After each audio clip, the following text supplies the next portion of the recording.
Chapter 926. There was a house at the edge of the inner residence. The eaves of the house were slanted to the sky.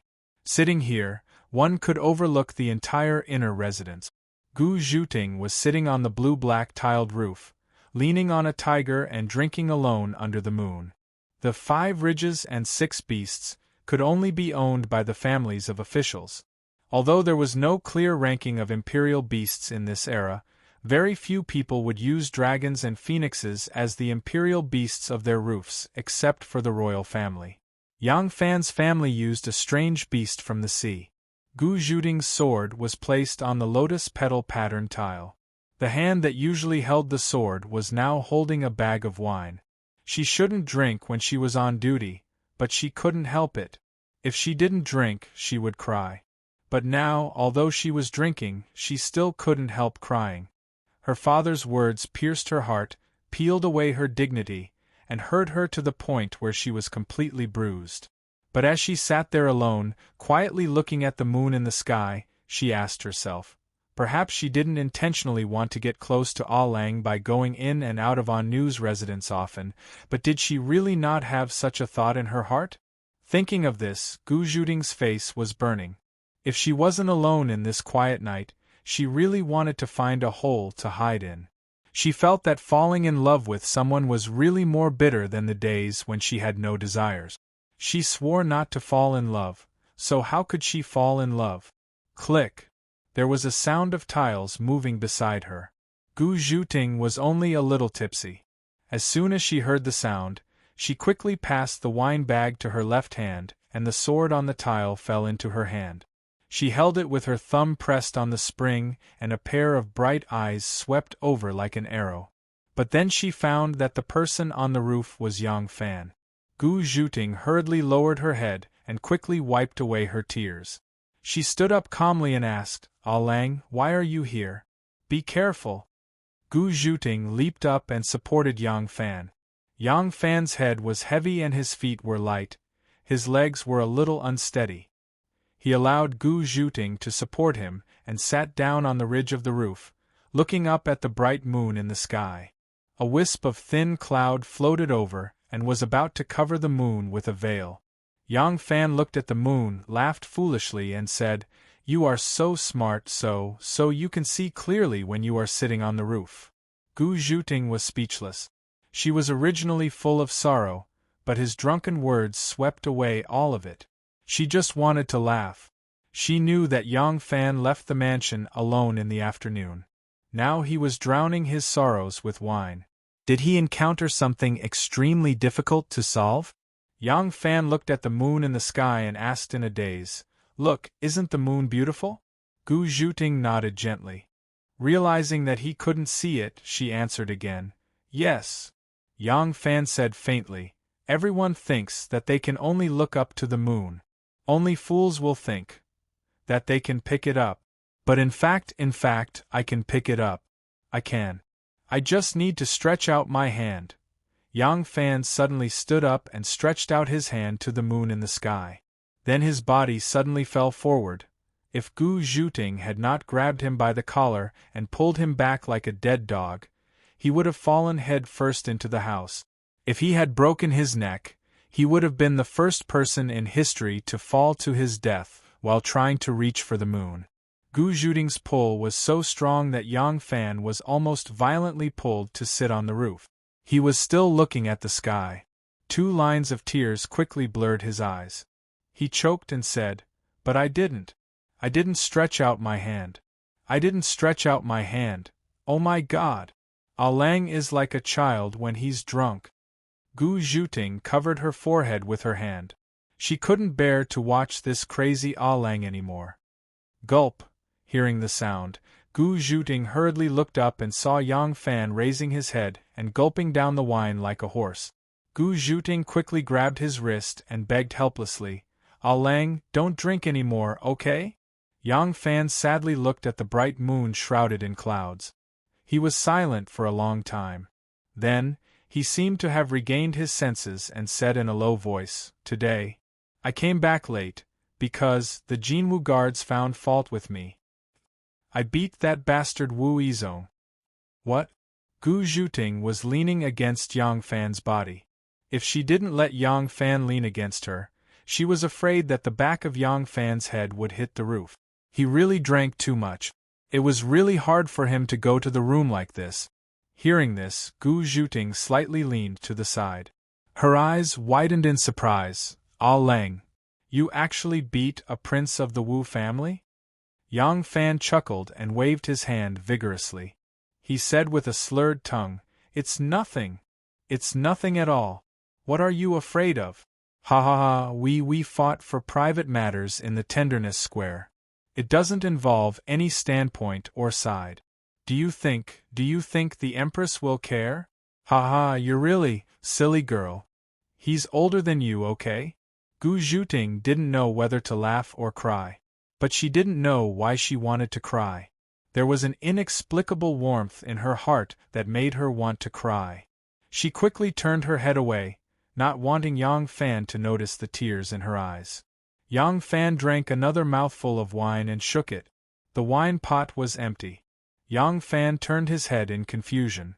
Seeing the wine bag in Gu Zhuting's hand, his eyes suddenly lit up. He grabbed the wine bag from her hand and gulped down a mouthful. Then, he said, "On the surface, nothing will happen. But this enmity will definitely be formed. As long as he gets the chance, he. Gu Zhuting was silent, and so was Yang Fan. After a while, he said in a low voice, "Therefore, there are some things that you can either not fight for, or you can't give up after you've fought for it. Because if you give up, you'll even lose what you already possess.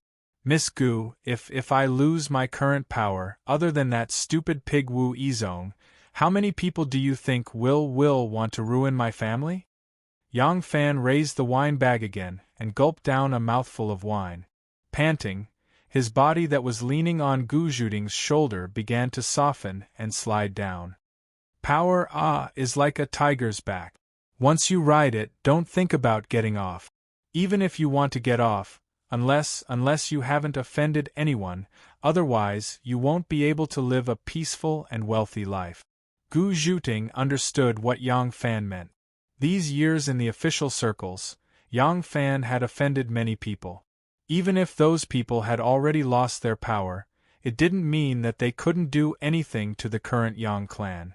Even if Yang Fan had martial arts, he wouldn't have to do anything from now on and could only stay by his family's side. People in the official circles didn't necessarily use martial art. In the pugilistic world, there were also people who hated Yang Fan to the bone, such as the Lu clan. If Yang Fan were to lose his current authority and unparalleled strength, the Lu clan would be able to crush him as easily as stepping on an ant. Gu Zhuting didn't understand what happened today. Yang Fan said that he had a conflict with Wu Yizong because he returned late and had a conflict with the Jin Wu Yizong. Then what happened before? Why did he return late? Gu Zhuting knew what kind of place the Gentleness Square was, but why did Yang Fan go there? Gu Zhuting's head was full of questions, and she couldn't help but ask softly, "Why did Ah Lang leave the mansion alone in the afternoon? What happened?" Yang Fan looked up at the bright moon covered by the clouds in silence. Gu Zhuting waited for a long time and didn't get an answer. Thinking that he had fallen asleep, she tilted her head and looked at his face. Gu Zhuting couldn't help but be startled. Yang Fan's face was glistening with tears. He was crying, he was actually crying. Gu Zhuting panicked and hastily coaxed him. "I won't ask any more, I won't ask any more. Ah Lang, don't be sad." Yang Fan turned his head with tears streaming down his cheeks and said to Gu Zhuting in a choked voice, "Miss Gu, I'm actually quite a bastard, don't you think?" Gu Zhuting didn't know how to answer. She didn't think Ah Lang was a bastard, she just felt that he was quite childish. I know, I'm a bastard, I'm really a big bastard," Yang Fan said with tears streaming down his face. "Ah Lang didn't do anything wrong. Why do you say that about yourself?" Gu Zhuting said with a wry smile. Yang Fan shook his head and said bitterly, "You didn't do anything wrong." "Yes, I didn't do anything wrong. But I didn't do anything right, that's my fault." "What did Ah Lang do wrong?" Gu Zhuting asked tentatively. Yang Fan shook his head silently and said in a low voice, "Once a person is born in this world, it's actually just this once. Whether it's me or you, the only thing we should grasp is the present, because no one knows what will happen next. It's not right to be pretentious for some unclear reasons." Yang Fan burst into tears again. He raised his head and poured the wine down his throat, but Gu Zhuting reached out to snatch it away. "Lang, you can't drink anymore." "Don't mind me." Yang Fan glared at her and reprimanded. "How dare you mind me? How dare you?" Unfortunately, his face was full of tears. His words were quite dignified, but they didn't seem dignified at all. After the two of them fought for a while, Yang Fan's body suddenly tilted, and his whole body suddenly slid down, lying on Gu Zhuting's thighs. Gu Zhuting was petrified. This place, she rarely touched this place, but now a man's cheek was firmly resting on her thigh. She could almost feel his breath through her skirt. Gu Zhuting's body froze and she couldn't move for a long time. When she wanted to push Yang Fan away, she was surprised to find that Yang Fan was resting on her thigh and was snoring softly. He had actually fallen asleep. Gu Zhuting lowered her head and carefully observed his face. Under the moonlight, the sleeping Yang Fan's face seemed to have a childish look. His face was still full of tears and he would occasionally sob. "He's sad, he's really sad. Who is it and why is he so sad?" Gu Zhuting looked at him, and a kind of soft motherly instinct quietly overflowed in her heart. She couldn't bear to wake him up, and even gently bent her legs to make him more comfortable. The thin, gauze-like clouds gently moved away from the moon, and the frosty moonlight suddenly brightened the earth. Gu Zhuting had never been so close to Yang Fan before. She looked at him unscrupulously in such an ambiguous position. His eyebrows, his eyes, his tall nose, and his distinct lips. Gu Zhuting's heart throbbed, but she resisted the urge to kiss him. She suddenly recalled what Yang Fan had just said.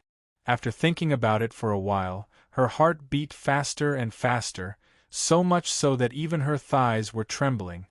"People say that when they drink, they speak the truth. Lang, is he hinting at me?" Chapter 9:27.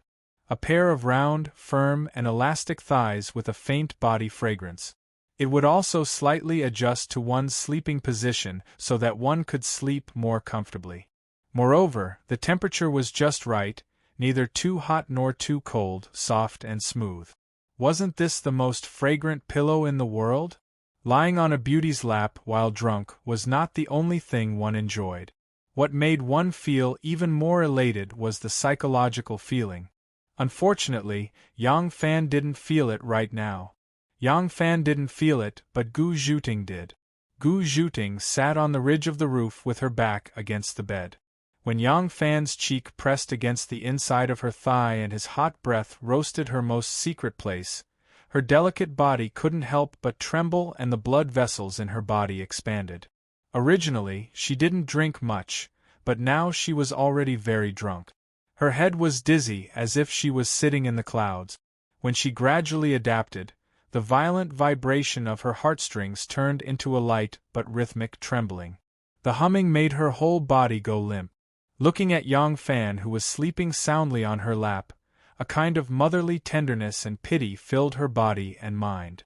Then it turned into a kind of satisfaction, a kind of serenity, and a kind of indescribable happiness. The thing that men were most satisfied with was to possess and conquer, but women seemed to be the opposite. This was probably the essential difference between male and female creatures. Being owned gave her a sense of security, and being conquered gave her a kind of sublimated happiness in dedication. Looking at Yang Fan, who was sleeping soundly on her lap, Gu Zhuting felt an indescribable satisfaction and happiness in her heart. Tonight was probably the only time he stripped off his disguise and showed his weakness and pain in front of others, and this other person was her. This knowledge made her happy and satisfied. At dawn, Gu Zhuting, who was half asleep and leaning on DG, suddenly woke up. The autumn night was cold, and she was awakened by the cold. She shivered and thought of Yang Fan sleeping on her lap. Gu Zhuting suddenly felt worried. She didn't know when Yang Fan had turned over and was sleeping on the other side. Gu Zhuting bit her lip and thought about it. Although she would rather be with him for the rest of her life, it was almost dawn and everyone in the mansion would be busy. First Madam also had the habit of waking up early to practice martial arts.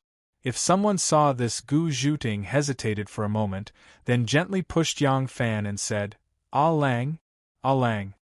As he called out, a sour feeling welled up in his heart. This night was as sweet as a dream. Now it was time to wake up. Yang Fan did not wake up. He responded vaguely and continued to sleep. Gu Zhuting was very distressed. She gently pushed him again, but Yang Fan still did not wake up. Gu Zhuting tried to turn his body on his side. She held his shoulder and touched his neck with her fingertip. She felt a burning sensation. Gu Zhuting jumped in fright. She quickly bent her leg and turned Yang Fan's body around. She saw that his cheeks were red like fire. She reached out her hand to touch his forehead. It was very hot. Gu Zhuting was very frightened. Her heart was thumping madly. He is actually sick. Gu Zhuting was anxious.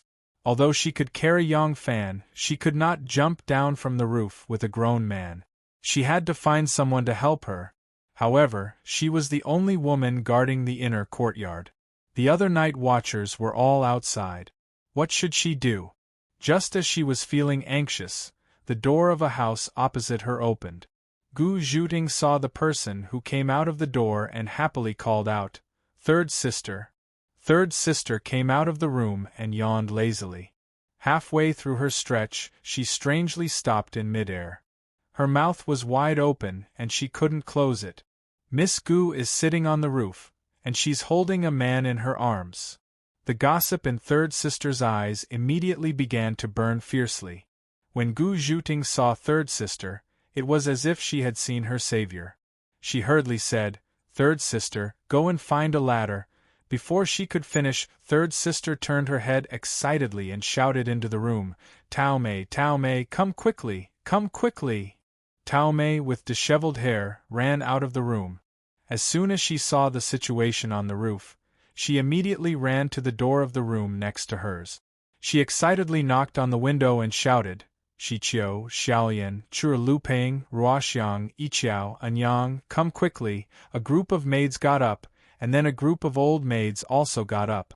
The maids and old maids stood under the eaves and looked at Miss Gu, who was bathing in the bright morning sun on the opposite room, and the man sleeping in her arms. They couldn't stop smiling. Then, Tao Mei and third sister, who had been in the Yang family for the longest time, were the first to find out that the man Miss Gu was having an affair with seemed to be their own Ah Lang. The group of people was immediately dumbfounded. At this time, Xiaoman came over. It was obvious that Lang Jun had a lot on his mind last night. Later, she sent someone to ask the old steward, who said that Lang Jun had slept in the study. Xiaoman was even more worried, so she woke up early in the morning. However, before she arrived at the study, she saw a group of maids and old maids standing there. It was really strange. What was in the room? As soon as Xiaoman arrived, the maids and old maids left in a hubbub. Only Tao Mei and third sister stayed. Their cheerful expression had long turned into an angry one, glaring at the roof. They were the First Lady's personal maids, so they should share the First Lady's hatred for the enemy. Xiaoman couldn't help but be stunned when she saw this. "Lang Jun, what do you mean? If people see this, is the wife being domineering and not allowing her husband to enter the door, or is the husband having an affair? But, even if he has an affair, it doesn't make sense for him to do it in the room, does it? If this gets out, what kind of strange rumors will it become?" Then, Anu asked someone to help her and also appeared with a big belly. Bang bang bang, dang dang dang, the bells and drums of Luoyang rang. Gu Zhuting, who wanted to cry but had no tears, blushed with shame. She rushed down the room and said with a sobbing voice, "First Lady, Ah Lang he's sick. We need to get a ladder." Xiaoman, who was very surprised, calmed down and hurriedly said, Miss Gu, you take care of Ah Lang first. I'll go find a ladder. Xiaoman left in a hurry. Anu, who had a strange look on her face, turned her head to look at Tao Mei and third sister, lowered her voice, and fiercely ordered, "You go quickly and tell those maids and old maids that no one is allowed to gossip. Just pretend that nothing happened. Otherwise, deduct 6 months' salary. Yes, half a year." That night, the gentleness workshop was not quiet, although it had never been quiet at night. The Tang dynasty was the era of prostitution. Even officials visiting prostitutes was not against the law, and it had nothing to do with morality. It was even a kind of social fashion. That was why there were Du Mu, Li Bai, Juyi, friend Yuanzhen, and a group of dissolute wastrels who were both officials and famous scholars. In this era, it was almost impossible to close down a brothel, but it happened that night. In fact, not many people knew about Yang Fan and Wu Yizong. Only the girls who served in Wu Yizong's room heard the guests call each other. Then, when someone came out to touch up her makeup, she told her sisters who were waiting for guests in the next room as a way to show off. That was how the subsequent story came about. After Yang Fan broke into the brothel and chased the Lord of Hanoi away, these girls consciously kept quiet, and no one mentioned the identity of these two men to others. Who were these girls? They were vixens who could tell at a glance whether you should curry favor with them or not, and could understand their temperament after a few words. They were sure to be to your liking. The dignified Lord of Hanoi was humiliated and fled. How could such a scene be publicized? They only whispered a few words to the madam, and the madam dared not cry anymore. The idea of reporting to the authorities was also completely dispelled. She hurriedly called for people to clean up the mess, and no one talked about the matter. Thus, in less than an hour, the brothel returned to its usual liveliness. The men held their money pouches and looked at the girls standing in front of them, considering who was uglier and who was more handsome, who was fairer, and who was darker. The women were waiting to go to bed, were going to bed, and were rushing to another bed, who knew that just when everyone was busy, a large group of Jin Wu guards suddenly rushed over and surrounded the brothel. It was said that a Turkic spy had infiltrated the brothel and wanted to take everyone away to be screened one by one. When Wu Yizong came back to his senses, the first thing he did was to seal his mouth. Revenge must be taken, but the most important thing now was to prevent his shameful act from spreading to the world. The Lord of Hanoi was someone who cared about his reputation. You go and teach them a lesson. No one is allowed to spread rumors. Just pretend that nothing happened or else. Humph, humph, humph. Wu Yizong laughed sinisterly. Patrolling Officer Ding Xing nodded in understanding. After thinking for a moment, he asked, "The girls who served your highness?" Wu Yizong thought for a moment, then coldly snorted, "First, teach that old procuress a lesson. Regardless of whether these women are reliable or not, sell them to Yangzhou. They are not allowed to appear in Luoyang again." Yes. This was the prison of Luoyang Prefecture, but after everyone was locked up, Ding Xing did not let the people of Luoyang Prefecture interfere. Instead, he sent the Jin Wu guards to watch over them. At this moment, someone hurried over and said to Wu Yizong, "Great General, so you are here. His Highness King Liang is looking for you." Wu Yizong turned his head and saw that it was a steward from King Liang's Wu Sanxi's residence. He followed him out, asking, "Why is King Liang looking for me?" The steward smiled apologetically, "This lowly one is only an errand boy. Your Highness did not give this lowly one any instructions." Wu Yizong hurried over to King Liang's residence. Wu Sanxi came out to welcome him. The moment he saw Wu Yizong, he said, "Yizong, I have something urgent to discuss with you. Let's go to the study." "What's wrong? Didn't you sleep last night? Why are your eyes so red?" Wu Yizong's heart filled with hatred when he heard this question. He sneered, "Isn't it all because of that Yang Fan? If I don't crush his bones and scatter his ashes, I won't be able to dispel the hatred in my heart." Wu Sanxi frowned and said unhappily, What's wrong with the two of you now? Wu Yizong explained the situation as they walked. Wu Sanxi glanced at him and said, Then what do you plan to do? This is a family matter.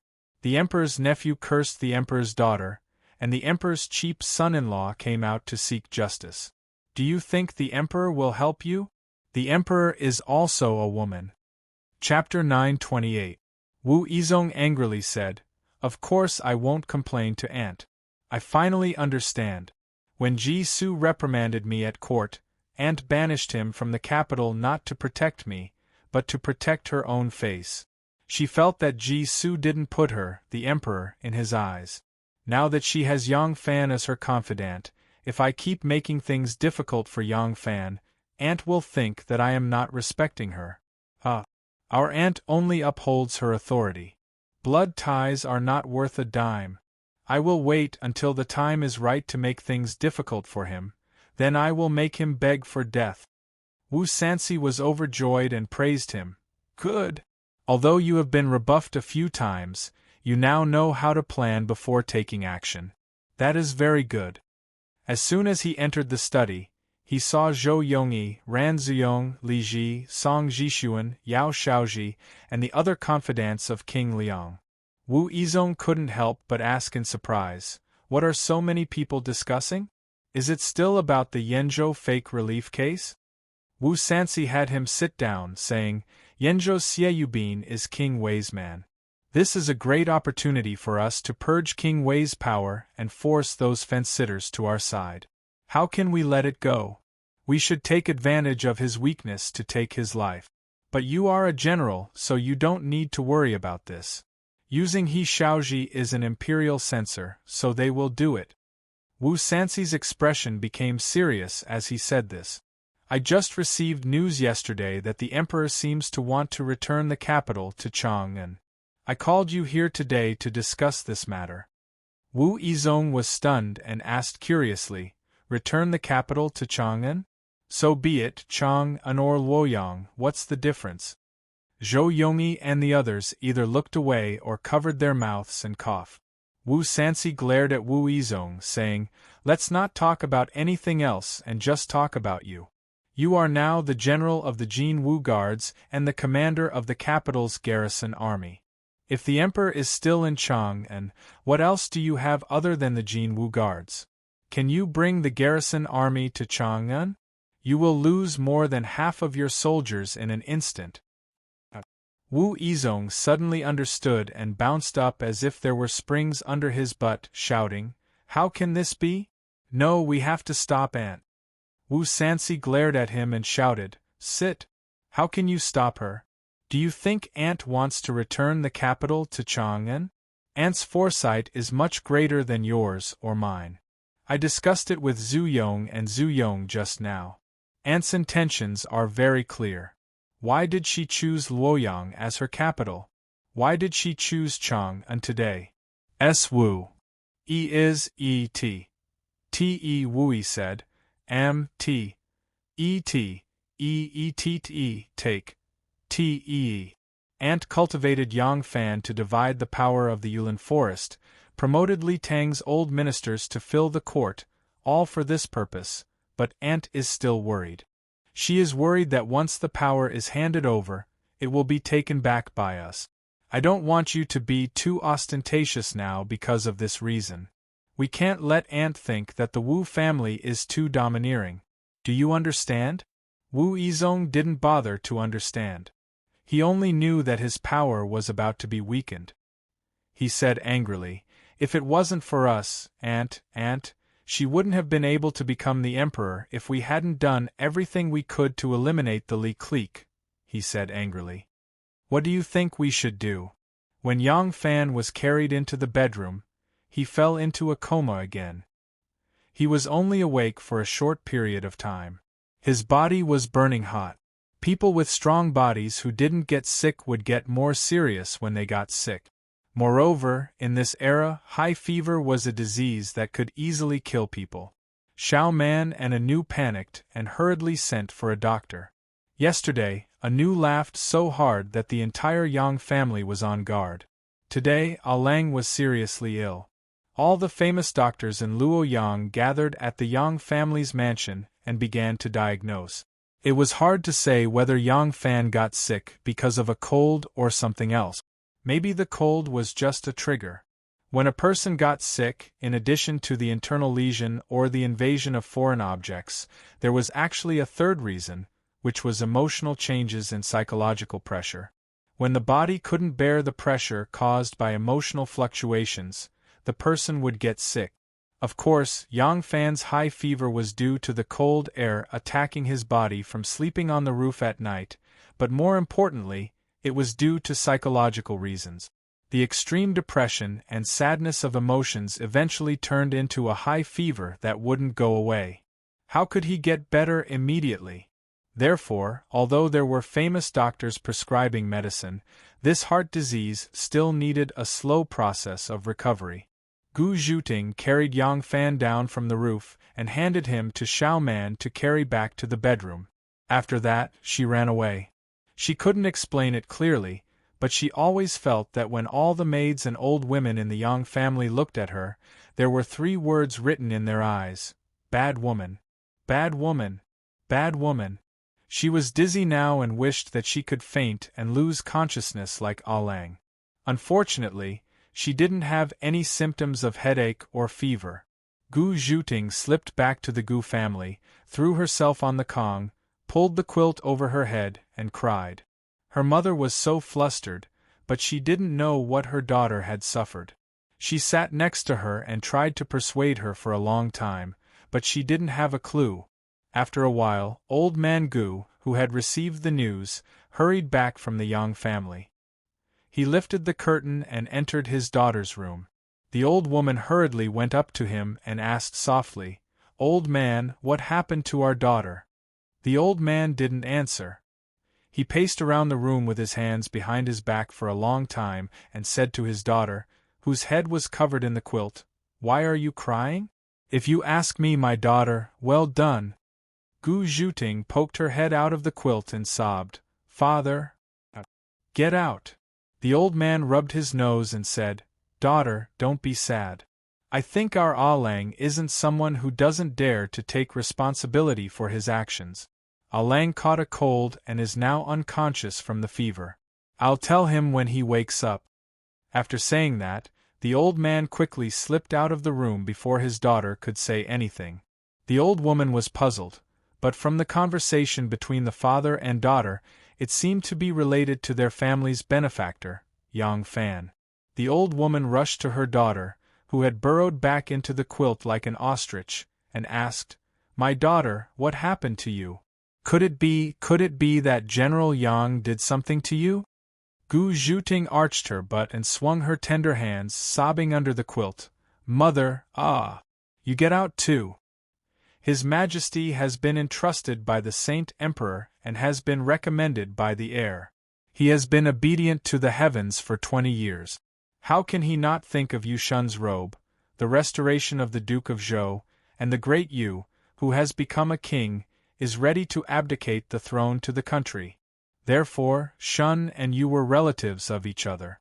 Once he became a king, he never left his uncle. How can the love of a clan be compared to the love of a son? How could an uncle be compared to a mother's kindness? Today, the Crown Prince's filial piety is respected, and the spring and autumn period is strong. If the Crown Prince leads the imperial court to the extreme, how can it be different from His Majesty's? Your Majesty is already honored in age and virtue, and your throne is about to be weary. Your mission is heavy, and your mind is vast and mighty. Why not abdicate in the Eastern Palace, and have your own sacred body of joy? Your subject has heard of the filial piety of the former Wisdom King, who governed the world without 2 surnames.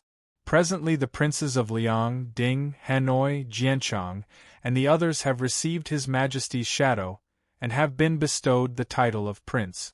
Minister is afraid that after 10,000 autumns and 10,000 years, it will be inconvenient. Minister requests to be deposed from the title of Duke or Marquis, to live a leisurely life. Your subject has also heard that your Majesty has more than 20 grandchildren. Today there is no ruler's land, this is not a long-term plan. This subject requests that the 4 prefectural mansions and the important Chong prefectures and prefectures be divided and become kings. What appeared on Wu Zetian's imperial desk was not a memorial from the ministers of the court, but a secret letter to be delivered to the emperor.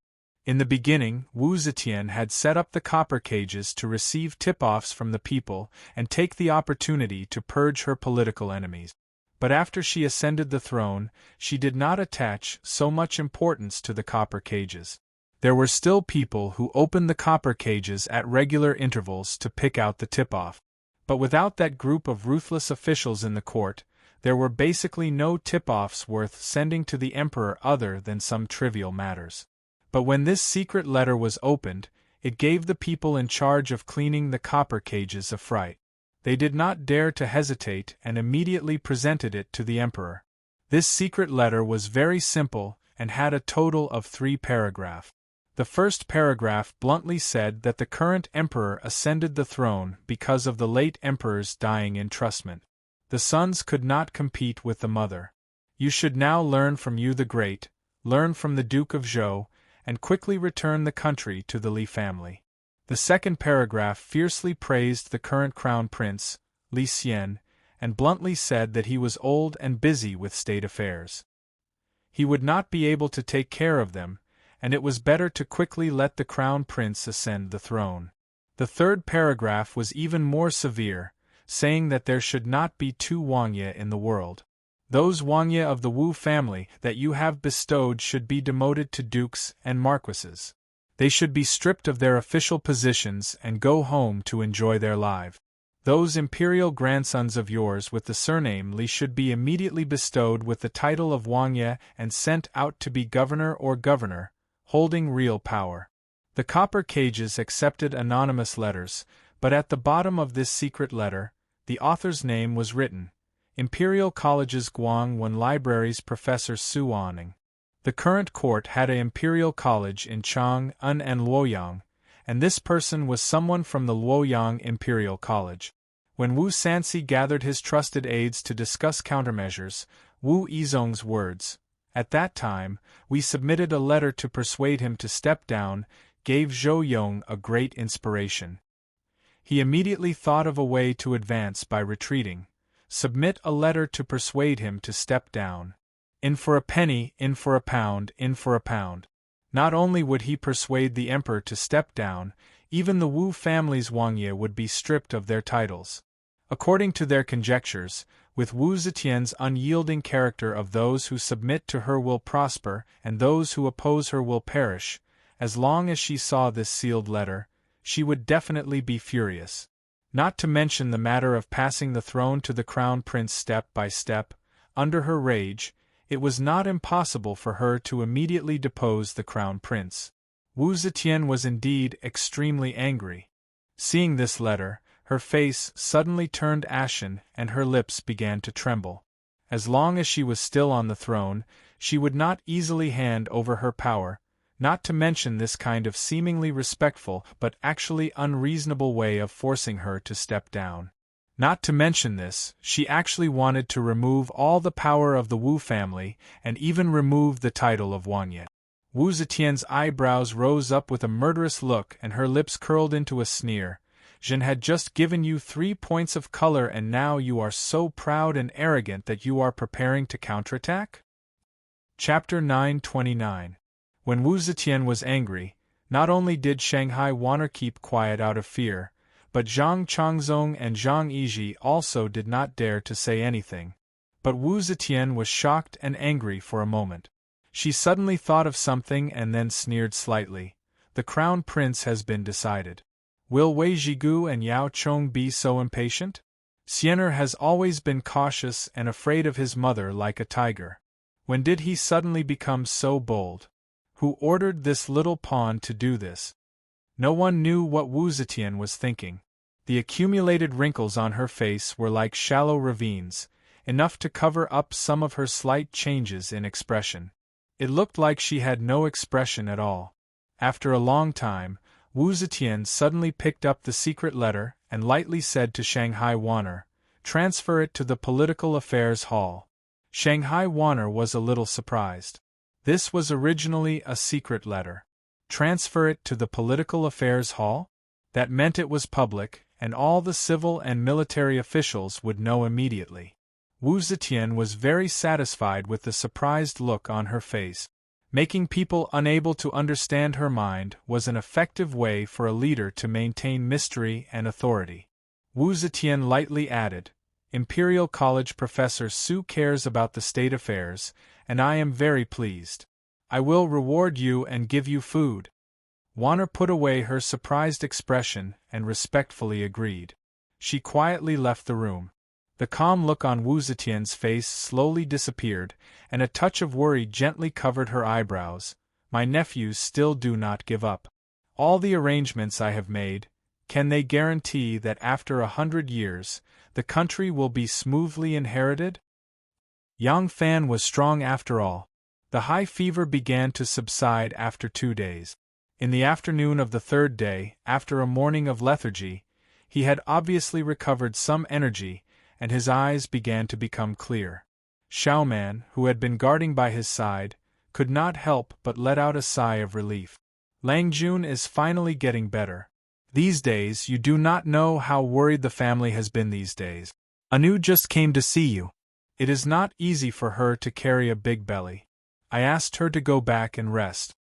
Xiaoman said happily. She gently blew on the rice porridge and fed it to Yang Fan. Yang Fan's eyes were a little erratic at first, and no one knew what he was thinking.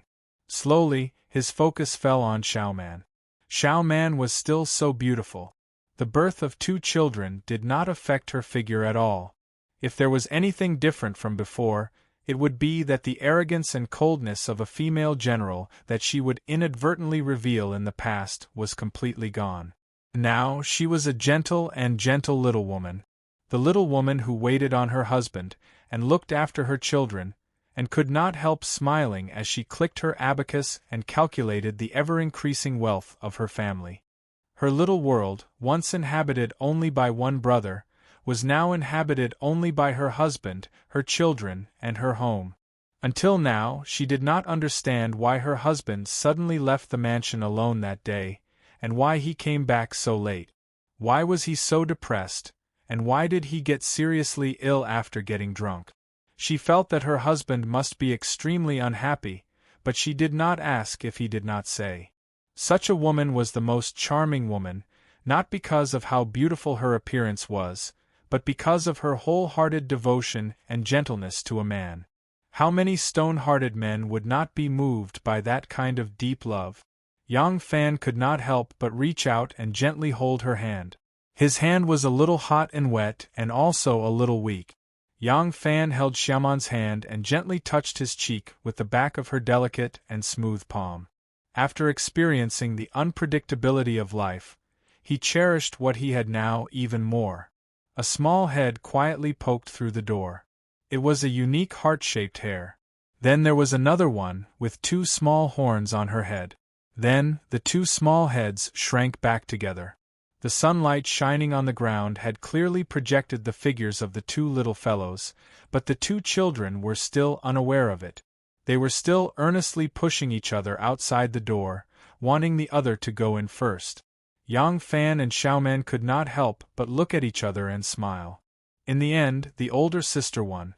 The younger brother timidly poked his head in, blinking his big eyes and asked, "Father, are you better?" The 2 little fellows could feel what had happened in the family these past few days. In their mother's eyes, they had always been little treasures more precious than eyeballs, but these past few days, even their mother could not take care of them. Every day, their mother would stay by their father's side without taking off her clothes. Although their young hearts still did not understand the seriousness of the matter, they still could not help but be careful. Yang Fan looked at the pair of lovely children, opened his somewhat chapped lips, and said with a smile, "Of course I'm much better. Come, you 2 little fellows, come in quickly." Yang Yinzu cheered and rushed in first, followed by his little sister Si Rong, blinking her beautiful big eyes. Yang Fan pulled the pair of children to his side, gently hugged their small bodies, and suddenly let out a long sigh of relief. At the bottom of his heart, There had always been a huge stone lying there, pressing down on him so that he could not breathe. At this time, it was as if the huge stone had suddenly been moved, and the sudden feeling of relief made him let out a long sigh of relief.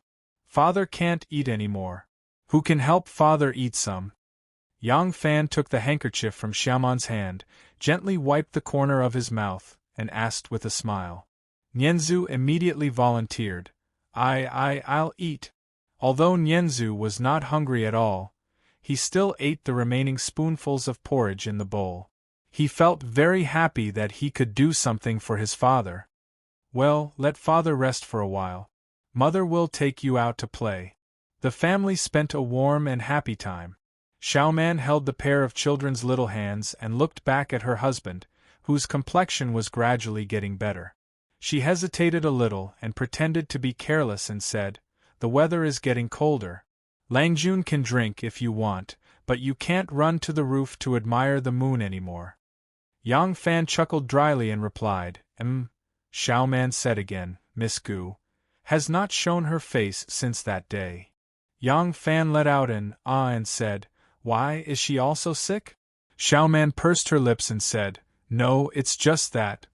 Langjun was unconscious because of a high fever and fainted in her arms. She couldn't carry you down by herself. As a result, although no one in the residence said anything, she is a girl and it's inevitable that she is thin-skinned. Yang Fan was deep in thought. When Xiaoman walked to the door, Yang Fan said, "Xiaoman, you ask Miss Gu to come over. I want to talk to her."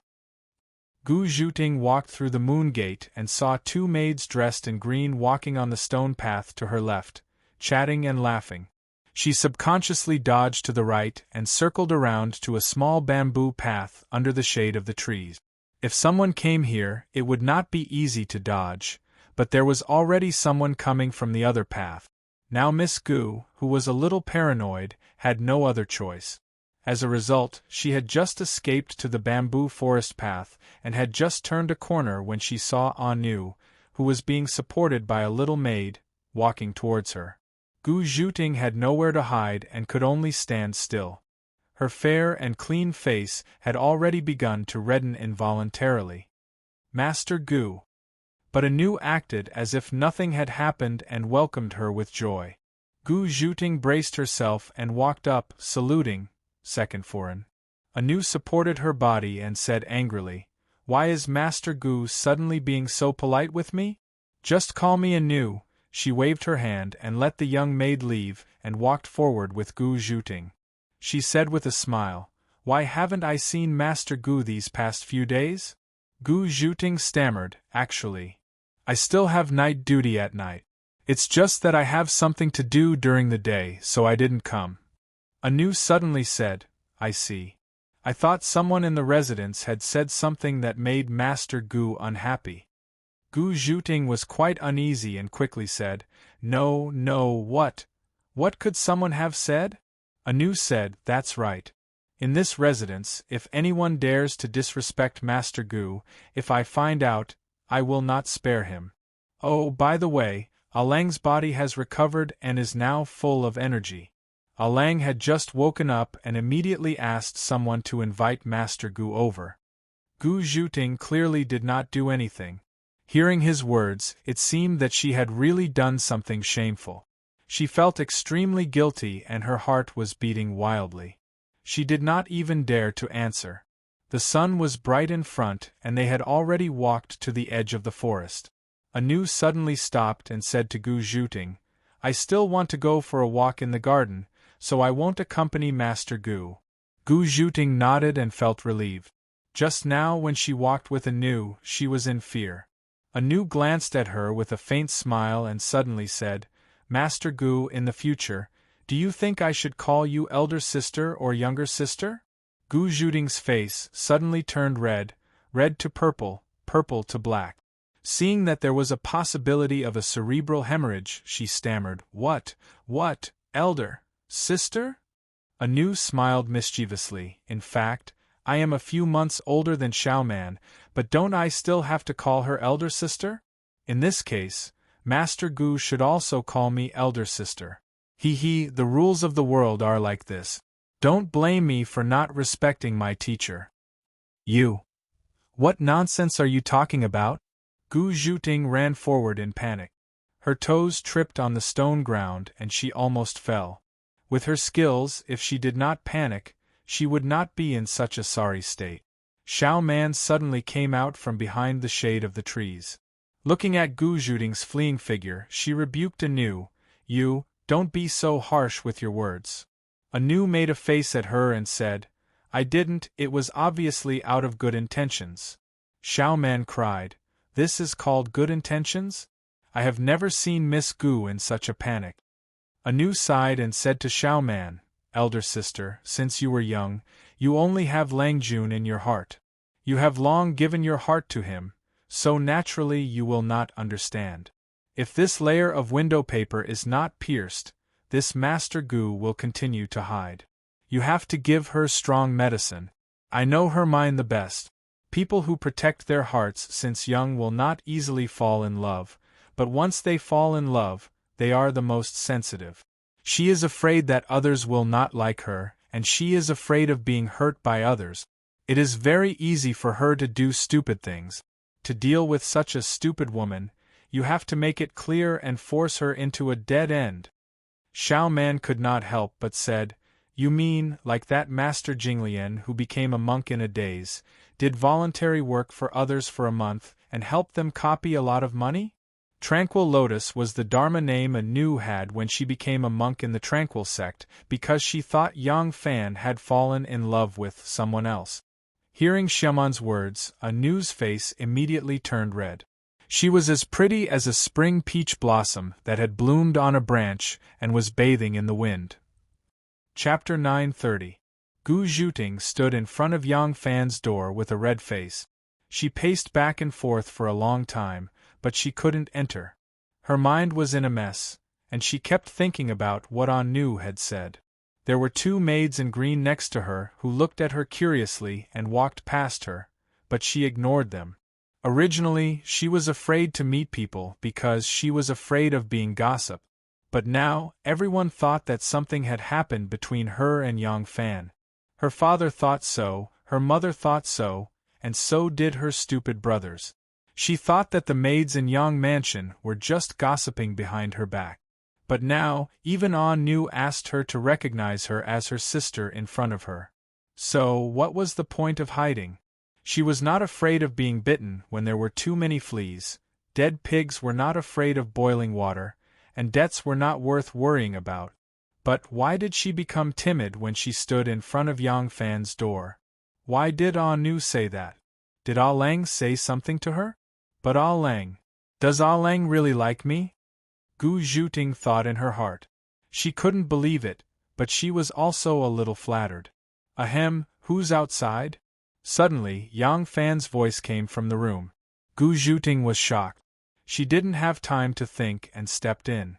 Ah Lang. Gu Zhuting stood straight in the room, but her legs couldn't help twitching uncontrollably. Ah Lang, Miss Gu, you're here? Sit down. Yang Fan smiled and pointed to the seat next to him.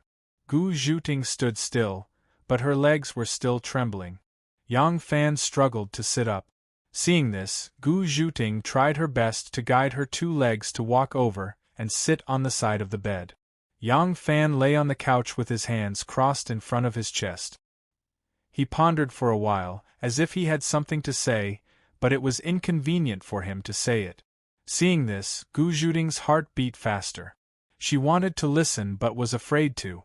She still maintained her sitting posture, but her buttocks gradually rose and hung on the chair.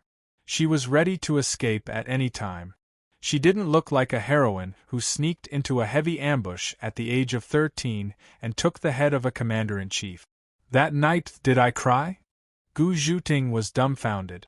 She never expected that Yang Fan would ask such a question after hesitating for a long time. Looking at Yang Fan's expectant eyes, she suddenly shook her head and said, No, Ah Lang was just drinking at that time.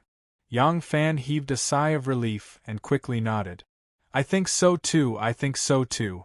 Then, I didn't say anything nonsense, did I? No, Ah Lang was just enjoying the moon and drinking. Then, he fell asleep. He didn't say anything. That's good, Yang Fan repeatedly said. Gu Zhuting's eyes gradually curved into crescent moons. Ah Lang was so interesting. He indulged himself when he was drunk, but when he sobered up, he found it shameful. She felt that this sect master was not scary at all.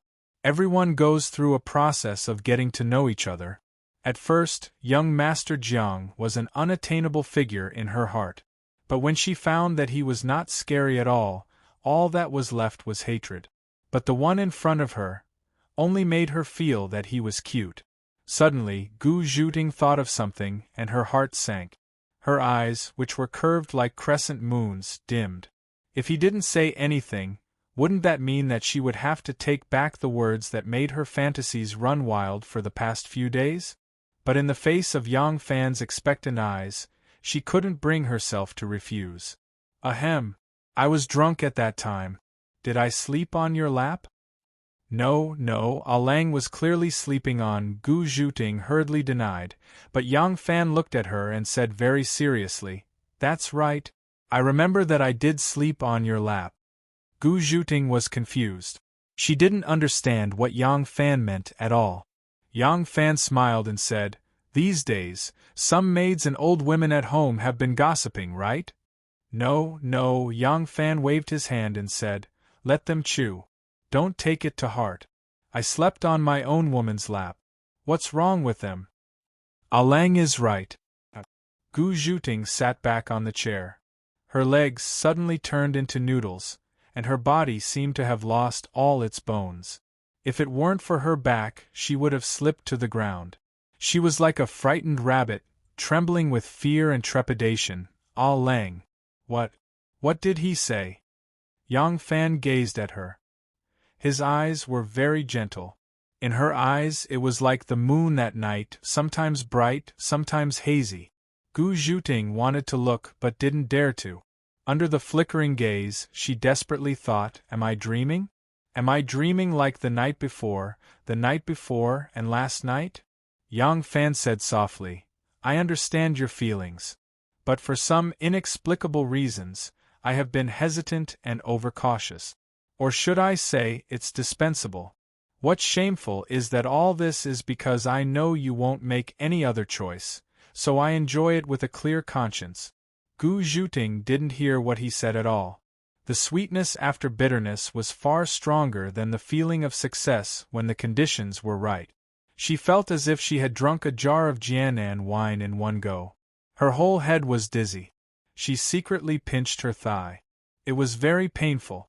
Sure enough, she wasn't dreaming, Yang Fan said, but ask yourself if you really made any other choice, or if God gave you an irreversible ending, would I be disappointed? Would I regret it? Would I be sad? So I said, I'm really a bastard. Now I said it. You can refuse me, but at least I won't regret it anymore. Speaking up to here, his heart felt miserable again. There was a deep wound in his heart and the pain was heart-wrenching. He wanted to bury that wound deep, and he didn't want to suffer the same pain again. He stared at Gu Zhuting and asked in a deep voice, Are you willing? I'm willing. Gu Zhuting mustered all the strength in her body to say her answer. Then, her tears flowed like a spring. She didn't know why she was crying. In short, only by letting the tears flow would she feel better. Outside the Yang residence, 2 ox carts came to a stop. The guards on horseback looked around warily. Along the way, they had already noticed the owner of a small food stall at the entrance of the alley. There were 2 peddlers selling dates and cakes in the alley. There were also a few passers-by who happened to pass by the alley. There were 3 old women sitting on a stool doing needlework in front of the house. They were all first-rate martial arts experts. This alley had been under the constant management of Yang Fan in the 2 years after he became the sect master. Now, it had long become a dragon's lair and a tiger's den. It didn't look like the strength that Yang Fan had publicly displayed. The Gu family and the few succession hall guards in the Yang residence were all top-notch martial arts experts. The current situation made them shudder. If the other party wanted to make things difficult for them, it wouldn't be easy for them to escape unscathed. Shinmu didn't seem to care. When he got out of the cart, there was a faint smile on his face. He looked very relaxed. Although this person did not know the slightest bit of martial arts, his boldness, courage, wisdom, and courage were undoubtedly outstanding among the people. "Young Master Cui, please." Shin Mu smiled and gestured to Cui Lin, who was walking out of the other cart. Then, they walked side by side to the Yang residence. Cui Lin used both carrot and stick and finally invited Shin Mu. However, he was worried that the two of them would fight again after a few words, so he also came. "May I ask who you two are?" The doorman of the Yang residence, Mo Xuanfei, immediately came to greet them. He looked at the two of them and thought to himself, "This young master looks a little familiar. I think he came to my house a few days ago." Cui Lin said, "I am Cui Lin of Qinghe. This is my friend. Today we came together to pay a visit to the master of the residence. Could I trouble you to inform him?" Mo Xuanfei said, "Unfortunately, my master is ill and won't be seeing any guests today. Please come again another day." How could Cui Lin believe him? He thought that Yang Fan had already instructed the doorman to refuse on the pretext that he was sick.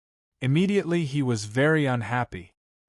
He frowned and said, "A few days ago when I came to your mansion, Erlang was still well. Why did he suddenly fall sick? What illness does he have?"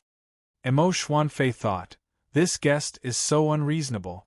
Just tell you that the master is not feeling well and you can just leave. Why are you still asking what illness he has? Are you a doctor? My master is sick on the horse, oh no, the bed. Can I tell you?" Mo Xuanfei's face darkened and said, "Is it the way of a guest to ask for the root of the matter?" Cui Lin said, "Today I must meet Erlang with this friend of mine. Can a doorman like you make the decision for the master? Ask him to come out and greet us." How arrogant! Mo Xuanfei rolled his eyes and retorted, "Who the hell do you think you are? Let me tell you, if the Yang family's master is willing to meet anyone, even if it's just a vegetable seller, Lang will personally welcome him because he's an old acquaintance of Lang's, and Lang cherishes old friendships. If it's someone that Lang doesn't want to see, unless you are the current emperor, we can't stop you. Don't come to my house and put on airs. Get out." Cui Lin was born in a rich family. No matter where he went, the master would greet him. This was the first time he was scolded by a servant. He was so angry that his face turned red. He said angrily, "Is Yang Fan not willing to let this matter go? Good, good, good. Tell him to bear all the consequences himself." Cui Lin turned to leave after saying that, but Shin Mu pulled him back and called his courtesy name with a smile. "Bo Ru, please calm down." Shin Mu turned his head to Mo Xuanfei and said, "Our master is ill, we have come at the wrong time. However, this matter is of great importance. Little brother, your desire to protect the patriarch is commendable, but this is not something you can make the decision on. Go and inform the patriarch that Shin Mu has come to visit. If the patriarch really refuses to see you, I will leave immediately and not make things difficult for you."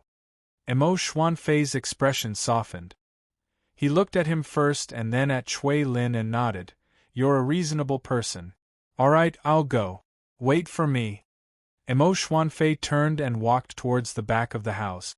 Cui Lin said angrily, "Outrageous, he said he wanted to meet you, but now he's pretending to be ill." Shin Mu's eyes flickered and he said lightly, "Bo Ru, don't be angry. In my opinion, Erlang is really ill." Cui Lin glared at him and said, "You believe such an excuse?" Shin Mu smiled and said, "If it was an excuse, this doorman would have chased him away directly. Do you think he would dare to go back and report a few good words?" Cui Lin was shocked. He thought to himself, "No wonder he has today's achievements. I'm not as good as him in terms of observation." For a moment, his arrogance faded. Chapter 931. In the room, Yang Fan tried to sit up and felt weak. He shook his head with a grimace and said, "Even a good man is afraid of sickness. Miss Gu, please help me up." Gu Zhuting hurriedly stood up and carefully helped Yang Fan up. She then put a thick pillow behind his back. Seeing where he was looking, she immediately understood and picked up a cup of water from the table. Watching Yang Fan drink, she felt sweet inside. "Miss Gu," and Yang Fan was silent for a moment. He suddenly laughed and said, "Calling me that seems too distant. How about I call you Little Ting in the future?" Gu Zhuting's face was red. She stared at her toes and said bashfully, "When I was young, father and mother called me that." Yang Fan scratched his head and said, "Is it not appropriate to call you that? Then, how about I call you Zhu Ting?" No, Little Ting is very good. Just call me Little Ting." Gu Zhuting had two biggest worries in front of Yang Fan. One was her lowly status. A woman who wandered the martial world would not be easily accepted by a proper family, much less when she was originally the lowliest of slaves. She couldn't even be considered a good citizen.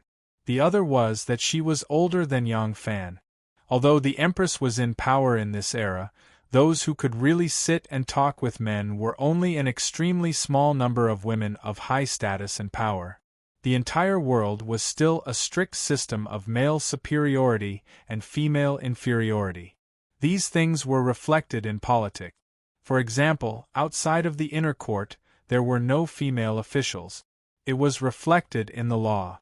For example, a wife beating her husband for a year, and a husband beating his wife would be demoted to the second rank. It was clear at a glance who was high or low. It was reflected in daily life.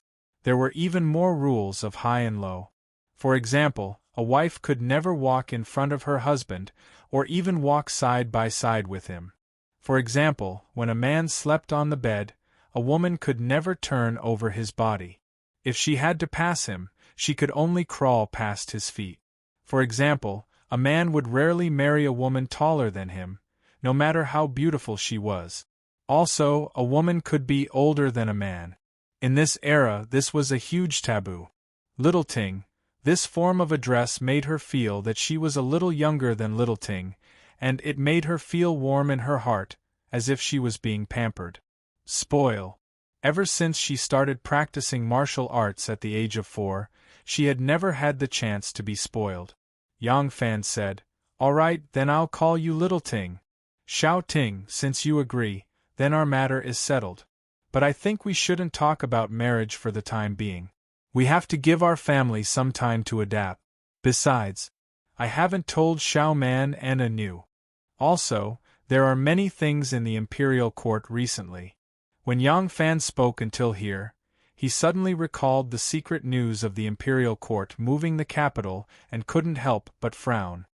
He didn't think that such a huge matter would be facilitated by the hidden sect, but if this matter were to become true, objectively speaking, it would be a help to the hidden sect. This was an indisputable fact. Gu Zhuting lowered her brows and focused her eyes. Whenever Yang Fan said something, she would respond accordingly. She was unbelievably gentle and submissive. She was a very traditional woman. Since the Sui and Tang dynasties, the Hu customs that had gradually invaded the Central Plains could be blown into the imperial palace, but it couldn't be blown into the aristocratic clans that were proud of their tradition. The Chui clan never wore Hu clothes, and the Chui clan's women weren't allowed to show their faces in public without any rules. The Chui clan's massive residence didn't even have a single piece of Hu furniture. Even if she was a heroine who could kill a man every 10 steps, she still had to be absolutely obedient to her man. This philosophy was deeply engraved in her bones. After obtaining Yang Fan's promise, Gu Zhuting treated herself as Yang Fan's woman. Even if she was exceedingly capable and he didn't have the strength to truss a chicken, Gu Zhuting wouldn't be able to resist Yang Fan at all. Etiquette was a formless but incomparably powerful force.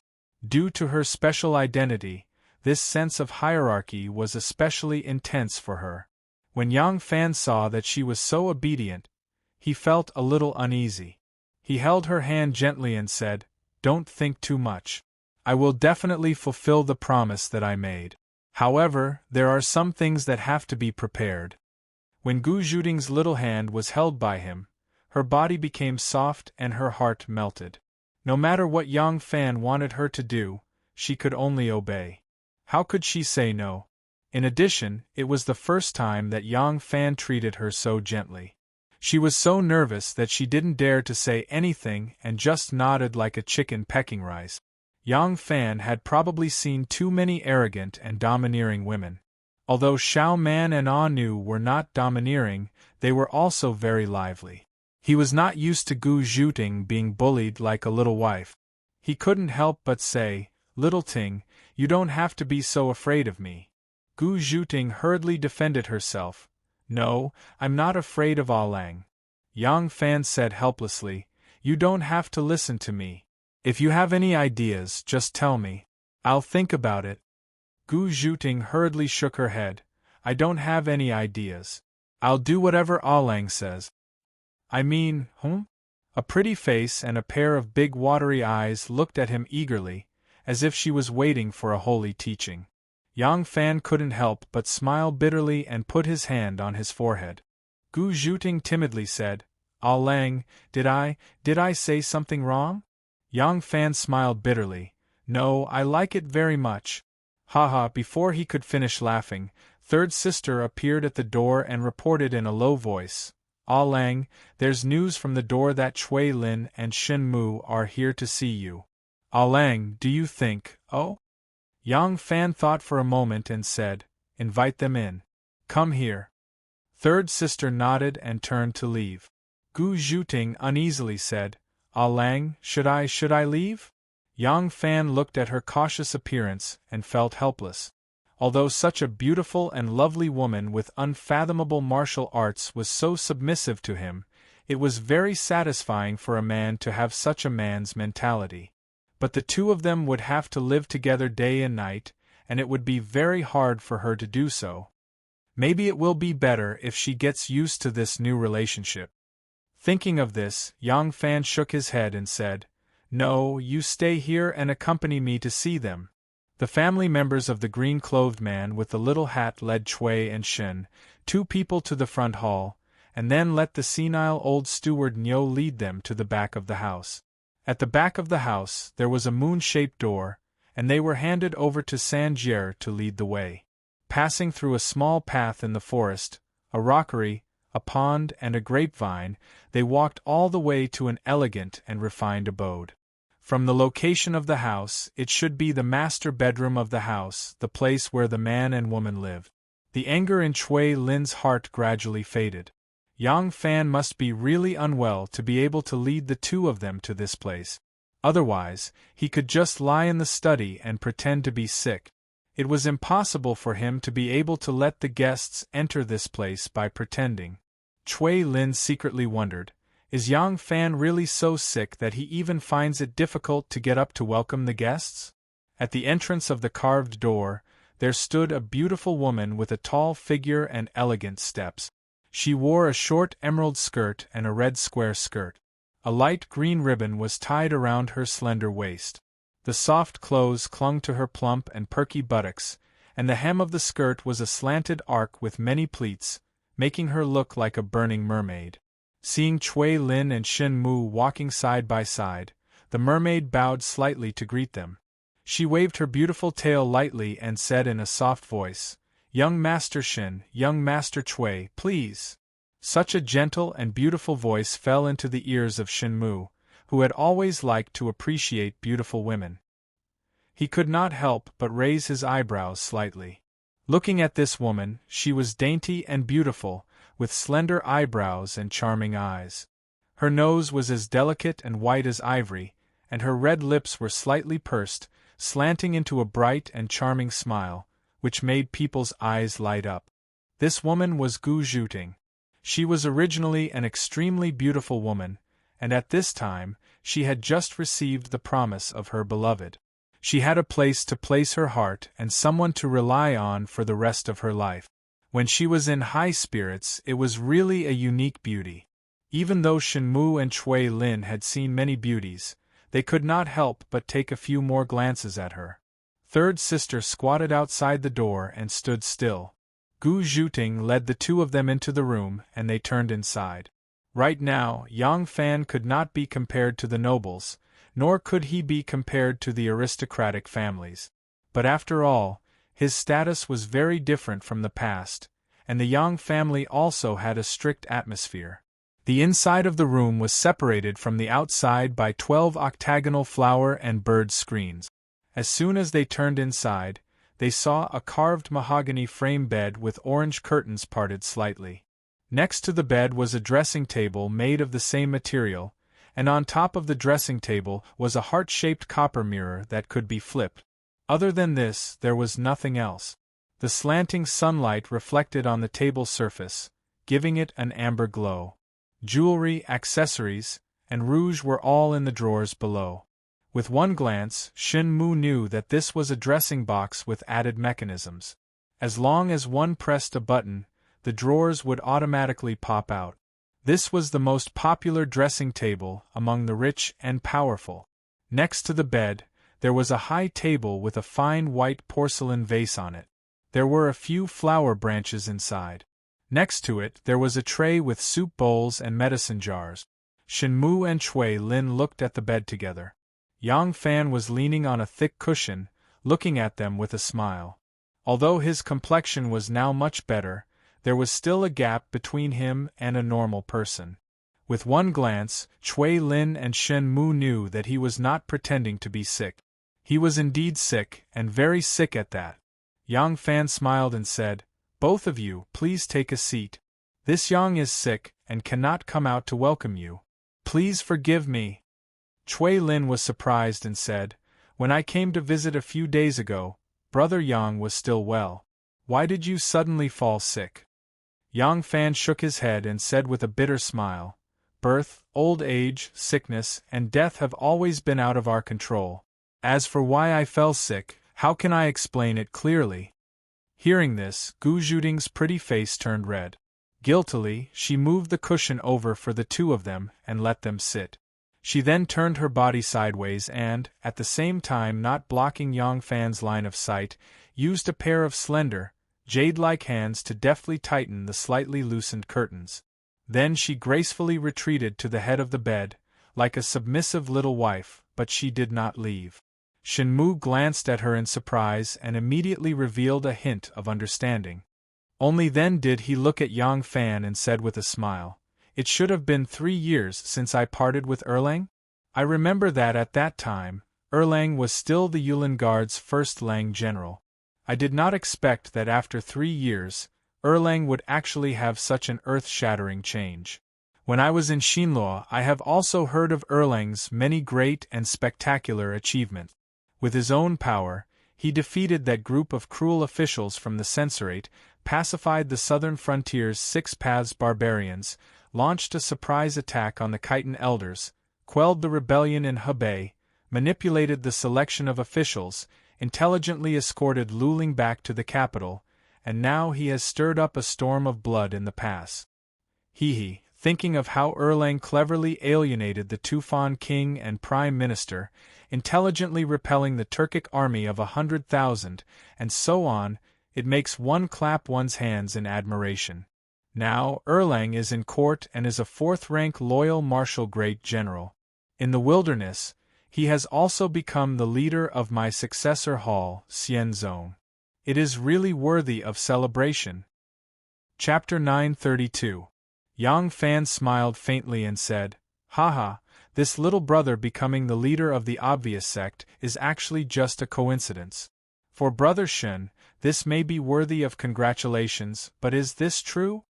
Shen Mu nodded solemnly and said with a serious expression, "Truly, these are words from the bottom of my heart. There is no falsehood in any of them." Yang Fan looked at him for a long time and nodded lightly. "These 3 years, Brother Shen has not been in Xian Luo. If I am not wrong, Brother Shen has been back for a year. It is a pity that this little brother is not well informed and knows nothing about this. Otherwise, I would be happy to hear that Brother Shen has returned. This little brother would feel it is worthy of celebration." Now this little brother is sick and weak. It is a pity that Brother Shern has to come and visit. When the two met, they started a war of words. Chui Lin felt like he was sitting on pins and needles. He would occasionally look at Shen Mu and occasionally look at Yang Fan, afraid that the leaders of the obvious and hidden sects would fight again if they did not agree. He had come today as the representative of the noble families and the mediator between the obvious and hidden sects, but his status and experience were not high enough, and his power was not as great as the two. He could only tactfully remind and pacify. He did not have the right to be the judge unless the heads of the 7 noble families came out. Hearing Yang Fan's words, Shin Mu sighed deeply and said, "Erlang probably has a grudge against me. I know that with our relationship, I should have come to visit you when you returned. Erlang has become the leader of the obvious sect. Due to the relationship between the obvious and hidden sects, I should have more discussions with Erlang. But, in the Jianghu, one cannot do as one pleases." Yang Fan also sighed and nodded in agreement. Yes, when one is on the Jianghu, one cannot do as one wishes.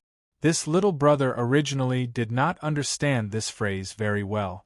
Now that I am the sect leader of Xian sect, I finally understand the meaning of one's position being one's own.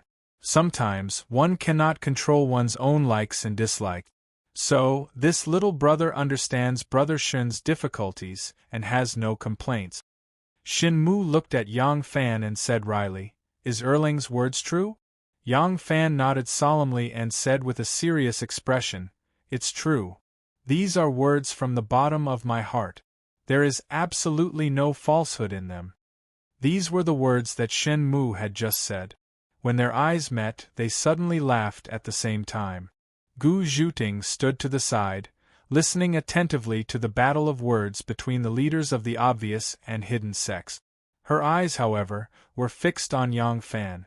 From time to time, a strange expression flashed across her clear and bright eyes.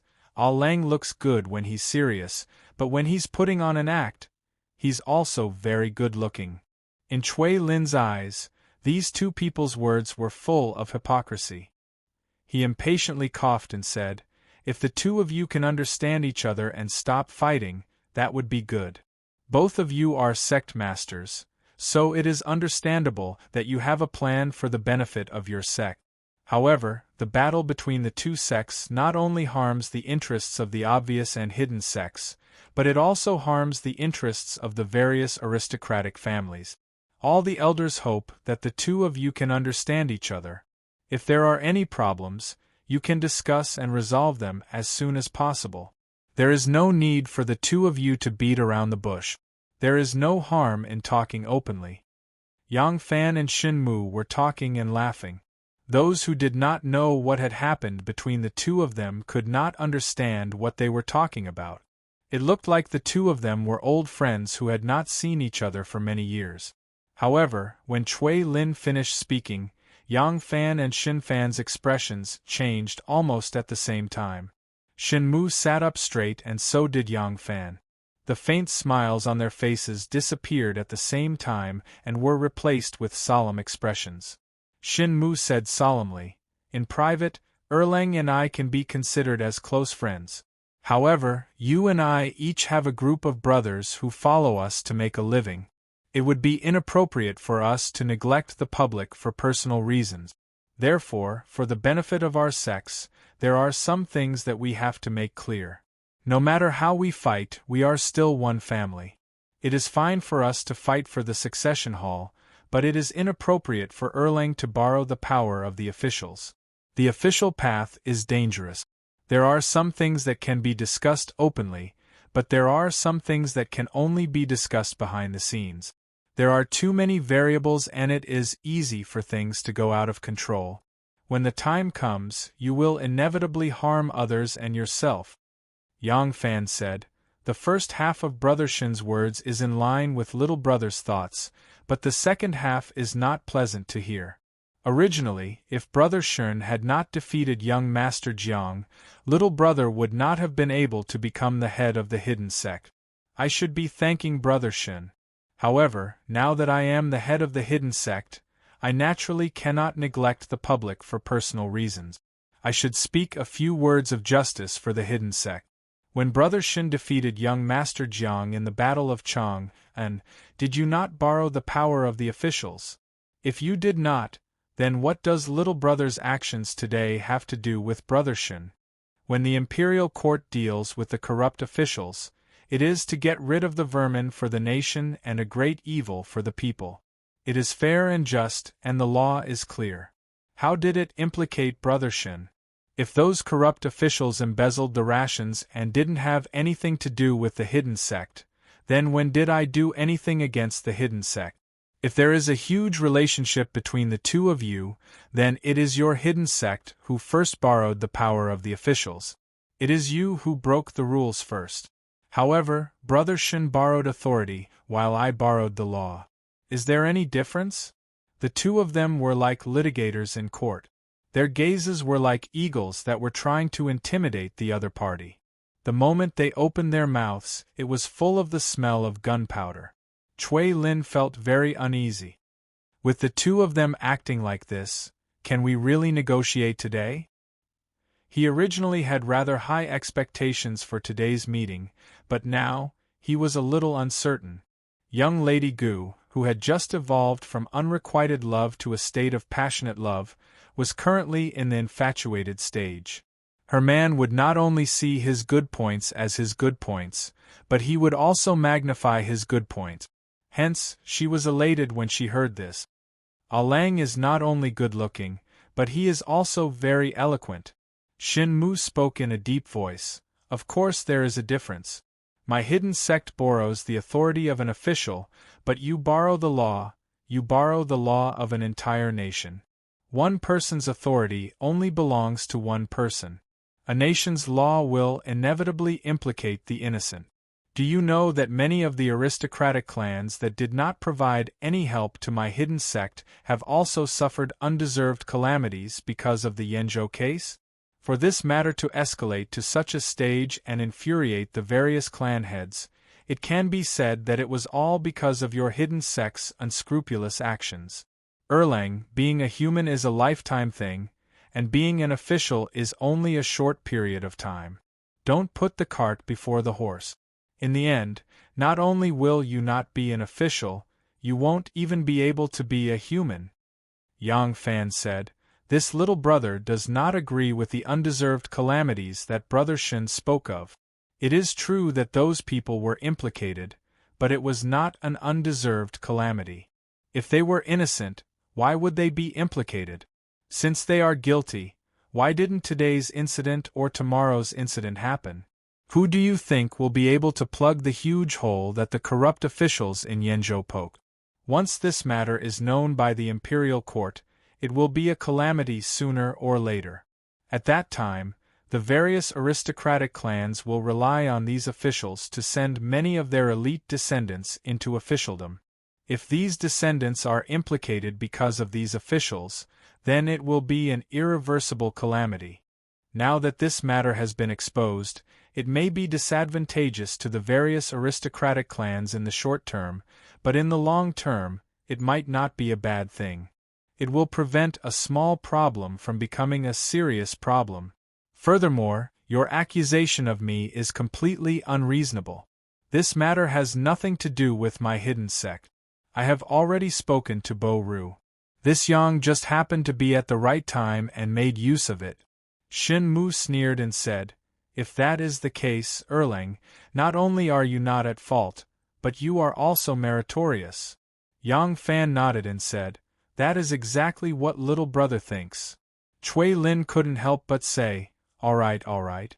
I did not invite the two of you to sit together today to argue about who is right and who is wrong.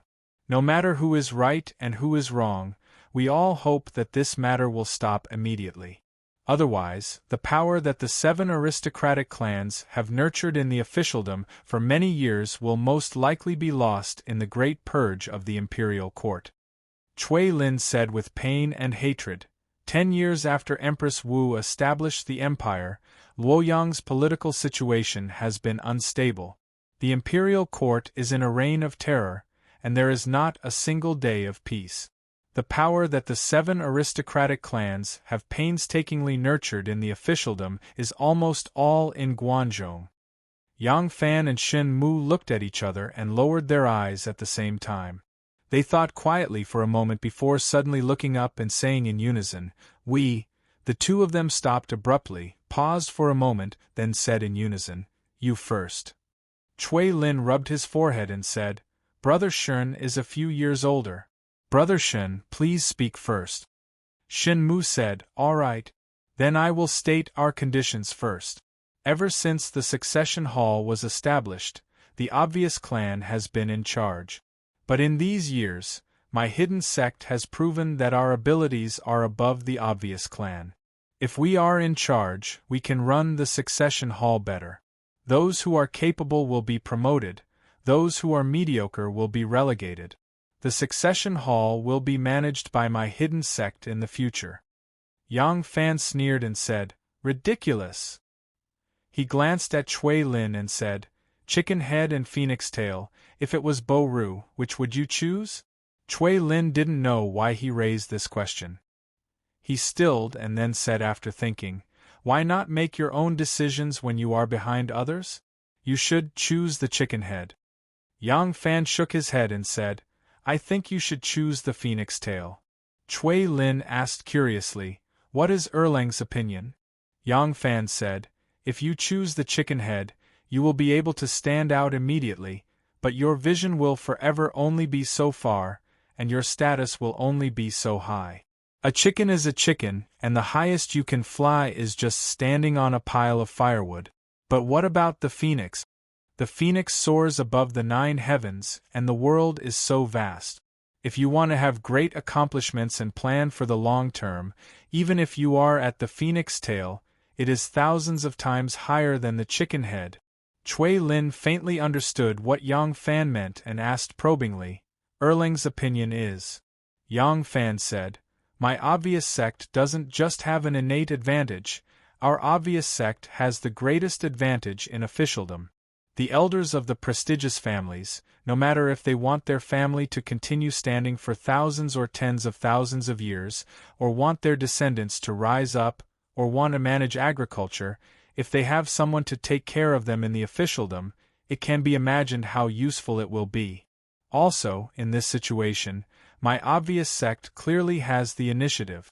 If we add fuel to the fire and cause the imperial court to continue investigating, the hidden sect's weak foundation in officialdom will disappear. At this time, Brother Shun still dares to make such a request. I really admire you, admire your short-sightedness." Chapter 933. Shin Mu wasn't annoyed and smiled. "My hidden sect's foundation in the bureaucracy is indeed shallow, but the other clans are different. If you want to pursue relentlessly, will the other clans agree?" Yang Fan spread his hands at Cui Lin and said, "Bo Ru, you saw it. The hidden sect is obviously using the emperor to command the nobles. They are forcing me to be cautious and forcing the other clans to be used by them. Are the various clan heads willing to be used by the hidden sect?" Gu Zhuting pursed her lips and wanted to laugh. Yang Fan seemed to have noticed it and lifted his eyes slightly. He saw 2 deep pools waiting there with tender affection. His aggressive eyes couldn't help but turn gentle. Cui Lin had a bitter expression as he said to Shin Mu, "Brother Shin's request is a little unrealistic. I hope that both of you can show some sincerity. Both of you, the more powerful a person is, the more they need to learn to compromise. An overly greedy person will forever be short-lived." When Cui Lin spoke until here, he silently sighed in his heart. The reason why the 7 clans couldn't come up with any strong measures to deal with the obvious and hidden sects was because of the compromise towards the succession hall and the unbalanced internal opinions. The hidden sect was developed by Shin Mu alone, and his men were all at the bottom of the hierarchy who couldn't enter the core of the clans. Thus, these people were undoubtedly loyal to Shin Mu, and the clan's interference was limited. The clans had a stronger control over the obvious sect, but it was hard to completely stop their actions. Furthermore, as long as the hidden sect didn't stop, Could they force the obvious sect to not retaliate and allow the hidden sect to attack? This wasn't in line with the benefits of the various clans. Furthermore, even though the 7 clans were dissatisfied with the obvious and hidden sect's intense fight, the 7 clans weren't completely united. Behind the hidden sect was Longxi Li and Xingyang Jing, and they hoped that the hidden sect would have the upper hand. Behind the obvious sect was Boling Chui and Zhao Juanli. Originally, there was still the Fanyang Lu clan, and the Lu clan had the dominant position among the 3 clans. However, because of young Master Zhang's repeated mistakes, the hidden sect grew stronger under his watch until they were on equal footing with the obvious sect and even defeated him. As a result, young Master Jiang was ousted. For these 2 years, the Lu clan's influence in the obvious sect had been deteriorating.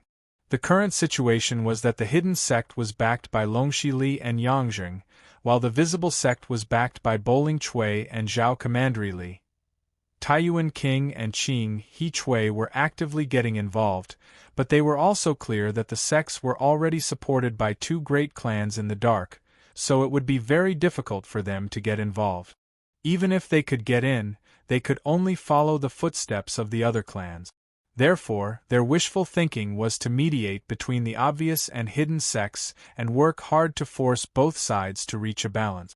Only when the obvious and hidden sects were evenly matched and the 4 aristocratic families behind the obvious and hidden sects were evenly matched, would they be able to highlight their usefulness.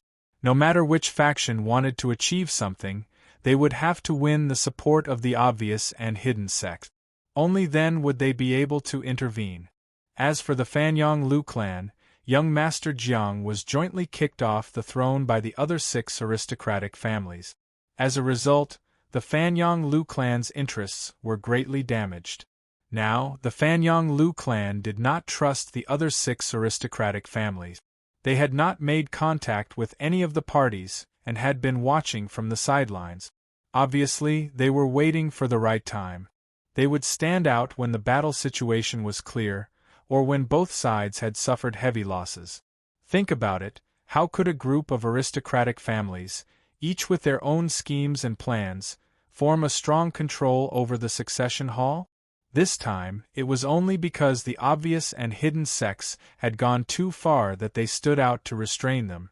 In reality, they did not wish for the obvious and hidden sects to be in harmony. The aristocratic families behind the obvious and hidden sects hoped that their side would win, and the aristocratic families that wanted to intervene hoped that the 2 sects would continue to fight. It would be best if not only the obvious and hidden sects suffered heavy losses, but the 4 aristocratic families behind them would also suffer heavy losses. Then, they would naturally become the dominant faction.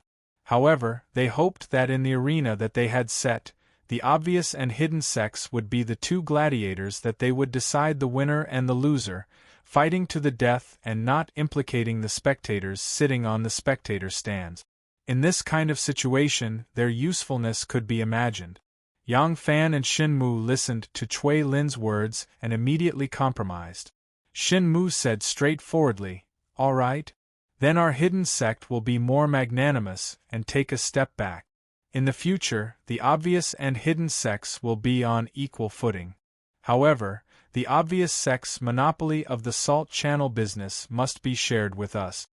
Yang Fan smiled and said, "Since Bo Ru is mediating, I have to give this face. I agree that the obvious and hidden sects will be on equal footing in the future. The Longyu trade route that your hidden sect controls will be completely open to us, who would be willing to give up their vested interests. Even if the 2 of them were willing, their subordinates wouldn't be willing. Even if their subordinates were willing, the 4 aristocratic families behind them wouldn't be willing either. Not only were there the results of their many years of operations, but they also had already formed transportation and sales channels. They also had a network of relationships that took countless generations of manpower and resources to build. Furthermore, in this era where transportation was inconvenient, the domains that they controlled relied on their geographical advantage and were controlled in their foundations. How could they allow others to sleep soundly beside their beds? They could expand into new domains, but they couldn't possibly give up the interests that were already in their control. Thus, Yang Fan and Shen Mu only acted modest for a moment before they were ready to fight again. Shen Mu sneered and threw out his trump card. Erlang Ran has been in seclusion all this while. I believe there are some things that you are still unaware of? The current emperor has the intention to move the capital. You should understand what it means to move the capital of a country to Chang'an. Although you have the upper hand for now, when the time comes. Yang Fan shook his head and said disapprovingly, Brother Shen, you are not in the imperial court, so you don't know what is going on in the imperial court. Do you think the capital of a country can be moved at will? Even if the emperor makes a decision immediately and really takes action, it can't be done without a year's effort. And a year's time is enough for us to utterly defeat you. Right under Cui Lin's eyes, the dignified masters of the obvious and hidden sects seemed to have turned into two small merchants who had to compete with each other. They were arguing over the gain and loss of every copper coin, or perhaps they had turned into envoys sent by two countries, fighting over every inch of territory, not giving in an inch. But in Gu Zhuding's eyes, her man was very magnanimous. Only that Shen Mu was petty. Look, Lang had already said that he could use his influence to prevent the imperial court from carrying out a more thorough purge of the Guanyi Dao's officialdom. How generous was that? The price he asked for was only for Shen Mu to open up the western region's trade route. Lang had also said that this matter had already reached the imperial court and attracted the attention of various forces in the imperial court. Therefore, it was hard to guarantee how effective his efforts would be in the end, and whether he could stop the emperor from continuing to investigate. But didn't this mean that Lang was open and aboveboard? Otherwise, why would Lang say such ugly words first? But Shen Mu was petty and refused to agree. In addition, Lang said that as long as the hidden sects gave up on attacking the obvious sects' influence in the salt tents, he would use the officialdom he controlled to urge the imperial court to pass the proposal of dredging the Hebei province and opening up the Horse Cheek River. This proposal was pushed by the aristocratic families behind the scenes and had long been reported to the imperial court by the Ministry of Work. But due to the depression after the war in Hebei province and the huge cost of dredging the river, the relevant departments had been evading the responsibility. At present, it seemed that there was no hope of it being passed. Once this river was opened, it would directly reach the Bohai Sea. From then on, it would become an important river that could be used for irrigation in drought and drainage in flood. This would have a great effect on the fertile farmland along the river controlled by the aristocratic families in Shandong. Moreover, after it was opened, the imperial court might use it to transport the salt tent. Lang had already generously expressed that the obvious sect would not interfere with the operation of the salt tents. But Shen Mu insisted on getting a share of the salt tents controlled by the obvious sect. It was obviously unreasonable. Shen Mu and Yang Fan were opposing each other with equal harshness and refused to give in. They were like a pair of martial arts experts fighting to the death. If you put forward a request for benefits in one aspect, I will immediately put forward a compensation measure in another. If you put forward a request for restrictions, I will immediately put forward a countermeasure. Cui Lin, who was dizzy from listening, had completely lost all hope. He thought that it was impossible for the two sides to reach a settlement. He could only report this matter to the various clan lords and ask them to personally come forward to mediate. Otherwise, but just at this moment there was a turn of events. The two sides actually reached an agreement. The two sides decided to put aside all disputes and stop all attacks. After all, this crisis had already reached a stage where it was out of control. If it was allowed to continue, it would be disadvantageous to both sides. Thus, the two sides had to work together to minimize the impact of the imperial court's investigation of the corruption case in Yenzhou on the aristocratic families in Guangzhou. Because the obvious sect currently held the initiative in this matter, they would be playing a greater role. Thus, the hidden sect had to make some concessions in order to appease the people on the obvious sect's side. The hidden sect promised that the obvious sect could return to Chang'an, and the hidden sect would not use the enormous power they had in Guanzhong's officialdom and people to obstruct the obvious sect's return. Of course, Yang Fan also returned the favor and expressed that he would use the obvious sect's power to support the hidden sect in the matter of opening the Horse Cheek River. He wanted the imperial court to pass this proposal. However, this matter was originally the most beneficial to the aristocratic families in Shandong and the commoners in Hebei. It actually had nothing to do with the hidden sect. For some reason, Yang Fan had pushed it into a sea-tense that might not have been realized, and it became a great favor to the hidden sect. In regards to this, Lady Gu, who always sided with those close to her, thought that it was because her Lang was smarter than others. Putting aside disputes meant that there would be a day when disputes would arise again. However, at least this fire that was about to go out of control would be controlled. Young Master Cui secretly sighed in relief. After the two sides finally established the agreement, Cui Lin left with Shin Mu in satisfaction. Xiao Ting, help me up. Yang Fan didn't send the guest off. He waited for the guest to leave before speaking to Gu Zhuting. When Gu Zhuting heard him call her, she felt sweet inside. This pitiful and cute little woman finally obtained the love that she thought was purely an extravagant hope.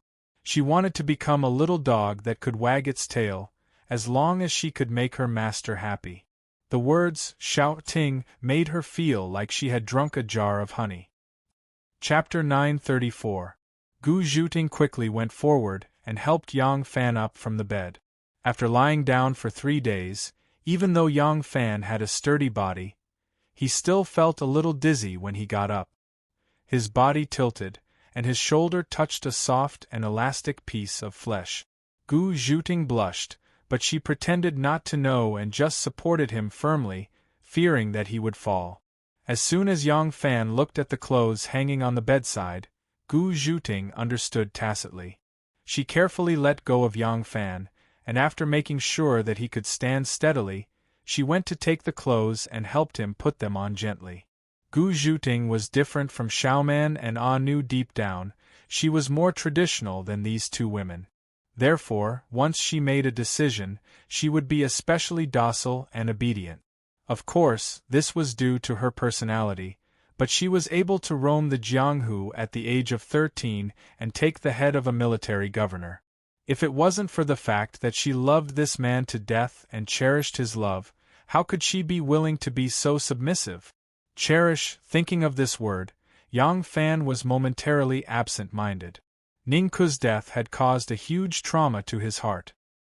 He now understood a principle, which was to never let what should be cherished turn into deep regret and sadness. Alang has reached an agreement with the hidden sect. We can finally relax for a while.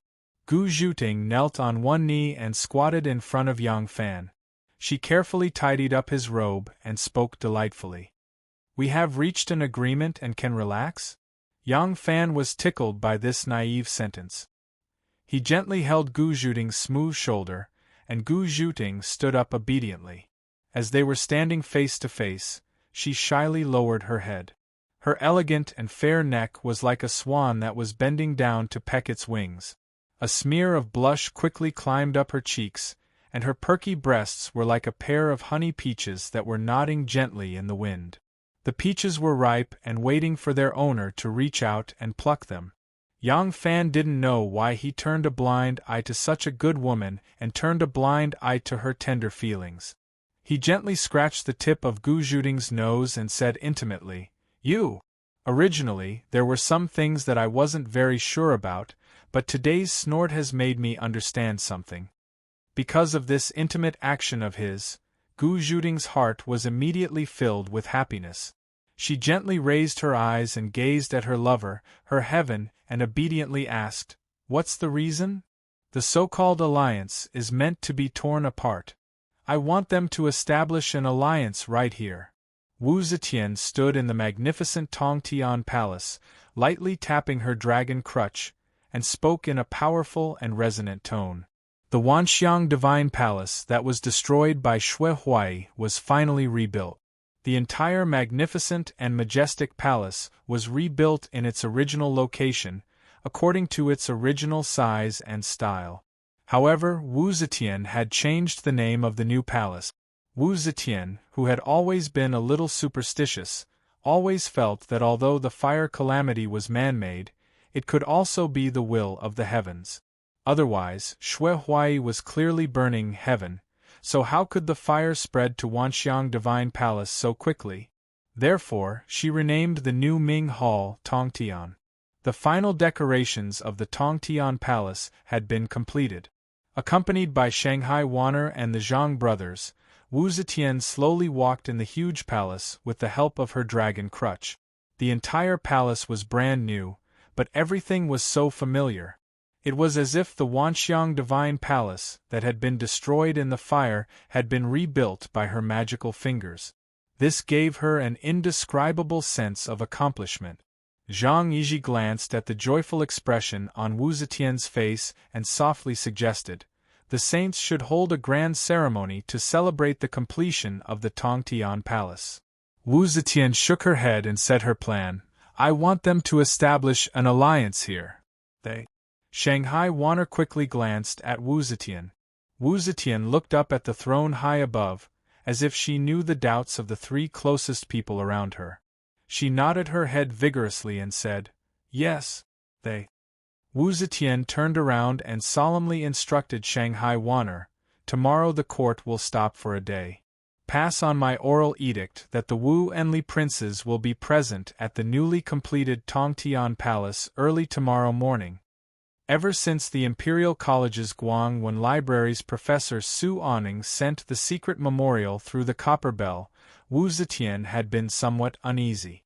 Before this, she had never doubted whether her decisions could be carried out firmly, but now she began to doubt.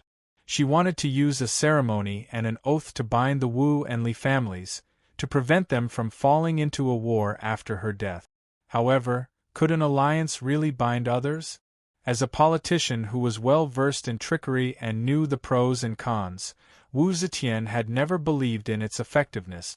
But now she had no choice but to place her hopes on this method to ensure the stability of the political situation behind her. For a woman who had been strong for half her life, how could it not be a kind of sorrow?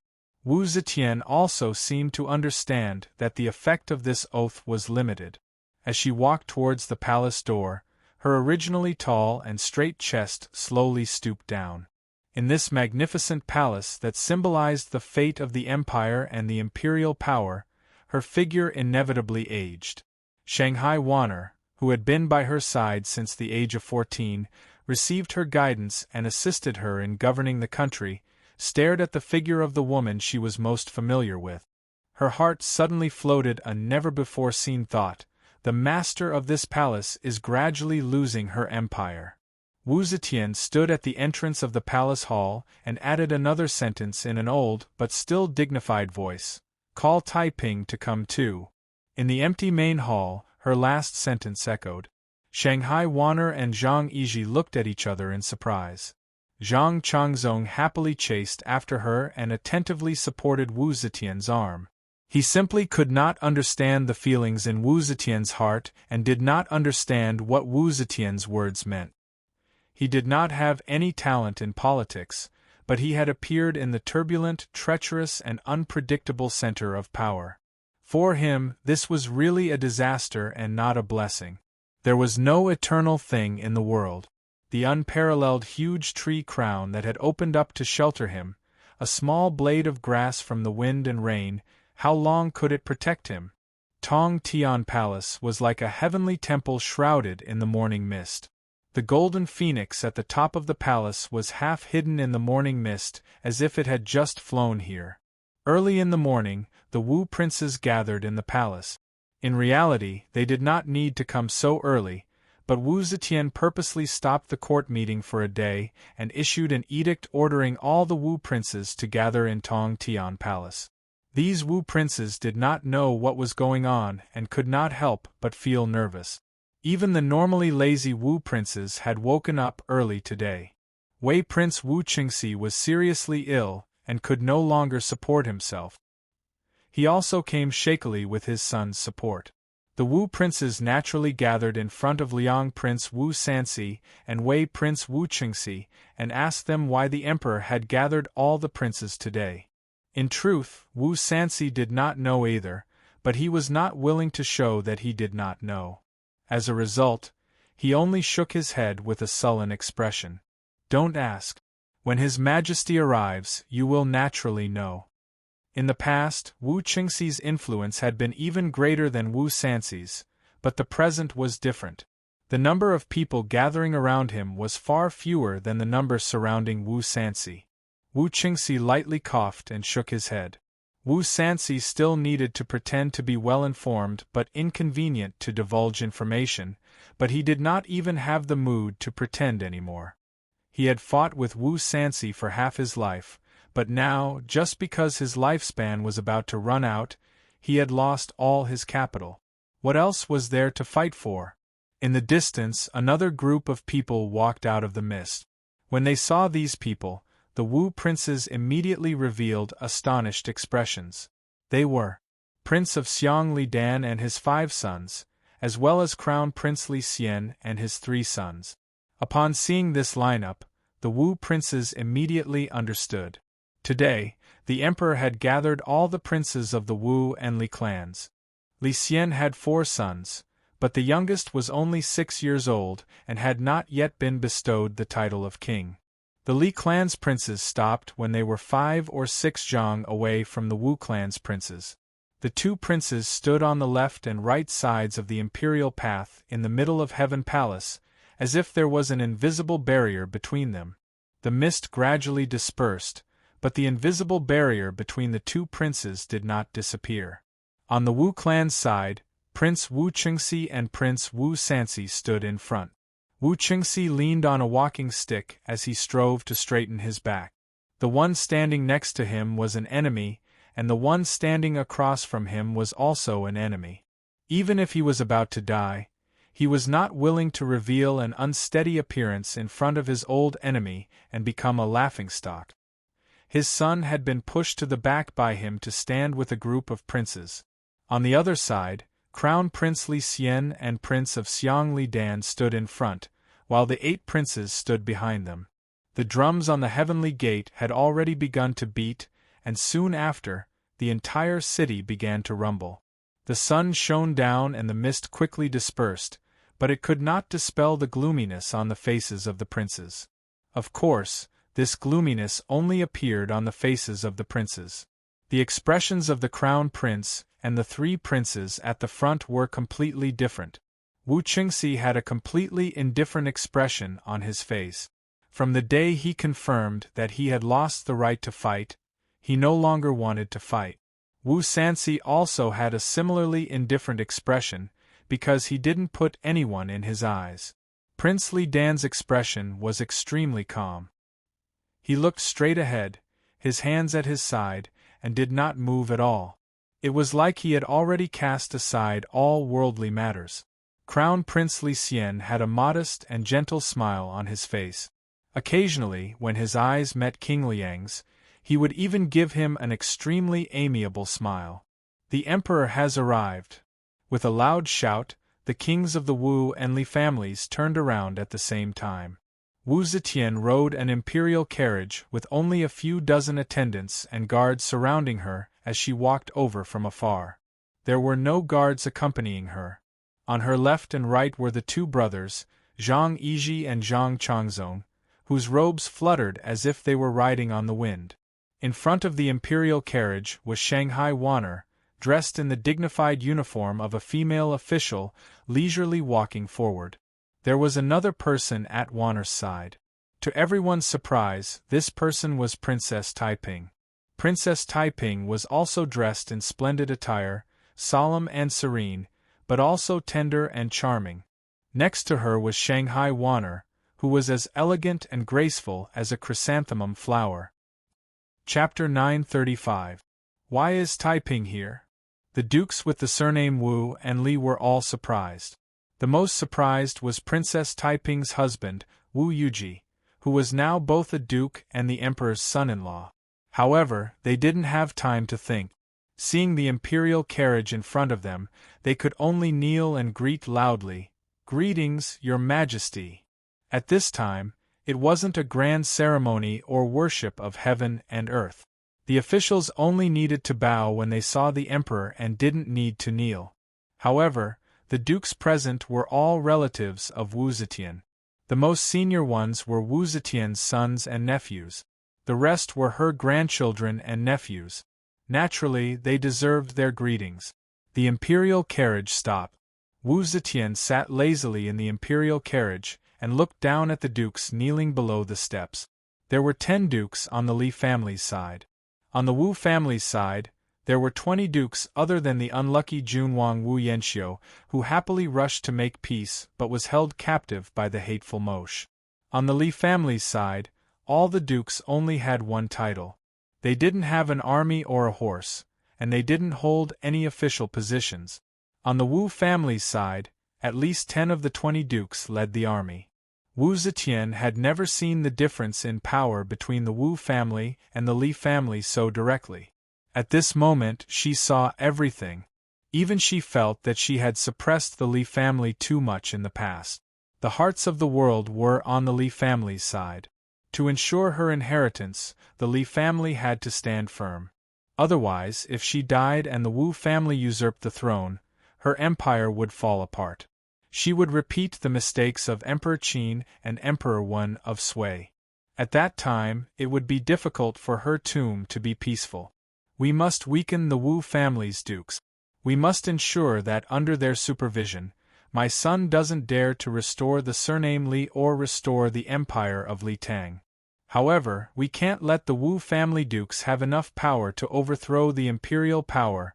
Wu Zetian's scrutinizing gaze swept across the princes one by one, and finally stopped on Wu Qingxi. If she had to choose a nephew among her nephews who could replace the Li family and sit on the throne, only Wu Qingxi's ability barely had a 30% chance. However, this nephew with only a 30% chance would probably walk ahead of her. The others were all useless. Wu Zetian lightly sighed and lightly said, "All of you, get up." The emperor summoned the 2 princes with the surname Wu and Li to swear an oath to the heavens and earth that they would never betray each other and would never fight with each other. The oath was engraved on an iron coupon and hidden in the Hall of History. Taiping also participated and signed his name. In addition, Enlu has been pregnant for 3 months. After the vow, the Son of Heaven will personally preside over the ceremony and marry Enlu to Chong soon. Wan Er's note, which was only 2 fingers wide and had only 3 lines of words, had already told Yang Fan everything that was going to happen in Heaven Palace today. Oath of Alliance? The Emperor actually placed the future stability of the Empire on a piece of paper. It seems that she really has no other way. Yang Fan sneered. Although he knew the news one step earlier than the princes with the surname Wu Enli, the news did not shock him. He only cared about one thing. Taiping also participated. Yang Fan let out a long sigh of relief. He rubbed his chin and thought, the Emperor finally opened the ban and acquiesced to Taiping's involvement in politics? This was an important political agreement between the Wu and Li families. The man was in charge of external affairs and the woman was in charge of internal affairs. Princess Taiping should not have participated. Wu Yuji, as the head of the family, should have full authority to represent his wife. However, Princess Taiping was also able to attend and sign her name on the agreement. This was somewhat unusual. The Wu and Li families had many marriages. Princess Taiping was not the only daughter-in-law of the Wu family. If it was only because she was a daughter of the Li family and a daughter-in-law of the Wu family, then Princess Taiping should not be the only one who could participate in this meeting. It was clear that in Wu Zetian's eyes, her daughter was independent. Not only was she a link between the Wu and Li families, but she was also an independent political force. The Emperor increased the number of cavalry from 100 to 1,000 and increased the proportion of old Li Tang officials in the court. These were all to adjust the balance that was heavily tilted to the Wu family's side to a state of balance. However, these forces were obviously not enough. Now this political balance depended on Wu Zetian's finger to strongly press on the Li family's side, which ensured the temporary peace between the two sides. As long as she withdrew her finger, this balance would fall heavily on the Wu family's side. The Li family's power was too weak, and Taiping was undoubtedly a person who could play a balancing role. Princess Taiping was both the princess of the Li family and the daughter-in-law of the Wu family. From her standpoint, she would not want either side of the Wu family or the Li family to completely fail. No matter which side was completely eradicated, she would be put in an extremely embarrassing position. Therefore, Princess Taiping was undoubtedly the most suitable person to serve as the mediator between the Wu and Li families. But all along, Wu Zetian had never thought of using her. Even when Yang Fan put him in an important position, she still did not consider her. An emperor who usurped the throne most worried that others would imitate him and usurp the throne. This female emperor was Taiping's mother. She knew her daughter's scheming and wisdom, but she had always strictly restrained her and forbade her from getting involved in politics. Obviously, she was worried that her daughter would imitate her. She had usurped the throne from her son. Because of the constraints of filial piety, even if her son was brave and resourceful, he could not rebel against her. In addition, most people thought that even if she usurped the throne, she would return it to the Li family sooner or later. Because her biological sons all had the surname Li, she was already in her 60s when she ascended the throne. It was impossible for her to have another child, so she could ascend the throne relatively smoothly. But if Taiping also had this ambition, she did not have the advantages that her mother had. If she became ambitious, it would only cause chaos in the world. Therefore, Wu Zetian had kept her daughter tightly in prison and did not allow her to show her fangs and claws. But now she had changed her mind. Obviously, she had realized that if she did not let her daughter do anything, her two sheep-like sons would not be able to achieve great things even if they were righteous. Yang Fan's brain worked quickly. Taiping is a woman, so it is difficult for her to directly intervene in the army. It seems that the emperor intends to let Taiping have a role in politics and further strengthen the Li family's control over politics. If that's the case. As for the news in Wan Er's note that Enlu was already 3 months pregnant and had been hastily married, he did not pay any attention to it. He just swept his gaze over and gave a cold laugh in response. In his eyes, that woman was like a strange flower that grew on the island he had lived on for many years. She bloomed in the most beautiful colors but gave off the stench of corpses that could suffocate people to death. After the oath of alliance in the Mingtang, there was, of course, an emperor's family banquet. Many of the members of the imperial family who had not appeared in the Mingtang before came, including the brides who had just become the daughter-in-law of the Wu family and Enlu, who was about to become the daughter-in-law of the Wu family. Princess Annel was dressed abnormally coquettishly. The feather dress she was wearing was the most popular style in Luoyang. However, the popular feather dresses were sewn with the feathers of birds like golden pheasant. As for her dress, it was decorated with expensive peacock feathers.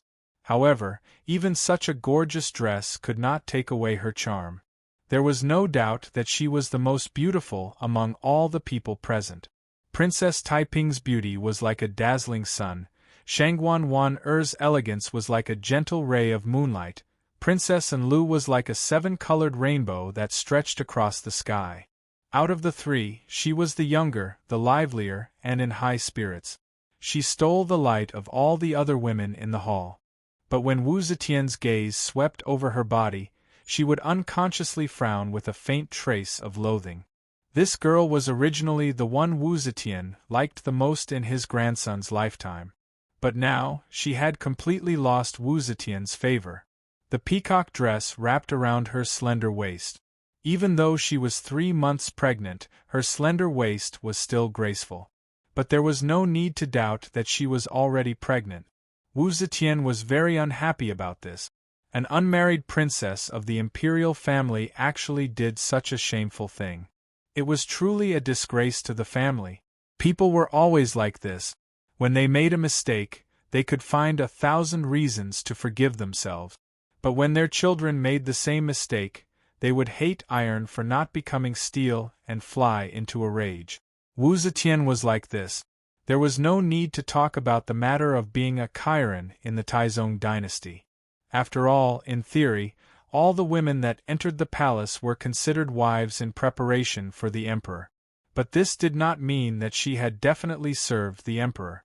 Every palace maid had the duty to offer their chastity to the emperor. Wasn't it the same after being released from the palace still married? Chiron was a rank for concubines and also a title for female officials. How many female officials had served on the emperor's pillow? Female officials could be chosen because of their background. For example, they could be chosen from the family of a minister. The emperor had never favored them, but he still had to give them a title to pacify the officials. It could also be because of qualifications, meritorious service, or being used in front of the emperor, but it did not necessarily mean that they had slept with the emperor. Other than the empress and the 4 consorts, the other 9 concubines, 9 Jiyu, 9 beauties, 9 Chiron, 27 Bao Lin, 27 Yu Nu, 27 Kai Nu, and the 6 ministers were all wives in preparation for the emperor.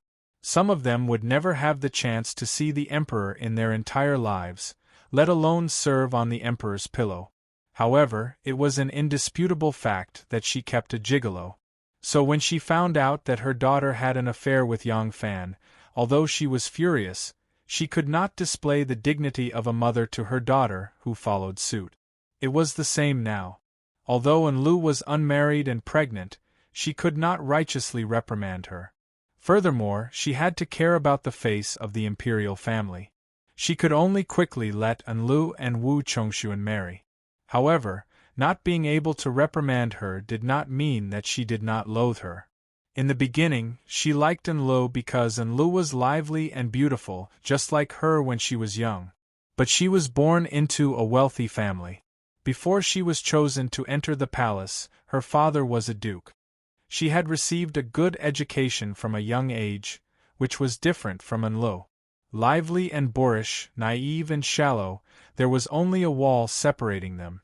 At first glance, they seemed the same, but with Wu Zetian's experience, she could quickly tell them apart. So, she was no longer as surprised as she was when she first saw Enlu. Because of this, she felt even more disgusted with him. Chapter 936. But when she saw her son and nephews, her slightly furrowed brow relaxed and a faint smile appeared on her face. Wu Sanxi was raising his cup and patting the Prince of Xiang's shoulder, laughing and whispering in his ear. The two then roared with laughter as they raised their cups and drank. The crown prince, Li Xian, was seated cross-legged next to Wu Qingxi, his face filled with concern as he inquired about his condition. The princes were gathered around the prince consort, Wu Yuji and Princess Taiping, chatting and laughing. Wu Zetian liked this sort of scene. Although she knew that this harmony was largely due to her presence, it was also true that the relationship between the two sides had greatly improved. If she created more opportunities for them to interact, who said that they could not live in harmony? Wu Zetian smiled as she thought of the leopard cat and parrot she had raised. Leopards and cats could not live in harmony, but the Wu and Li families could definitely live together. Wanner was also present. If Second Zhang could be said to be half a member of the Wu clan because of Wu Zetian, then Wanner was the only outsider at this clan banquet. But of all the people present, who had accompanied Wu Zetian as long as she had, her place in the emperor's heart was no less than that of these people who were related to the emperor by blood. In front of Wanner was a bowl of camel trotter soup that was as white as condensed milk and a plate of coin-nosed venison. It was accompanied by fresh elm powder, tender, mellow, and extremely delicious. Wanner had always liked these two dishes, but for some reason, when she smelled the rich fragrance of the meat, she felt waves of nausea wash over her. Wanner gently rubbed her chest. Although she had pushed away the dishes, the smell of the aroma still made her nauseous. Warner swallowed a mouthful of sour water. She truly could not hold it back. Afraid that she would make a fool of herself by vomiting in the hall, she quickly got up and quietly walked over to Wu Zetian's side and whispered a few words into her ear. Wu Zetian was gazing at her children and grandchildren, nodding and smiling. She did not take Warner's departure to heart. In her view, Warner had always been cautious and obedient, which was why she had left early. Today's banquet was the Emperor's clan banquet, and the Emperor was showing her favor by keeping her. If she really accompanied her until the end, she would not be the obedient Warner. Wu Zetian smiled and nodded. Shanghai Warner then floated back behind the screen. She hurriedly walked out of the hall. The autumn wind blew, and Warner suddenly felt nauseous again. She quickly held onto a pillar and gasped for breath. Only then was she able to suppress the feeling of vomiting. When Fu Qingqing heard that she was about to return from the banquet, she quickly took a few manuscripts and rushed to Wan Er's residence. She was about to speak when she saw Wan Er frowning and her face pale. She couldn't help but ask, "Jie, what's wrong?" Wan Er waved her hand and said, "Give me a glass of water and call a royal doctor." "All right." Fu Qingqing hurriedly put down the manuscript and poured a cup for Wan Er. He then hurried out and ordered the palace maids to call for the imperial physician. Not long after, a handsome imperial physician, who looked to be in his early 40s, hurried in with the palace maids. As soon as he entered the study, he bowed deeply to Shanghai Warner and said, "This lowly official is the Imperial Hospital's teaching assistant, Yang Yi. Greetings to Shangguan Warner." In the Imperial Hospital, there were doctors, medical workers, doctors, pharmacists, doctors, and teaching assistants. Above them were the doctors, medical supervisors, medical officials, and imperial physicians. However, these people were mainly responsible for the management of the Imperial Hospital. Specifically, the ones responsible for prescribing and diagnosing illnesses were the doctors and teaching assistant. Yang Yi was the teaching assistant of the Imperial Hospital. This teaching assistant was just 57 years old. Among the white-haired, silver-bearded imperial physicians, he could be said to be in the prime of his life. His family's medical skills were very good. If it wasn't for the fact that the person feeling unwell was the Emperor's favorite, Shanghai Warner, there was no need for him to appear. At this time, Warner's tumbling heart had calmed down. Seeing that the imperial physician had arrived, she said, "Teaching assistant Yang doesn't need to be so polite. Please sit." Yang Yi picked up a praying mat and sat down on the opposite side of the low table. Warner said, "Chie's spleen is not feeling well today. Just now, I suddenly smelled grease and almost vomited. May I trouble sir to take a look?" Yang Yi bowed and said, "Please stretch out your wrist." Warner stretched out her hand. Her green sleeves drooped down, revealing a slender wrist as white as jade. Yang Yi didn't dare to look at Warner. Without looking sideways, he stretched out a finger and placed it on Warner's wrist. He only used one finger to feel her pulse. This was not because teaching assistant Yang intentionally showed off his superb medical skills in front of Warner. It was because he had been showing off for a long time that it became natural. Otherwise, why did he think that at such a young age, he was able to surpass many national doctors in the Imperial Hospital? Doctors couldn't compete with each other to determine the winner. The necessary packaging was still necessary. Yang Yi placed a finger on Warner's pulse. After a moment, his expression changed. Warner's eyes fluttered and happened to catch the shock in his eyes. Her heart was also tight. She thought that she had caught a cold in the autumn and hurt her spleen. Although she had called the imperial physician, she didn't care much.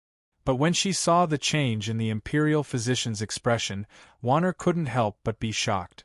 "Could it be that I really have a serious illness?" Yang Yi frowned and quickly glanced at Warner. He didn't think that Warner was staring at him. When their eyes met, Yang Yi's body was obviously shocked and almost jumped up. Fu Qingqing, who was standing on the side, was shocked and quickly asked, "Imperial physician Yang, How is Sister Wanner's condition?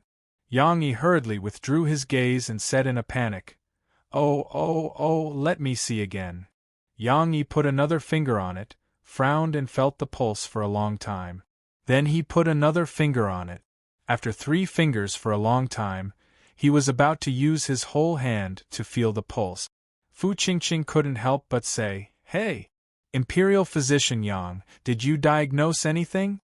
Yang Yi's body suddenly trembled. It wasn't a big movement, but he had 3 fingers on Wanner's wrist. This slight tremble couldn't be hidden from Wanner. Yang Yi avoided Wanner's sharp gaze and hurriedly replied, Waiting for orders is just busy with official business, resulting in fatigue and weak spleen and stomach. As long as the qi and spleen are replenished and the stomach is stabilized, then it can be balanced. This official will go back now and personally get the medicine. After it is brewed, I will send it to waiting for orders. After Yang Yi finished speaking, he hurriedly got up and bowed to Wanner and Fu Qingqing. He picked up the medicine box and left. Wanner looked at him coldly and saw him hurriedly walking out. When he reached the door, he stretched out his hand to pull it open. His fingers were trembling. Suddenly, his starry eyes focused and he shouted in a deep voice, Stop! Yang Yi was shocked and turned around in a panic. He forced himself to bow and said, Waiting for orders, what else do you need? Wanner slowly stood up and walked in front of him step by step. Yang Yi lowered his head. There was a faint sweat on his forehead. At this time, Fu Qingqing also saw that something was wrong. She quickly caught up and stood beside Wanner, staring at Yang Yi vigilantly. Wanner stared at Yang Yi and said in a cold voice, Assistant Yang, although this is the palace, if I wanted to kill you, it would be like killing an ant. It wouldn't cause any waves. Do you believe me? The medicine box fell to the ground. Yang Yi knelt down and kowtowed like pounding garlic, waiting for orders to show mercy. Waiting for orders to spare my life. This official won't say anything. No, this official doesn't know anything. This official, a strange expression slowly appeared on Wanner's face. She said word by word, You speak. What happened to me? Wu Zetian only drank 2 cups of fermented rice at the family banquet, and she was already a bit tipsy. As her body aged, her capacity for alcohol was getting lower and lower. But today's family banquet seemed to have made her very happy. When she returned to the lovely spring terrace, there was still a faint smile on her face. Zhang Yizhi saw that the Empress was in high spirits today and hurriedly said, The saint is happy today. Do you want to ask the people of the Fengchen Institute to sing and dance for the saint? They just rehearsed a new song and dance a few days ago. No need. Wu Zetian waved her hand with a smile. There was still a bit of red on her face from the wine, but her eyes had gradually become clear. This bit of wine could only make her feel a bit tired, but it could not disturb her mind. Wu Zetian used a clear and powerful voice to say, I am tired and want to sleep for a while. Send a decree to the left Assistant Minister of Revenue, Qiu Lingji, Zheng Zhongbua, Chen Dong, Sun Yuxuan, the censorate Hu Yuanli, Shi Yu, Wen Ao, Ho Zhongyu, Chen Yanru, Wu Yizong of the Golden Guards, and Yang Fan of the 1,000 Horsemen camp to come to the Martial Accomplishment Palace tomorrow to see the Emperor. Hearing that the officials that Wu Zetian had summoned actually included the Ministry of Revenue, the Ministry of Justice, the Ministry of Works, the Imperial Censorate, and the commanders of the 2 Imperial Guards, both military and civil, and had no connection with each other at all, Zhang Yizhi couldn't help but be dazed. However, he did not dare to be negligent. Before Wu Zetian turned to look at him, he had already bowed and said, Your subject obeys. Seeing Wu Zetian slowly enter the bedchambers with the help of the palace maids, Zhang Changzong immediately came over and said in a small voice, Wulong, why do you think the saint has summoned these people? Zhang Yizhi shook his head lightly. Zhang Changzong's eyes turned and he said, Even you and I did not know anything about this beforehand. This is too confidential, isn't it? Do you think Shangguan Weizhi will know? Zhang Yizhi had a thoughtful look, as if he had vaguely thought of something, but he didn't say it. He only shook his head again. Zhang Changzong said, "How about I go find Shangguan Weiji and ask her? We have always been respectful to her. If she knows, she will give us face." Zhang Yiji's eyes moved a little, and he nodded and said, "Okay. You go, I will go find someone to pass on the saint's oral order."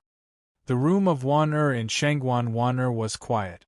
There was only a pot of blooming orchids on the windowsill, emitting a faint fragrance into the room. The window was half open, and a little bird with green feathers and a yellow beak flew in and stood on the windowsill. It turned its head and pecked the feathers under its wings, curiously poking its head into the room. The study was empty. At this moment, Wan had gone around to the elegant inner room that was partitioned by a screen. She sat on the couch in a daze, one hand stroking her abdomen. The expression on her face was not clear whether it was curiosity or surprise, fear or worry, but also a bit of trance and disbelief. Fu Qingqing was like a headless fly bumping around the room. Occasionally, she would stop for a moment, and then immediately bite her little finger nervously. This was a small action when she was nervous. Until her little finger was almost bald, Fu Qingqing resolutely said to Wan "Sister, this matter is too important. You must not trust Yang Yi and entrust your life and death to him. We have to kill him." Chapter 937.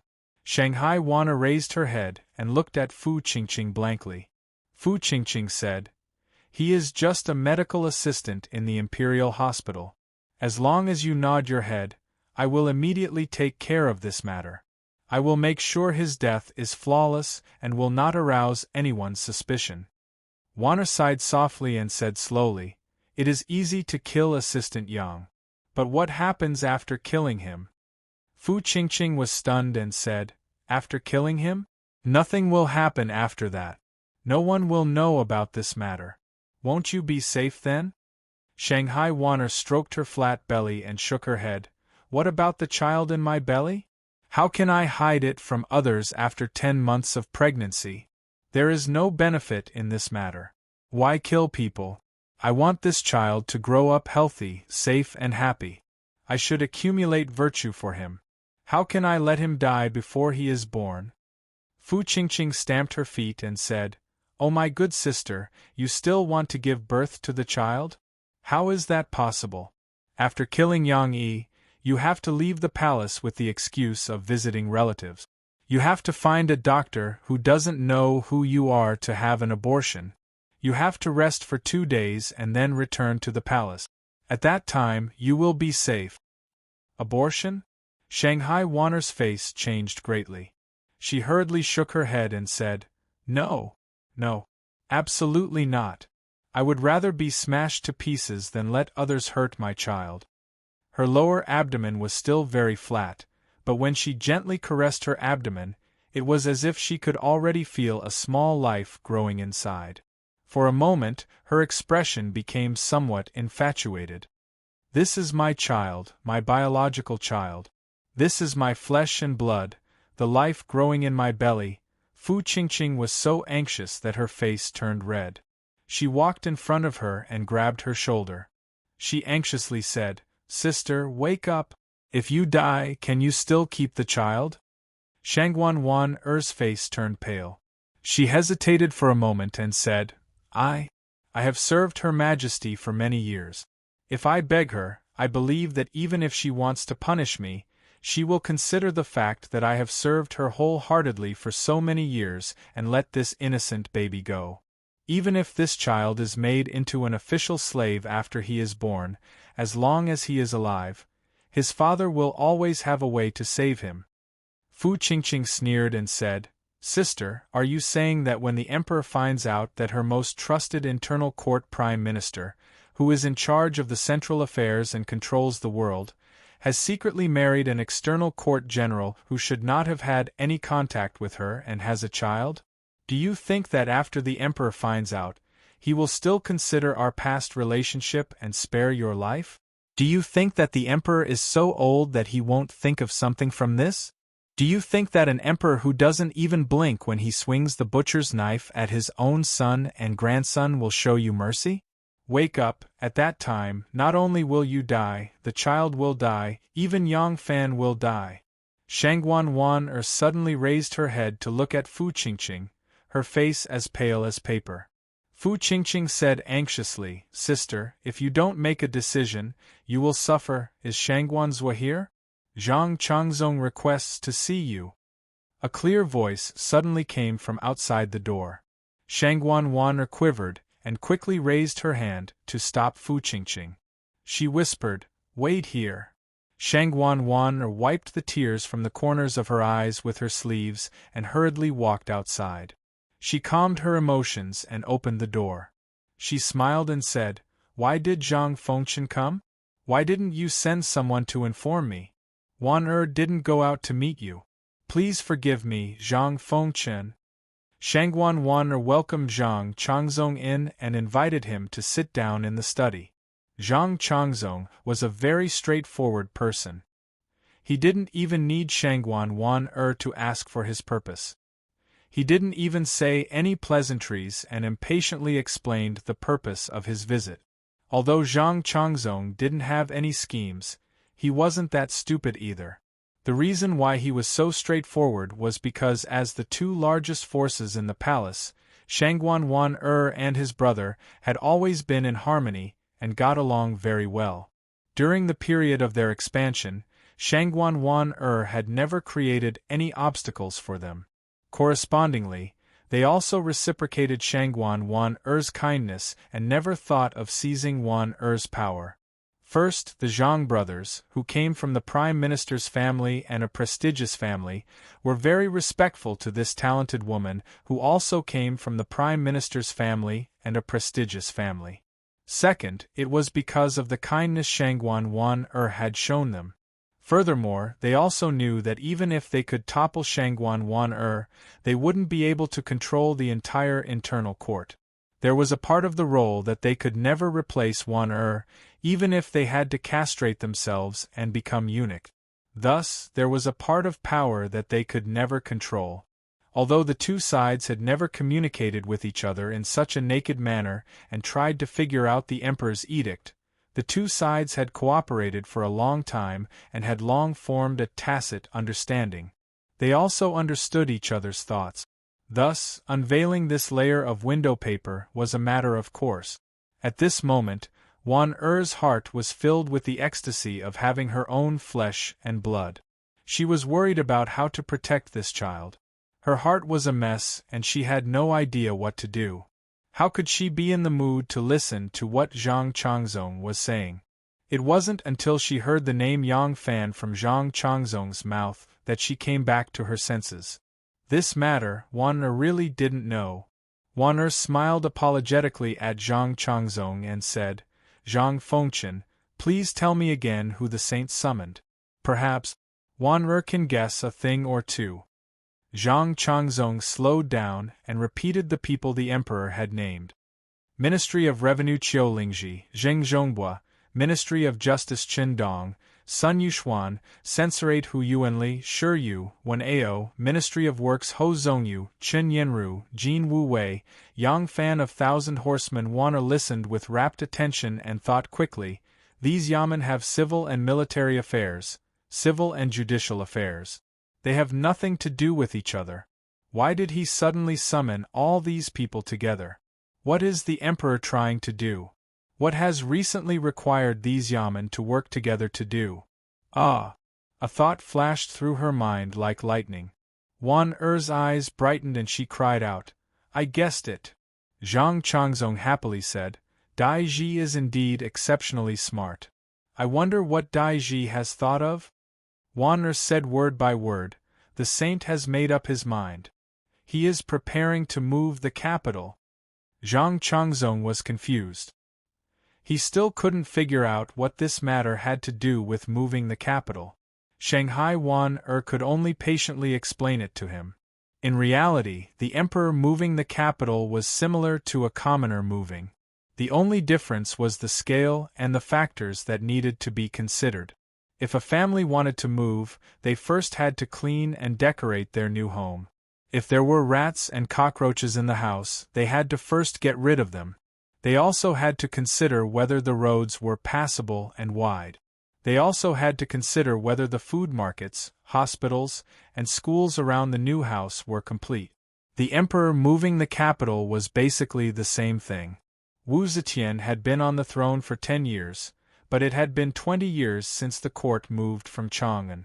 Could the palaces and yamen in Chang'an still be usable? Did they need to repair and refurbish them? There were more than 100,000 soldiers and soldiers traveling from Luoyang to Chang'an. They needed to know the road conditions and solve any problems immediately. Furthermore, there were at least 100,000 officials, family members, servants, and soldiers moving back to Chang'an. Because the center of the court was moving, the merchants, gentry, scholars, and officials from all over the country had to follow them to Chang'an. In reality, Chang'an would suddenly have an additional 100,000 people. Would the road be smooth? The problem of food also needed to be solved. These were the responsibilities of the Ministry of Works and the Ministry of Revenue. As for the Ministry of Justice and the Supreme Court, was there even a need to say anything? Of course, it was to get rid of the 4 pests. Flies, mosquitoes, rats, and cockroaches were all on the list. Through the case of Yenzhou, the Empress was already very worried about the governance of the officials in Guangzhou. If the officials in the capital were corrupt, it would seriously affect the stability of the center of the court. The emperor wanted to move the capital back to Chang'an. Of course, he had to carry out a thorough cleaning in Guangzhou. If the emperor wanted to move the capital, it was inevitable to mobilize the army. This was the most important of all problems. Although the imperial army would be transferred from Luoyang, didn't they need someone from the military to be the vanguard? The placement of the army was also a big problem. The reason why the Northern Office was sent was that the Imperial Army of the Northern Office was the core army of the Emperor and was the army stationed in the capital. As for the Southern Office, the official army was rotated from all over the country to guard the capital. It was not a top priority. Shanghai Wan Er's analysis was clear and reasonable. Zhang Changzong listened and nodded. While listening, he was anxiously thinking about what benefits the Zhang family could get by moving the capital. Unfortunately, he had nothing else in his mind except poetry, chess, calligraphy, and painting. After thinking for a long time, he still couldn't come up with a reason. Finally, he had to give up. He wanted to go back and talk to the Wulong, and let the Wulong make the decision. When Wanner finished, Zhang Changzong, who was in a hurry to go back and deliver the news, stood up. He bowed to Wanner and said gratefully, "Your words have woken me up. I will remember this kindness in my heart. I will repay you in the future." Shanghai Wanner also stood up and said with a slight smile, "Zhang Fengchen, you are too polite. You and I are both working for the sage. We want to figure out the sage's mind and also hope to do things better so that the sage can be more relaxed and happy. It is our duty as officials to share the emperor's worries. There is no need to thank me." Zhang Changzong laughed, cupped his hands to Shangguan Wanner and left. Shanghai Wanner sent Zhang Changzong off and returned to the study to sit down. She rested her chin on her hand and was lost in thought. Fu Qingqing walked out of the bedroom and said to Shanghai Wanner anxiously, "Sister." Qingqing just carefully pondered for a long time. "If we want to keep this child," Shanghai Wanner's eyes lit up and said, "You have an idea?" Fu Qingqing said awkwardly, "No. Qingqing's plan is clumsy.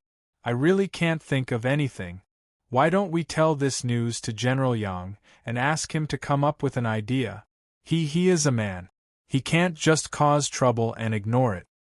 At this point, Fu Qingqing was a little resentful and muttered in a low voice, "These men are the worst. They only care about their own happiness. How can they be so careless?" She was, after all, an unmarried girl.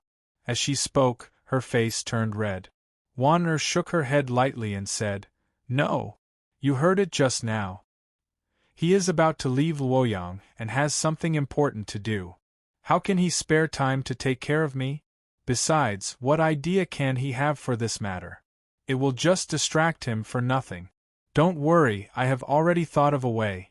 I will definitely be able to keep my child. At this moment, her black and incomparably clear eyes revealed a gentle and resolute light.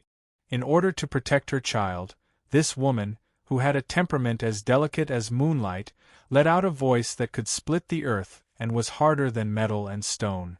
No one would doubt that if someone tried to harm her child, she would pounce without hesitation like an enraged lioness. Chapter 938. Early the next morning, the fully recovered Yang Fan was about to return to the Thousand Horsemen camp when someone from the palace came to pass on an edict for him to enter the palace. Yang Fan stayed in the palace until almost noon before leaving the palace in a mess with the officials from the Ministry of Revenue, Ministry of Justice, Ministry of Works, and the Imperial Censorate. All the officials hurried back to the Yamen and rushed to tell the news to their own officials and all the officials who were close to them. The Emperor had decided to move the capital. No, it wasn't a decision. He had already started moving the capital. Wu Yizong also attended the Imperial Conference at Wucheng Hall. When he saw Yang Fan, Wu Yizong's expression immediately changed between green and white. It was as if a large dye shop had opened on his face. However, he did not immediately pounce viciously and bite like a mad dog as Yang Fan thought. This surprised Yang Fan. Yang Fan already knew that the prostitutes and patrons of the brothel had been implicated. From his actions, he could guess that although Wu Yizong would take revenge on him, he would not do so with great fanfare. He had already lost all face in front of him, and would not continue to lose face in front of all the people of Luoyang. However, at the time, his ruffian and scoundrel behavior had been seen by several court officials. It must have spread in officialdom, so Yang Fan guessed that when he saw him in the palace, he would not have many misgivings. Perhaps he would immediately attack him on the spot like last time. He had not expected Wu Yizong to know how to endure. This made Yang Fan look at him in a different light. Yang Fan was not afraid of a mad dog that would bark at him endlessly if he stamped his foot. However, if this mad dog knew how to endure and evolved from a mad dog to a poisonous snake, then he had to be on guard. The Emperor had not summoned them to discuss matters. He had given them a direct order. He ordered them to immediately hand over the matters at hand and set off the next morning for Chang, and to make preparations for the capital move. When Wu Yizong heard this, he no longer stared fiercely at Yang Fan. His aunt had indeed decided to move the capital. He was one of the advance officials. If the Emperor moved back to Chang'an as a general of the Imperial Army, there was no reason for him to command the army in Luoyang. This army had to be handed over to the Southern Office. Through the relocation of the capital, the Emperor reduced his power and strengthened the power of the Political Affairs Hall. The expansion of the power of the Prime Ministers was actually strengthening the power of the Li Tang family. Wu Yizong's mind was filled with ideas on how to seize power in Chang'an. He had no time to care about Yang Fan. After leaving the Imperial Palace, Yang Fan immediately ordered a personal guard to deliver a message to the Thousand Horsemen camp, telling Sima Shuliang to hand over the Black Tortoise Gate's defense, pack up and prepare to depart from the camp. After sending a personal guard to the Thousand Horsemen camp, Yang Fan hurriedly returned to the Yang estate. As soon as he entered the door, he ordered, "Go, summon Gu De, Gu Er, Gu San, and Miss Gu to the study." The Gu brothers' defensive zone was located in the outer residence of the Yang estate. They were the fastest to arrive. Very soon, they stood in front of Yang Fan with their heads held high and chests puffed out. Each of them was in high spirits and high spirit. When they looked at Yang Fan, their gazes were filled with kindness and joy. They already knew that Ah Lang had slept in their sister's arms and was seen by everyone in the residence. Logically speaking, from their standpoint, they should have beaten this bastard who took advantage of their sister and ruined her innocence. But the three brothers were bursting with joy. They didn't care about the strange gazes of the servants in the residence. Their only regret was that when they found Ah Lang, they were in the bedroom. Moreover, Ah Lang was still sick. Even if he had done something bad, it would be limited. If he had done it on the bed, it would have been perfect.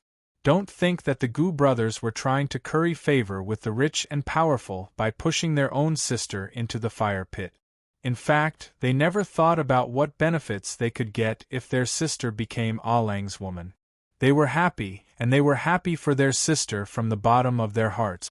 Among the three brothers, the youngest third brother's children were already old enough to buy soy sauce, but their little sister was still living alone with her sister-in-law. She had long passed the marriageable age.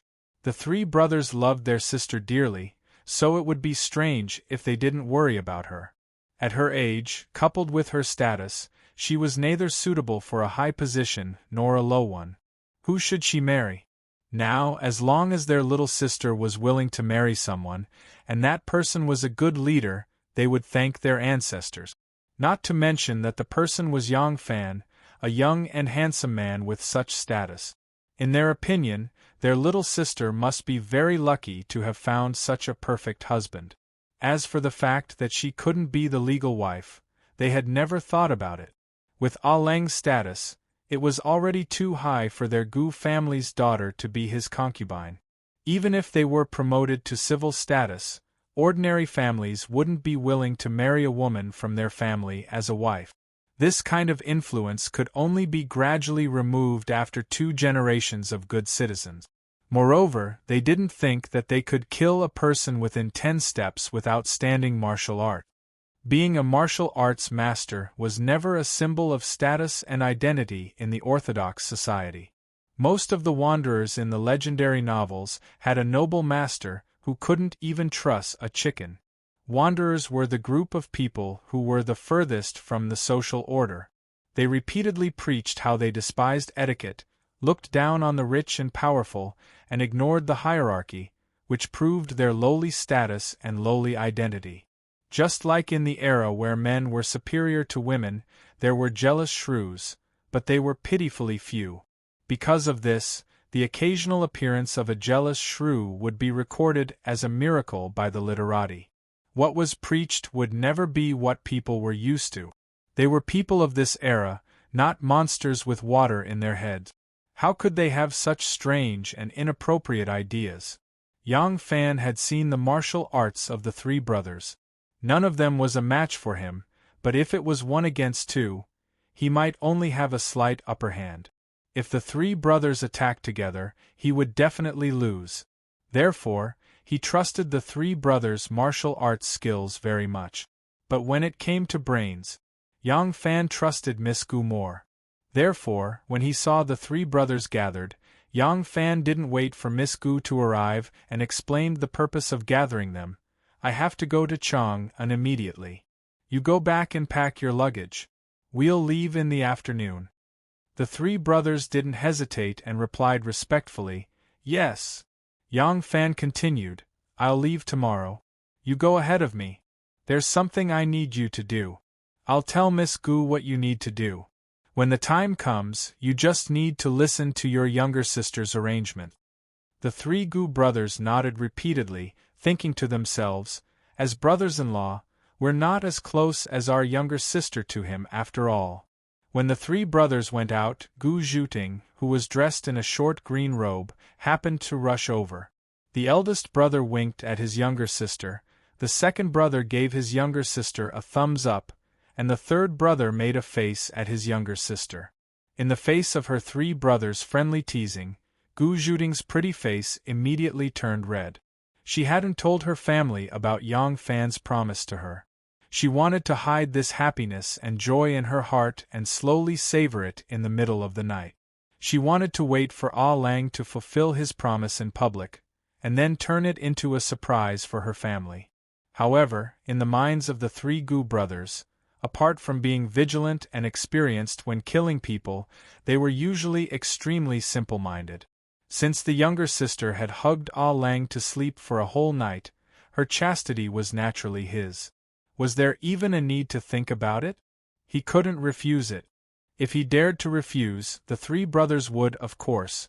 The Gu family owed Ah Lang a great debt of gratitude that could never be repaid in this lifetime. No matter what he had done, they couldn't use violence against him. But Ah Lang was such a good person, so he couldn't let the younger sister suffer, could he? Ah Lang, Gu Zhuting said to Yang Fan with a blushing face. Her long eyelashes drooped as she stared at the tips of her feet. Her toes were drawing circles on the green brick. The shy look of a young girl was exceptionally charming. Unfortunately, her coquettish look was useless to the blind. Yang Fan was lying on the table, holding a brush and scribbling something. He said to her without raising his head, "I entered the palace today. I've received the Emperor's edict that I have to go to Chang'an tomorrow morning. I guess I won't be back for a year." Gu Zhuting let out an "ah" and her pretty face suddenly turned pale. Because of her identity as a woman, it was convenient for her to enter and exit the inner residence. She had been responsible for the security of the inner residence, so it was impossible for her to leave with Ah Lang. Ah Lang would be gone for a year. Then Yang Fan continued, "I've just told your three brothers that you will leave with them in the afternoon. Go to Chang'an ahead of me and do something important for me." Gu Zhuting's heart immediately flew back to heaven from hell. Didn't this mean that not only could she stay by the best man's side, but she would also be alone during this time? Gu Zhuting, who had just come back to life, answered crisply with a misty look in her eyes, "Yes." Pursing her lips, Gu Zhuting couldn't help but say, "The Empress did not reveal anything in advance, and without the discussion of all the civil and military officials of the imperial court, such a major matter as moving the capital was done just like that. As expected, she was acting on her own volition." She added sweetly in her heart, "The Emperor is wise." "Oh?" Yang Fan, who had been writing, paused and looked up at her. He chuckled and said, "You're wrong about this. Moving the capital is such a big thing, involving politics, economy, military, culture, education, construction, transportation. She also has to convince those princes and ministers who have too many interests in Luoyang and are unwilling to move the capital. It involves too many aspects. The safest way is to use the power of the whole country to arrange it through the court. If it were 10 years ago, no, even 5 years ago, the Emperor would have done this. Now she has given the court a act first and report later. It's not because the Emperor is arbitrary, but precisely because she has no confidence to sway everyone's opinion. That's why she decided to set an established fact so that no one can stop her." Oh, Gu Zhuting answered softly and said with infinite admiration, "Ah Lang really has sharp eyes. I didn't see it at all." She said it just now because she was full of joy, and also because she wanted Ah Lang to think that she was not a female warrior. Obviously, Ah Lang liked intelligent women. But since she guessed wrong, it didn't matter. Which man didn't like obedient girls who admired and worshipped him? Yang Fan was writing with his head down. As he was writing, he suddenly looked up at Gu Zhuting and chuckled, leaving Gu Zhuting confused. Yang Fan noticed Gu Zhuting's careful and flattering mind, but he didn't find it annoying at all. Instead, he was very happy. No wonder when he read history books when he was young, he often found it strange that treacherous officials were known to be treacherous, but the fatuous emperor liked them. Now he understood. Who would like a person who contradicted him all day long and reprimanded him at the slightest provocation? If treacherous officials were as cute as Ah Gu, he would rather be a fatuous emperor. In fact, in the Yang family, wasn't he just an emperor? Chapter 939. Outside the pavilion on the side of the ancient road, several riders were standing under a tree. Yang Fan stood opposite to Gu Zhuting and said in a low voice, "You must speed up the journey. The earlier we set up the plan, the more advantageous it will be for our future situation." "Ah Lang, rest assured. This slave understands." Gu Zhuting subconsciously touched her belt. The things that Yang Fan had written for her were right there. She had read them carefully and memorized 70 to 80% of them. Along the way, she wanted to memorize everything on the paper in her mind and then destroy the real thing. A small careless mistake could lead to a complete defeat. You must be careful, Alang said. She kept his words firmly in mind. Yang Fan took a deep look at the woman who had already dressed up as a man. She had only changed into men's clothes, but her appearance remained the same. Her pink lips were moist and bright like a pair of red and tender cherries. Yang Fan suddenly opened his arms and gave her a full hug, whispering softly in her ear, "Be careful!" Yang Fan's hug stunned Gu Zhuting.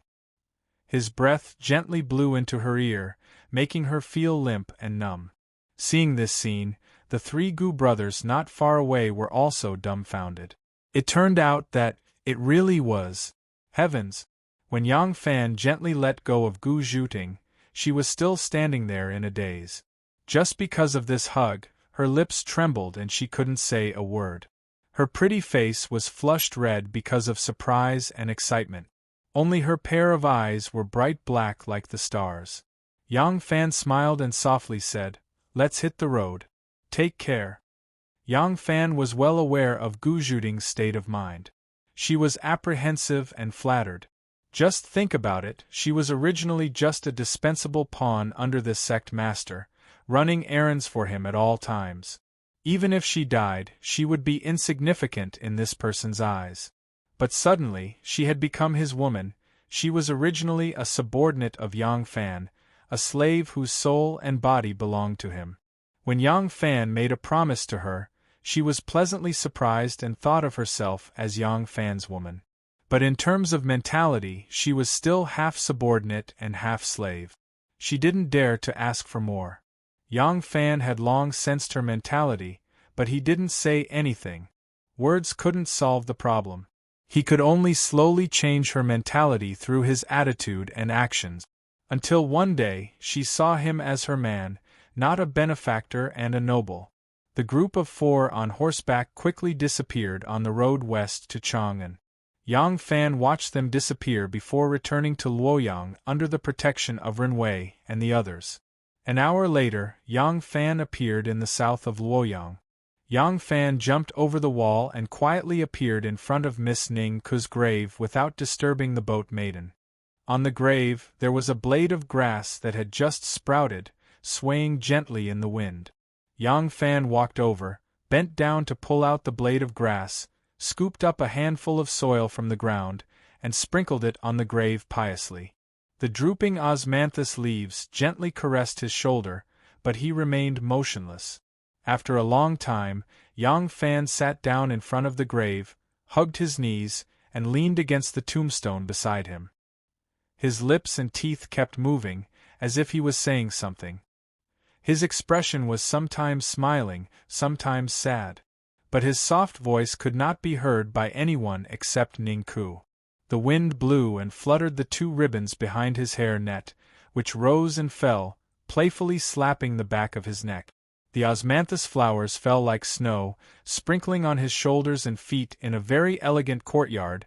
There were vines all over the walls, pine and cypress bonsai in the middle, and countless exotic flowers and plants around. Near the window there was a small pool like the crescent moon, in which several golden carps were swimming under the water lilies. The room was very spacious, divided into different functional spaces by screens. In the largest space, there was a painting of 3 friends in winter, a painting of fishing in the misty rain, and a few large characters hanging on the snow-white wall. Next to the window, there was a desk made of sour twig wood, on which were all kinds of famous calligraphies and a few precious inkstones. More than 10 fine weasel bristles were inserted in the brush pot. On the desk, there was a celadon vase with several blooming chrysanthemums. Next to the wall, there were a few bookshelves carved by famous artists of different height. This was a study, but the scholar in the study was not reading. Beauty could only be found outside of books. A beautiful young girl with half-fallen hair and disheveled clothes rested her hands on the desk. Her breasts, which were like 2 small jade bowls, swayed gently in her half-opened green silk gown. It was a very seductive sight. Her pomegranate skirt was lifted up, piled up at her slender waist, and her white, tight, but still narrow buttocks were raised high in the air. A young boy with a hint of childishness on his lips was dressed neatly, but his pants were pulled down to his legs. His hands were clamped on the slender and soft waist of the young girl, who was squinting her seductively. He gritted his teeth and bumped into her from behind. "Princess! The princess has arrived!" Suddenly, there was a cry of surprise in the courtyard, and a green-clothed attendant turned over and bowed in surprise. Princess Taiping's face was as calm as water, and she hurriedly walked past him. Her golden-embroidered skirt with colorful phoenixes and red peonies swayed on the ground like water, and the golden phoenix hairpin on her head did not move at all, as if she was walking on water. Behind her, there were a few fat female sumo wrestlers, and each of them had a fierce look on their faces. "My mother is here?" In the room, the handsome young boy, who was sprinting with all his might and was about to climb to the top of the pure land of ultimate bliss, was so scared that his face turned pale. The young girl, who was squeaking on the table, suddenly opened her beautiful eyes wide, and her face was filled with horror. "Open the door!" Princess Taiping pushed the door of the study room and saw that it was closed. She immediately retreated 2 steps. A fat woman walked up and grabbed the door with both hands. She shook the door and suddenly exhaled loudly. She exerted her strength and pulled the door outward. With a rumbling sound, the entire door was torn down along with the door frame. A burst of dust flew, and when the dust slightly dispersed, Princess Taiping stepped over a few fallen bricks and walked into the room. In the room, a man and a woman with messy clothes were kneeling on the ground like quails, and their bodies were trembling. Princess Taiping looked coldly at the man and woman kneeling in front of her, and said in a cold voice, "Chong Sun, you are really well read. Every time I test you, you know nothing about poetry and you talk nonsense on policy. I thought you were talented, but it turns out that your talent is used on this kind of thing." The one kneeling in front of Princess Taiping was her second son, Chong Sun. After Princess Taiping remarried Wu Yuji, her 2 sons did not change their surnames. Fortunately, they did not change their surnames. Otherwise, if Chong Sun changed his name to Wu Chong Sun, he would have the same name as Wu Sanxi's eldest son, Wu Chong Sun, who married Princess Anil. Chong Sun kowtowed like pounding garlic, and said with a trembling voice, I know I am wrong, mother, please calm down." Princess Taiping waved her big sleeves and said in a stern voice, "Come, drag this shameless lowly maid who seduced the young master out, and beat her to death." Ever since Princess Taiping came in, the beautiful maid in emerald green gown was scared into a pile of meat paste. Other than trembling, she could not spit out even half a word. Now that she heard it, she was so scared that her liver felt like it was going to explode. She did not even have the time to cry out, "Princess, please spare my life," when a fat female sumo wrestler rushed up and grabbed her hair, and dragged her out like a dead dog. Chong Sun was shocked. He heavily kowtowed to the ground, and repeatedly said, "Mother, please have mercy, spare Ollie. Mother, mother." Princess Taiping sneered, turned around and walked away, only leaving behind a cold sentence. "Drag this unfilial son out for me, 20 lashes." The few female sumo servants obeyed Princess Taiping's orders. Even if it was the young master's order, they did not hesitate. 2 more people rushed forward to pick up Chong Sun and left. In the courtyard, the little errand boy knelt on the ground with his forehead touching the ground, his buttocks raised high. He did not dare to raise his head. Princess Taiping walked past him like floating clouds and flowing water, without stopping for even a step. The little errand boy saw the red dress floating in front of him like a cloud from the corner of his eyes. He had just heaved a sigh of relief when Princess Taiping lightly threw down a sentence from the cloud, smashing him into the 18th level of hell. "Beat this lowly servant who is guarding the door and helping the master to do evil to death for me." When the steward of the princess's mansion, Li Yi, saw Princess Taiping, he immediately bowed to the side of the road. Princess Taiping walked past him like a gust of wind. Li Yi lowered his head and hurriedly followed behind. Princess Taiping was still angry and asked, "What's the matter?" Li Yi was very well informed. As soon as Princess Taiping went to the study room, he knew that the second young master did not study hard, but fooled around with a pretty maid instead. In fact, he already knew about this matter, but he did not mention it. His master was so smart, he did not know that he already knew about it, so he vented his anger on him. Li Yi was even more careful. He did not even dare to breathe loudly as he said, "Loyal General Yang Fan requests to see you." Princess Taiping suddenly stopped, paused for a moment and said, "Invite him to see me at the Xingxiu Hall." In the Xingxiu Hall, as soon as Yang Fan saw Princess Taiping's expression, he laughed and said, "The Emperor has just acquiesced in Princess's meddling in political affairs. Princess has already shown your Majesty." Princess Taiping's anger had not subsided yet, so she frowned slightly. Yang Fan's words made her burst out laughing. She could not help but say coquettishly, "You deliberately came to make fun of me, didn't you? What Majesty? Isn't it because of Chong Sun, that unfilial son? Ai. All day long he does not study hard. He only does those shameful things like fighting cocks and raising dogs, stealing women and stealing jade." Yang Fan said with a smile, "Your son was born with a noble title and does not have to worry about food and clothing for the rest of his life. What are you afraid of? Don't tell me you still expect him to pass the exams and come back as the top scholar?" Princess Taiping rolled her eyes at him and said, "It's easy for you to say. As a parent, even if we can leave an inexhaustible mountain of gold for our son, we still hope that he can have his own ability." Yang Fan was also a father. Hearing these words, he deeply felt the same way. He no longer teased her and said seriously, "It's inevitable that the son of a rich family will be a bit of a playboy. You should not be too strict. Take your time. As long as he has a good character, the rest is not important." Princess Taiping was still remorseful in her heart, but she also knew that because Chong Sun's father died early, she spoiled him too much when he was young and neglected to discipline him. Now that his temperament had matured, it would be difficult to correct him. She could only sigh bitterly and put aside her depressed thoughts.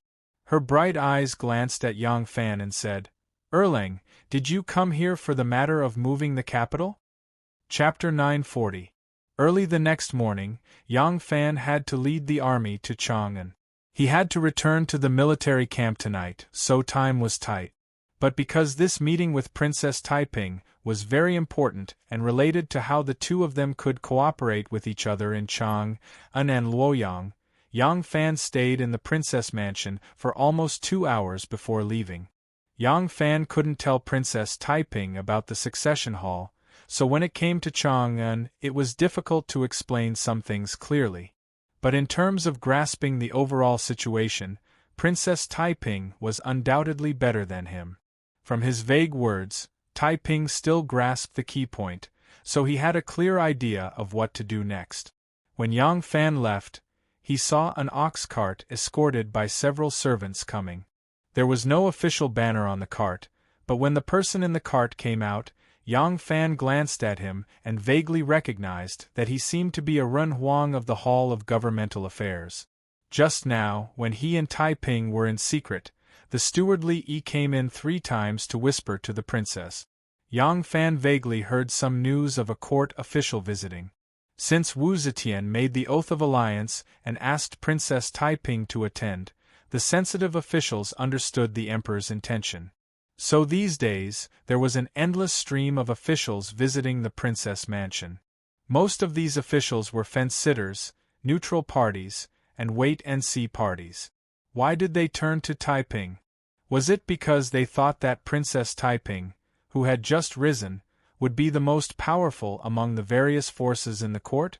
Or it was just because of Taiping's special identity? She was the princess of the Li family and the daughter-in-law of the Wu family. No matter which party fell, they would not easily kill her. Moreover, she was a woman and would not directly participate in the fight for the throne. Worshipping her as a disciple would not be like those officials who clearly supported a candidate for the throne and had no way out. Because of these reasons, they naturally flocked to Princess Taiping. However, this directly strengthened Princess Taiping's influence. When Taiping's power and influence reached a certain level, would her status and mentality still be as aloof as today? Yang Fan silently walked on his way home. Every time he had a meeting recently, he had a strong feeling that he and Taiping were drifting further and further apart. This feeling was not because he was meeting with Taiping now. It was more because he was studying political cooperation. There was less love between a man and a woman. That was a feeling of the soul. Could passionate love last for 10 years, 20 years, or even a lifetime? No. A pair of lovers, after the passion, would rely on family, children, and a common life to maintain their love, and eventually, it would also turn into family love. But there was no basis for him and Taiping to evolve their love into kinship. Therefore, after the passion gradually cooled down, the relationship between the two of them was more like a pair of confidants, a pair of friends, and more like two partners who cooperated with tacit understanding in the business. It was only because of the connection between their souls and flesh that there was more trust and intimacy between them. Under such circumstances, would Taiping, who had lost the shackles of his emotions, grow even more ambitious? Yang Fan was not sure. If Wu Mei had not entered the palace and instead married into some noble family, even the struggle for favor in the harem would not have been so bitter. If she had ultimately become the mistress of a household and not the empress dowager of a country, she would never have become the Wu Zetian of today. A person's fate had always changed according to their circumstances. The times and heroes would always create each other. No one could follow the path that had been determined long ago and walk through their lives without the slightest deviation. Yang Fan did not know whether Wu Zetian's decision to finally break her ban and allow her daughter, whom she had always been wary of, to enter politics was a blessing or a disaster, but at least for now, he had to support her, and he could only support her. Because the Crown Prince and the Prince of Xiang, under the sensitive and paranoid eyes of the Empress, could not possibly recruit soldiers like Princess Taiping. When Princess Taiping appeared in the newly completed Heavenspan Palace, standing together with the 30 princes of the Wu and Li clans, she became the greatest hope for the Li clan's revival. When Yang Fan gathered the Gu brothers and Gu Zhuting to make arrangements, the clan already knew that he was going to Chang'an. By the time he returned home, his luggage had already been personally packed by Xiao Man. Xiao Man tirelessly exhorted him again and again, telling him to pay attention to his temperature, pay attention to his diet, and take care of his body. Meanwhile, Anu counted down the days, hoping that when she gave birth, her husband would have a chance to come back. His 2 lovely wives did not have any hidden grudges against him for his long journey. In this era, the vast majority of men who became officials had to travel thousands of li to serve as officials. As long as their parents were still alive, their wives had to stay at home to fulfill their filial duties. Thus, there were many women who parted from their husbands for several years or even 10 years. Repenting and teaching their husbands to seek the title of Marquis was the resentment of countless women who hoped that their husbands would succeed, but when their husbands really did succeed, they felt lonely and cold. Compared to those women, they were already very lucky. Yang Fan picked up his luggage and was about to leave when he suddenly saw his precious son and daughter staring at him eagerly. He suddenly remembered that when he went to see Taiping, she was troubled because of her son's unfilial behavior. A sense of crisis immediately arose in Yang Fan's heart. Yang Fan began to earnestly instruct Xiao Man, "The children are not young anymore. After the new year, ask a teacher to teach them something. Our son needs to learn, and so does our daughter. Zither, chess, calligraphy, poetry, singing, morality, character, martial arts. You too should also teach them a little. You don't need to be the enemy of tens of thousands of people, but at least they can strengthen their bodies. You can't spoil the children. Yang Nianzu blinked his big eyes as he listened. He immediately grasped the most important issue in Yang Fan's words. Father, if I learn to read, can I still go out to play? Yang Fan's face turned serious and said, Of course, learning to read is the main thing. If you learn well, I can let you play for a while. If you don't learn well, of course you can't play. Yang Nianzu immediately looked at his mother bitterly. Mother, I don't want to celebrate the new year. Xiao Man couldn't help but laugh. Yang Fan's face darkened, and he became more like a strict father. You haven't even learned and you want to be lazy? When I come back, I will check your studies. If you don't learn well, I will spank you. Yang Nianzu pouted and said, Father, go quickly. If you don't go, the city gate will be closed.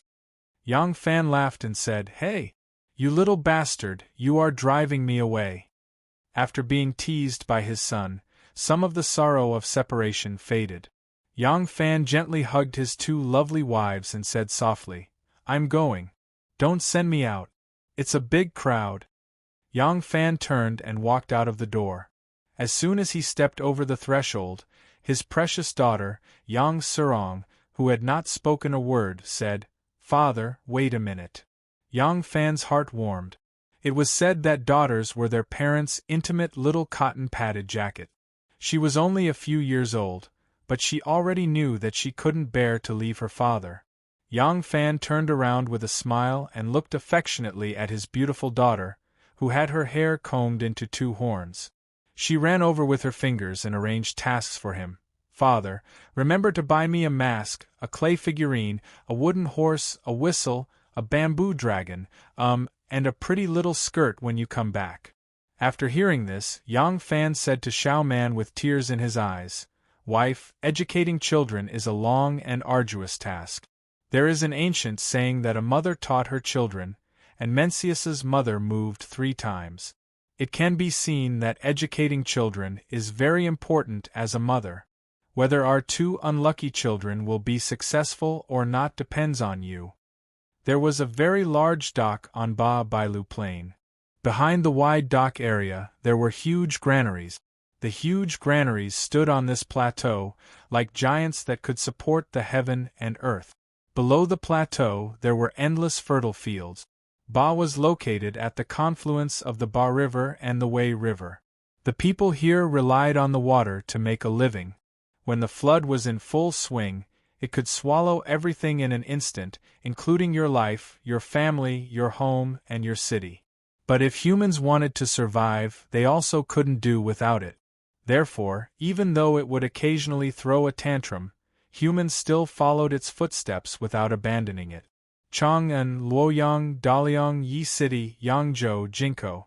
These prosperous cities and Dafu all relied on the banks of the great rivers. Even a small village had to live by the river. The Yellow River flowed through Diaming, so the goods from Jianghuai, Min, and Shu converged here from thousands of miles away. The Yellow River changed its course to the south, and Diaming instantly declined. The dock of Ba thrived on water transportation, and the main goods transported here were grain. Guangzhou was an important grain production area, but its output was not enough to meet the needs of Chang'an City. The garrison in Chang'an, the officials who stayed in the capital, the scholars who traveled to study, the rich and powerful families and their servants who gathered here, the students of the Imperial College and the Imperial College, the Buddhist temples, the Taoist temples, and the large number of monks who did not produce. After Wu Zetian moved the capital to Luoyang, Chang'an still had a population of 700,000, and 300,000 of them were not farmers. These people needed nearly 6 million don of grain a year, and this did not include the grains needed by the garrison to raise the horses. And how much grain could Guangzhou provide for this millennium-ancient capital? Deducting the fiefdoms of the nobles and dukes, the allotted fields of the officials in the capital, the public fields, the bestowed fields, and the Buddhist fields of the Taoist temples, Guangzhou's annual grain output was about 3 million don. Deducting the grain used by the people and paid to the Chang'an granaries as taxes, there was at most 2 million don of grain. Nearly 4 million ton of grain had to be transported from other places every year. Because of this, the water transportation prospered and supported a large number of people who relied on water to make a living. These people were called the water laborers, and there were tens of thousands of them. Water was the most unpredictable thing. When it was gentle, it could take whatever it wanted, but when it was angry, it could destroy everything. To transport grain, a group of people had to stick together to fight against the turbulent torrents, the treacherous terrain, the unpredictable weather, the extortionate officials, and the local gangsters at the dock. They had to use their blood, sweat, and lives to transport the grain to Chang, and in exchange for food for their families. Therefore, those who depended on the water to make a living had to unite in order to improve their ability to survive. Thus, they naturally formed gangs. The Shun faction was one of these gangs of various sizes. The Shun faction had more than 200 members and 5 boats. It was just a small gang among the gangs of the canal transport. Their gang leader was Qiao Mu. Gang Master Qiao had been very distressed recently because the Shun gang, which had never been smooth since it opened, had now encountered a big obstacle. Gang Master Qiao, who had even dared to sail through the Sanmen Gorge, which was known as the Gate of Hell, was really desperate this time.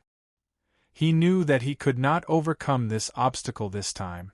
At this time, his benefactor came.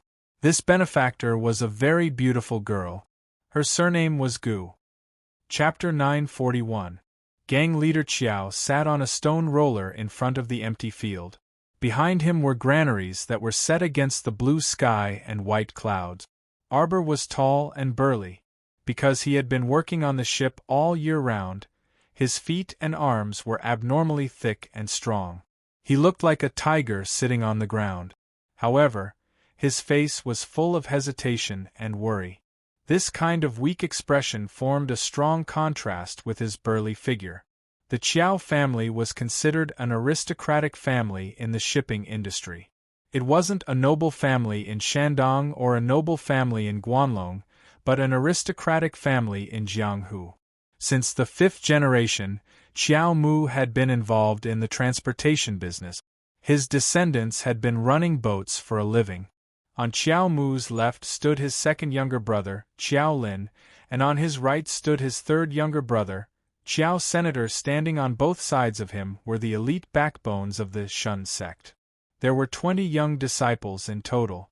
Unlike the worries of the 3 elders, they clenched their fists tightly, and their angry chests heaved up and down like bellows, as if they were suppressing great anger.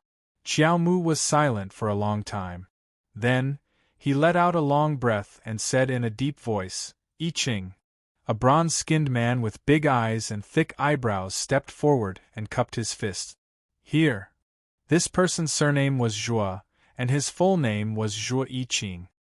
He was in his early 30s, and was a leading figure among the younger generation of the Smooth sect. Qiao Mu said, "If we can't settle this matter today, our Shun school will be finished. This is the foundation of our Qiao family that has been handed down by our ancestors. I am duty-bound to take responsibility for it. I can only pay the death penalty to my ancestors. After I die, you should join the Flood Dragon Union with your brothers." Zhua I Ching was unable to restrain his anger and said, "How can the sect leader say that? Which brother of our Shun gate is greedy for life and afraid of death? If worse comes to worst, we'll just fight the Flood Dragon Union. I'll be the first to kill anyone who dares to betray our master." Qiao Mu shook his head and said sadly, "Which one of us doesn't have a family to feed? We have a whole family to support. What are you going to use to fight with them? Can we even fight with them?" It was I, Qiao, who was incompetent and could not protect the ancestral property. I, Qiao, will bear all the responsibility. You don't need to worry. In a loud voice, Zhua I Ching said, "Ever since I, the one surnamed Zhua, was born, I have been a member of the Shun men's boat. In life, I am a man of the Smooth Gate. In death, I am a ghost of the Smooth Gate. I can't betray my master and defect to the enemy. The brothers couldn't do it either. Brothers, they want to swallow up our Shungate, do you agree? No. Fight it out with them. The 20 burly men spoke in unison, their expressions unusually heroic. Xiao Mu flew into a rage. He glared at Zhuo Yiqing and said, I'm still the sect master of the Shun faction. How dare you disobey my orders? Zhuo Yiqing was extremely terrified.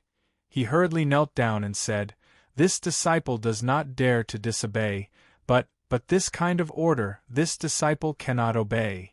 As he spoke of his grievances, the huge man actually prostrated himself on the ground and cried loudly. The reason why Zhuo Yiqing was so terrified was not because Qiao Mu was strict.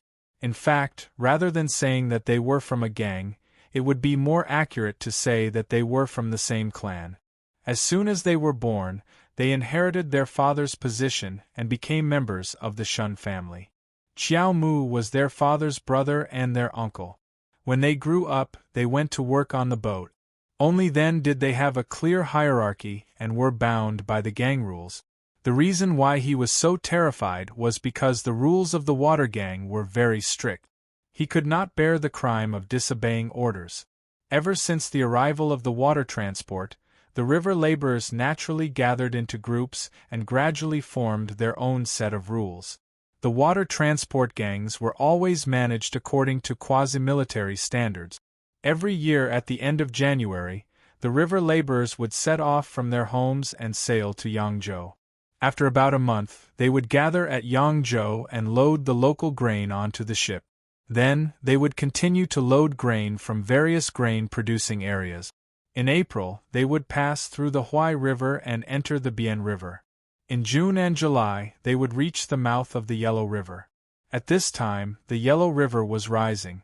Their ships would wait at the mouth of the river for more than a month. In August and September, when the water level of the Yellow River receded, they would pass through the Yellow River and enter the Luo River to transport the grain to Luoyang. Some of the grain ships would unload at Luoyang, while the others would continue up the river, pass through the dangerous Sanmen Gorge and enter the Guanzhong waterway.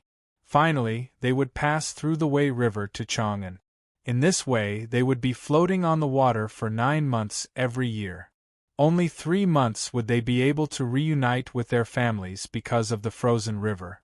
In these 9 months they had been guarding their own ship, carrying boatloads of food through the main transportation artery of the empire, supplying it with blood and nutrients. In the army, if a soldier disobeyed a military order, it might not necessarily affect the fate of the entire army. But on a ship, every sailor had an irreplaceable position. Once they slacked off, the whole ship would be buried with them. Therefore, there had to be some strict rules on the ship. They used gang rules that were close to military rules and sometimes even stricter than military rules to restrain everyone. In the process of sailing, if any troublemaker dared to disobey an order, he would immediately be tied to a stone and thrown into the river to be executed. Even the families of the deceased would tacitly agree to this rule. If someone reported it, the government would also acquiesce to their rules. They would refuse to accept the case because there was no evidence, and the families of the deceased would be abandoned by the whole Chao gang. They would never be able to carry on this business again. They were a group of people who lived under the law, but also dissociated from the law. They had their own set of stricter laws to restrain themselves. They were stricter in carrying out orders and prohibitions than the army.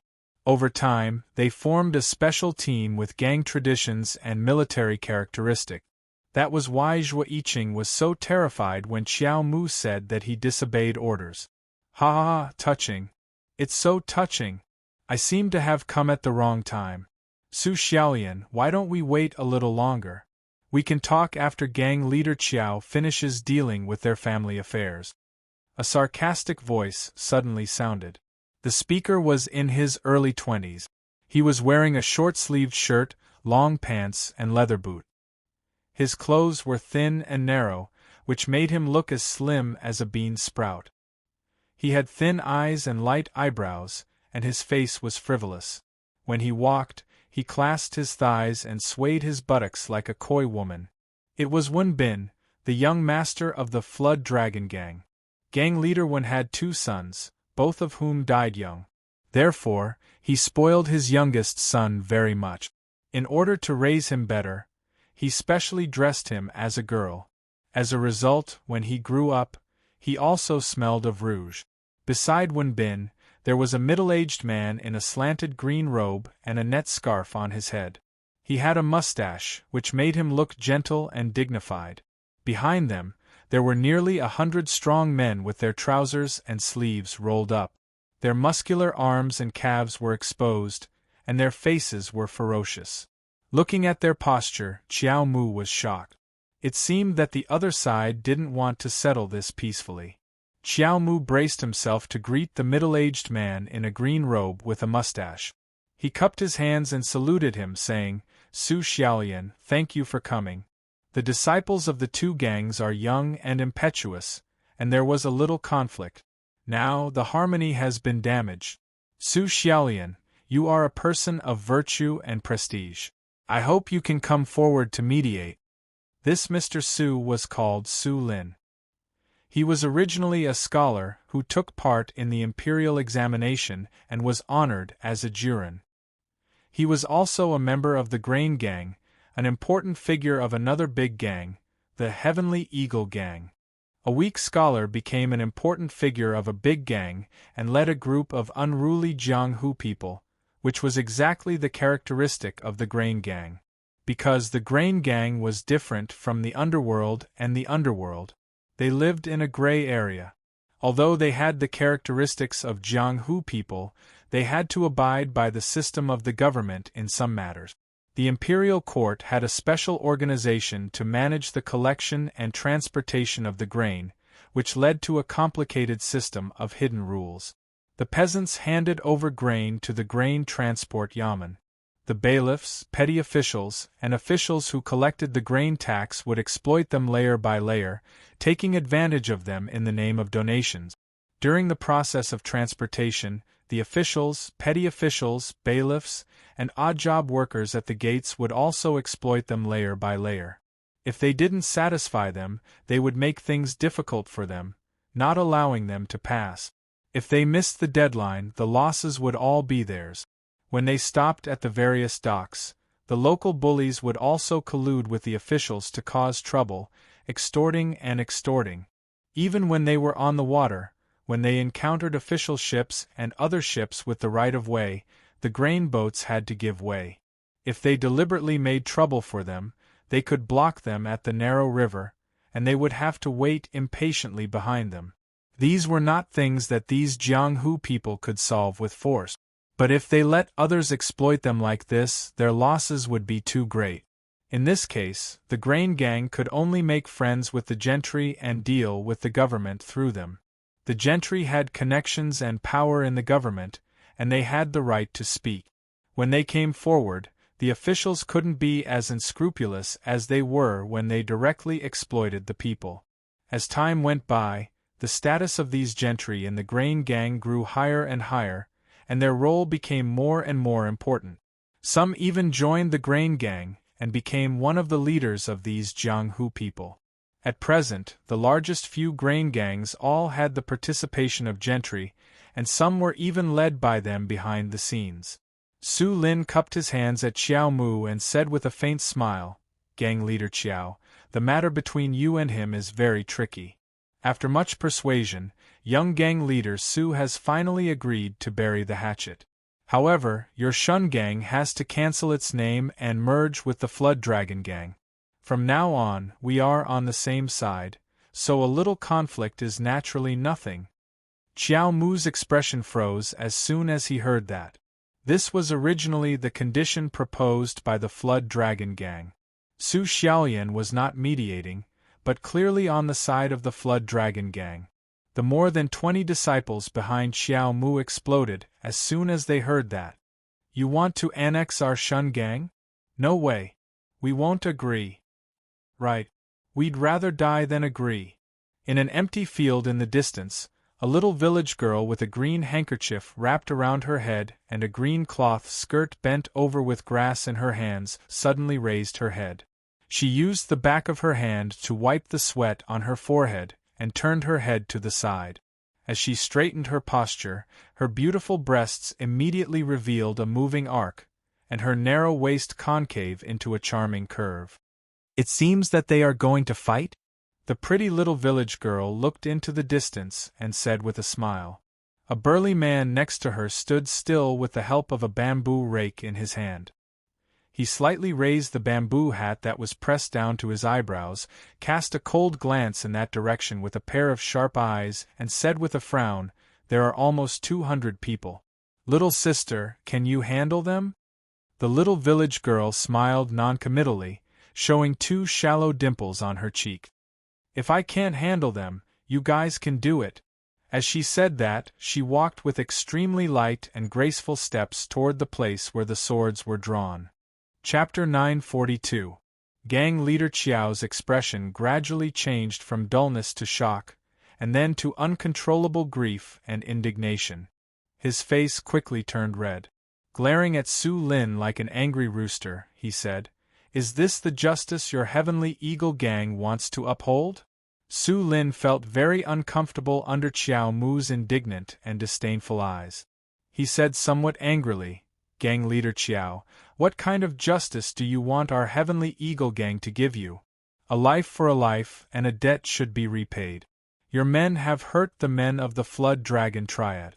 According to the rules of the underworld, the Flood Dragon Triad should pay back a tooth for a tooth. What's wrong with that?" Qiao Mu said, "Let's not talk about who is in the right and who is in the wrong in this conflict. Now we are the ones who have suffered losses.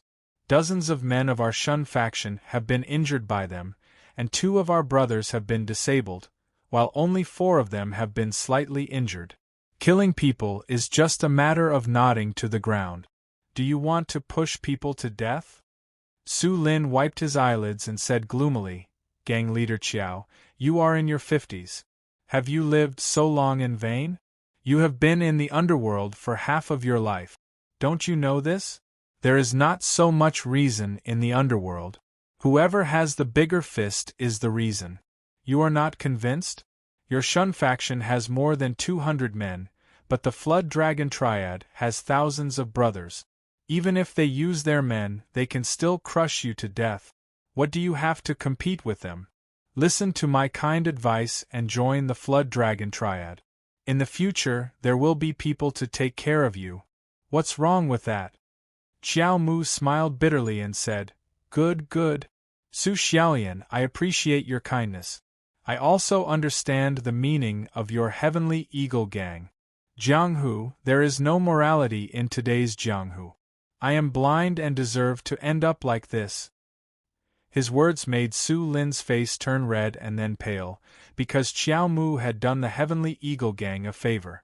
Back then, the old Grand Master of the Heavenly Eagle faction tried to break into the Sandmen Gorge by force. As a result, his boat was wrecked and he fell into the water. It was Qiao Mu who dived into the water to rescue him regardless of his own safety. With his excellent swimming skills, he rescued him. Otherwise, the Heavenly Eagle faction would not have existed today. Now that the old Grand Master of the Heavenly Eagle faction had passed away, his son, Wei Yongtang, was sitting on the throne of the Grand Master. Qiao Mu asked the Heavenly Eagle faction to mediate between them. The Grand Master of the Heavenly Eagle faction could not refuse, so he sent Su Lin, the Deputy Grand Master. However, instead of helping Qiao Mu, Su Lin added insult to injury and became the lobbyist of the Flood Dragon cult. Su Lin flicked his sleeves and said, "Since you, Gang Master Qiao, don't know how to appreciate favors, then my Heavenly Eagle gang was meddlesome. From now on, the Heavenly Eagle gang will no longer be involved in this matter. Leader Qiao, if you have the ability, you can take responsibility by yourself. If you can defeat the Flood Dragon Union, it won't be too late to negotiate with the Heavenly Eagle gang." Qiao Mu let out a sad laugh, and did not even want to take another look at him. It seemed that one more look would dirty his eyes. Speaking of the Shun faction, it had enjoyed a glorious time. In the Sui dynasty, The Shun faction had nearly 2,000 ships and tens of thousands of brothers. Later, the world was in chaos. Zhang Zhongjian, the third son of Zhang Jiling, the richest man in Yangzhou, wanted to conquer the world and recruited soldiers everywhere. At that time, Old Master Qiao was an important member of Curly Beard's team. Later, when Curly Beard saw that he had lost the upper hand, he decisively gave up the fight for hegemony and left the country. Old Master Qiao did not leave with Curly Beard because he had a large number of brothers who depended on him. Most of them had families to take care of. When the Tang dynasty was first established, Old Master Qiao was worried that the imperial court would not allow the existence of such a huge civilian force that could be transformed into a navy at any time because of his relationship with Curly Beard. Therefore, he split the Shun faction and gave his fleet and tens of thousands of sailors to the Eight Vajras, asking them to set up their own faction. The Shun faction only kept a few people and dozens of ships. It became an insignificant small faction. In the early days of the Tang dynasty, it was the critical period for all kinds of new forces to fill in the gaps left by the previous dynasty's demise. At this time, the strong became stronger and the weak became weaker. The Shun faction did not advance but retreated and missed the best period for development. When the Shun faction was passed to his grandson, Qiao Mu, it became a small fish with only 5 broken ships. Today, the few gangs on the grain transport river were almost all split from the Shun faction. But so many years had passed. When the Shun faction was split, Qiao Mu's father was just a baby. Now, even Qiao Mu was getting old. As time went by, the little bit of kinship he had with the Shun faction in the early days had long been ignored. However, in any case, the few biggest gangs today were all members of the Shun faction. Now that the Shun faction had fallen to such an extent, there was no need for people to deliberately make things difficult for it. But there was one thing that made people jealous of the Shun faction, and that was their people. When the Qiao family split the Shun faction, they left behind a group of old loaches on the grain transport river. They were the ones who were most familiar with the water conditions and geography along the way from Yangzhou to Chang'an. Most of those who ran the boats were the sons of their fathers. Their knowledge of the water conditions and geography was all taught by their fathers, brothers, and elders. For those who were not familiar with the river conditions, it was unknown how many times their boats would be destroyed and people would die before they could figure out the key points. Although the Shun faction had declined, it was the only one among all the gangs that dared to pass through the dangerous terrain like the Sandmen Gorge by boat. The other gangs did not have this ability. Take the Flood Dragon cult for example. They had more than 200 boats, but no more than 20 boats dared to pass through the waters of the Sandmen Gorge. The reason was that they lacked sailors who were familiar with the waters and experienced boatmen. To avoid the boats being destroyed and people dying, their boats could only stop at the wharf in front of the Sandmen Gorge and change to land transportation. How many wagons, mules, and horses would it take to transport the grains by one boat? Not to mention the loss of people and horses, it would take too long. If the Flood Dragon cult could take over the Shun faction, they would immediately have more than 200 sailors who were qualified to sail through the Sandmen Gorge. Because of this, although ordinary small gangs were suppressed, it was only for the sake of fighting over resources. Even if they took the initiative to join, it was still unknown whether the Great Channel Gang would be willing to accept them. Only the Shun faction was an exception. An ordinary man is innocent, but treasuring a jade ring becomes a crime. Although all the big gangs wanted to take over the Shun faction, they couldn't take it by force because of the infamy of deceiving their masters and ancestors. Besides, although Qiao Mu did not have a good life, he was unwilling to join other gangs because of the glory of his ancestors. Nobody could do anything about it until the Flood Dragon cult decided to take over them. When the Shun faction unified the Jianghu, the Flood Dragon cult did not exist yet. They had nothing to do with the Shun faction. The once arrogant Shun faction declined day by day, while the Flood Dragon cult grew stronger and stronger as if they had hit the jackpot. They wanted to go to the next level. Everything else was easy, but good sailors were hard to find. So they set their eyes on the Shun faction. Now was the time when the boats returned to Chang, and one after another. The boatmen rested for 3 months and would go to Yangzhou again at the beginning of the next spring. After 9 months on the water, the boatmen who were free liked to gather together to drink and chat. A few days ago, a few brothers of the Shun faction quarreled with a few boatmen of the Flood Dragon cult in a tavern and then got into a fight. In fact, it was common for these boatmen to fight and make trouble. But this time, they got into big trouble. The young master of the Flood Dragon cult did not let them go. He stopped them and beat them black and blue, then threw them to the door of the Qiao family. Some young and vigorous disciples of the Shun faction could not stand it, so the two sides started a full-scale fight. The Flood Dragon Union had the advantage of numbers. The disciples of the Flood Dragon Union gathered in groups and beat the people of the Shun sect whenever they saw them. After only a few days, dozens of people of the Shun sect had been wounded. 5 or 6 of them were heavily wounded, and 2 of them were probably disabled and could never sail again. Qiao Mu knew that the other side wanted to force him to give in, so he wanted to force the Flood Dragon cult to stop. However, the Life League, the 5 Elements Society, the 3 Rivers Society, the Circle faction, and the Taiping faction, which originated from the Shun faction, did not want to get involved. He had no choice but to go to the Tianying faction. As a result, the Tianying faction stabbed him in the back again. Qiao Mu was filled with grief and indignation, but Wenbin said, "Su Xiaolian, you spoke for him out of kindness. My father agreed to let him go for the sake of you, Su Xiaolian. But what happened in the end? His good intentions were treated with ill intent. The other party didn't appreciate his kindness at all. Instead, it made Su Xiaolian feel bad inside and out. I think you should stay out of this matter, Su Xiaolian. We, the Flood Dragon cult, and the Shun faction will solve it ourselves." As Wenbin said, he waved his hand. More than 200 brothers immediately swarmed forward. More than 20 people behind Qiao Mu did not want to be outdone. Although they were facing 10 times the number of enemies, they also rushed up and tightly protected Qiao Mu in the middle. Qiao Mu shouted, "Go away! The Shun faction is the family property left by the ancestors of the Qiao family. We, the Qiao family, will handle this matter ourselves. It has nothing to do with you."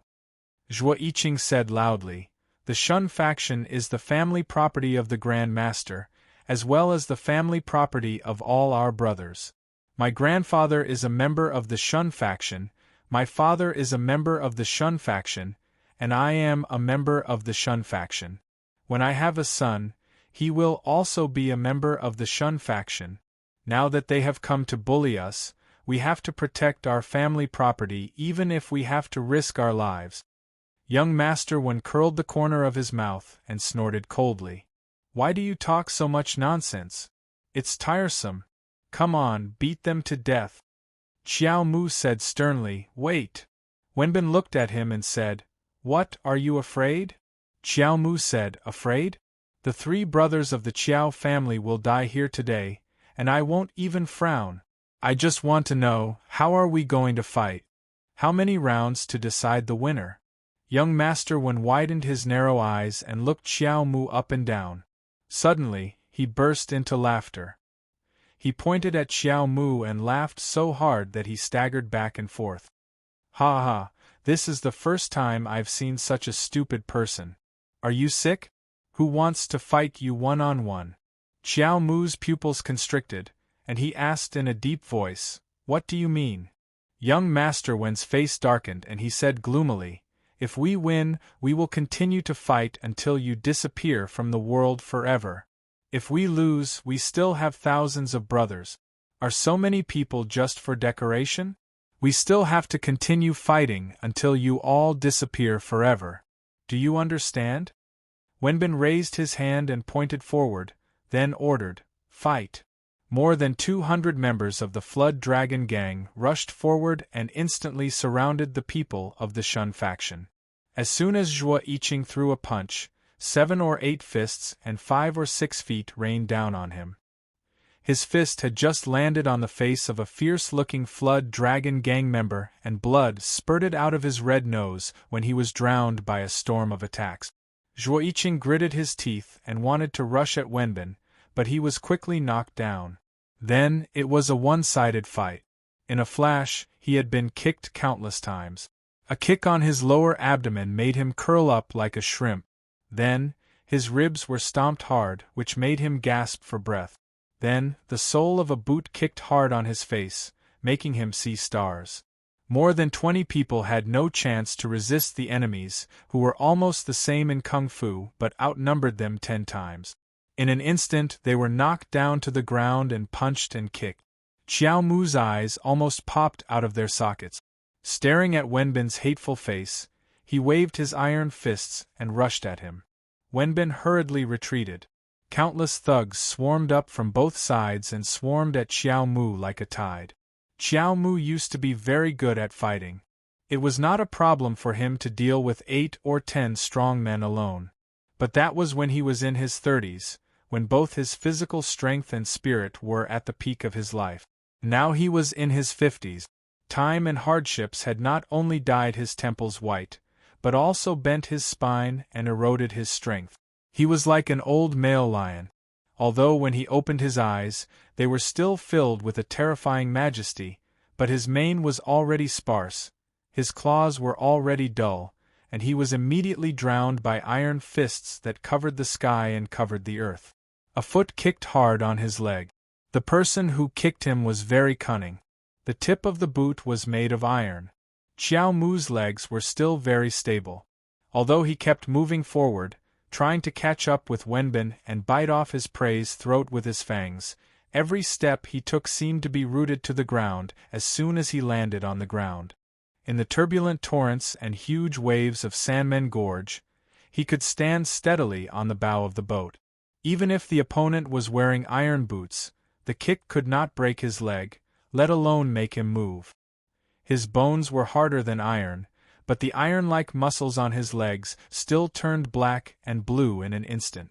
He had no time to pay attention to them. His pair of big fists, which were like iron bowls, tried hard to fight back against all the enemies he could see. Iron fists collided one after another, and the sounds were like fireworks exploding. In the crackling sound, no one knew how many people's fists were cut open at the moment of collision. However, even if he was a real lion, he could not break through the crazy attack of so many hyenas. The enemies came one after another, more violent than the huge waves of the Yellow River. In the stormy waves, he could steer the boat, steer the rudder, row the oars, and pole the poles. With his knowledge and control of the water, he could bypass the huge waves, avoid the undercurrents, and let his boat fly through the fleeting downstream. But he could not do it here. He had nowhere to hide or retreat. One of Xiao Mu's eyes was purple and swollen, leaving only a slit. His face was full of scars and blood. His body, which was as steady as a mountain despite the wind and waves coming from all directions, began to shake. He gritted his teeth, thinking that he had used all his strength in every punch and that every punch was as fast as lightning. But in the eyes of the onlookers, his punches were getting slower and slower, and weaker. All of a sudden, a member of the Flood Dragon Triad rushed to his side.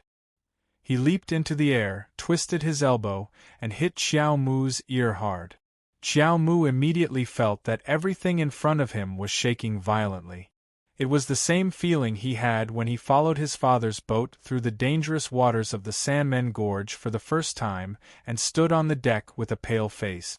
Puff! Xiao Mu fell to the ground. He didn't do anything to protect himself.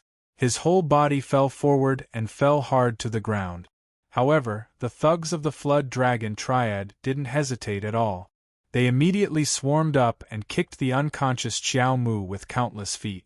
Before they came out today, they had been instructed by their gang leader. The 3 brothers of the Qiao family must die. How could they hesitate at this moment? Ba Shang was very close to Chang'an. But right next to this glorious and huge capital of civilization was a dark place where the sun could never shine. Lawlessness was the law of Ba Shang Town. The law of the jungle was the rule of Ba Shang Town. There were tens of thousands of people garrisoned in this town, which was comparable to a small city, but the imperial court had only sent tax officers and tax collectors. There was not a single public security officer. This was because the government believed that letting the weak be prey to the strong was the best rule. Only in this way could Baishang Town form an efficient organization through strong constraint. Only in this way could they protect the interests of the outside world. Only in this way could the problem of feeding Chang'an's population of nearly 1 million be solved. For this purpose, everything here would be solved by the people themselves. This was not the abandoned land. This was a coliseum designated by the government. Jolin was knocked down. He spat out blood and struggled to crawl toward the direction where his elder brother fainted among the legs that kept kicking out, retracting, and kicking out again. There was blood and tears on his face. The blood and tears were stained with soil and mixed into muddy stains. Suddenly, he saw a dark shadow flash by. Having been born and raised in this special environment on Ba, he immediately understood that it was a foot wearing an iron boot. The tip of the heavy boot was aimed at the temple of Qiao Mu, who had fainted on the ground. It was like a soul-hooking chain poking out of the netherworld, hooking a fragile soul without hesitation. "Big brother!" Jolin screamed in despair. He saw that the tip of the heavy boot was about to touch his elder brother's temple, but he could not exert any strength at all. However, it was so close, and the deadly tip of the boot could no longer touch his elder brother's head. He saw a very delicate boot with delicate patterns on the edge. The tip of the boot was pressed against the ankle of the hatchet man from the Flood Dragon gang. He heard a crack, a very clear sound of bone cracking. Then, the foot wearing the iron boot was strangely bent in the opposite direction. The leg was broken. An extremely shrill scream rang out. The feet that were falling on Jolin's head and body like raindrops were also shaken by the scream and paused for a moment. Jolin took the opportunity to raise his head. The blood on his forehead was flowing down, blurring one of his eyes, and his vision was suddenly filled with blood. He saw a pretty village girl wearing a green handkerchief on her head and a green dress standing in front of his fainted brother. Her petal-like lips were slightly curled, and she looked very beautiful. Jolin lowered his head to look at his elder brother again. He saw that the village girl's foot seemed to have moved. He didn't see it clearly, but a phantom flashed in front of his eyes. It seemed that the village girl had moved her foot, and then the few hatchet men from the Flood Dragon gang around his elder brother let out the same shrill scream as the hatchet man whose leg was broken earlier and fell on their backs. They fell heavily on the ground, like loaches overturned on the ground, hissing, rolling, writhing with all their might, and vainly prancing about the ground to relieve the violent agony. Gu Zhuting took action. In the surging waves of more than 200 ferocious hatchet men from the Flood Dragon gang, Boss Qiao, who had sailed a boat all his life, failed to make it through. His boat was destroyed, and he died. However, Gu Zhuting was able to break through. She was like a fish, a small green fish. The white flowers on her dress were the silver scales on her body. No matter how fierce the wind and waves were, they couldn't drown a fish. She swam in the stormy waves, and every move she made was waves. Everyone who came close to her, no matter if she gently pinched, softly knocked, or lightly kissed them with the tip of her boot, would fall to the ground screaming. In just a moment, everyone around her had fallen to the ground. Within a radius of several feet, there were people screaming and rolling on the ground. She did not make any fierce or ferocious movements.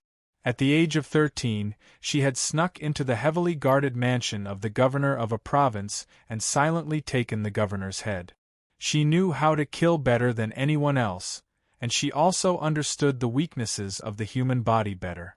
Thus, her attack was simply a beautiful dance. She waved her hand and knocked someone's joints with her fair fingers. Half of the person's body was paralyzed, and he fell to the ground heavily. He couldn't feel half of his body for a long time.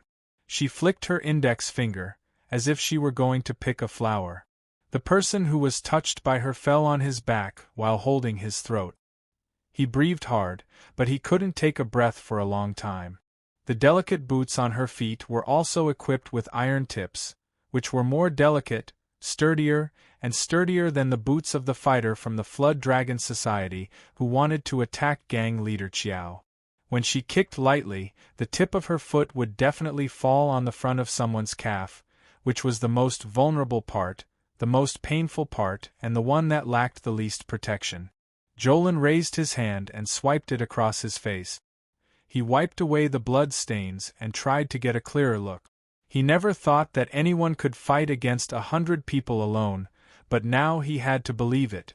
The little village girl danced and danced as if she was singing and dancing, but everyone she touched fell to the ground with a scream.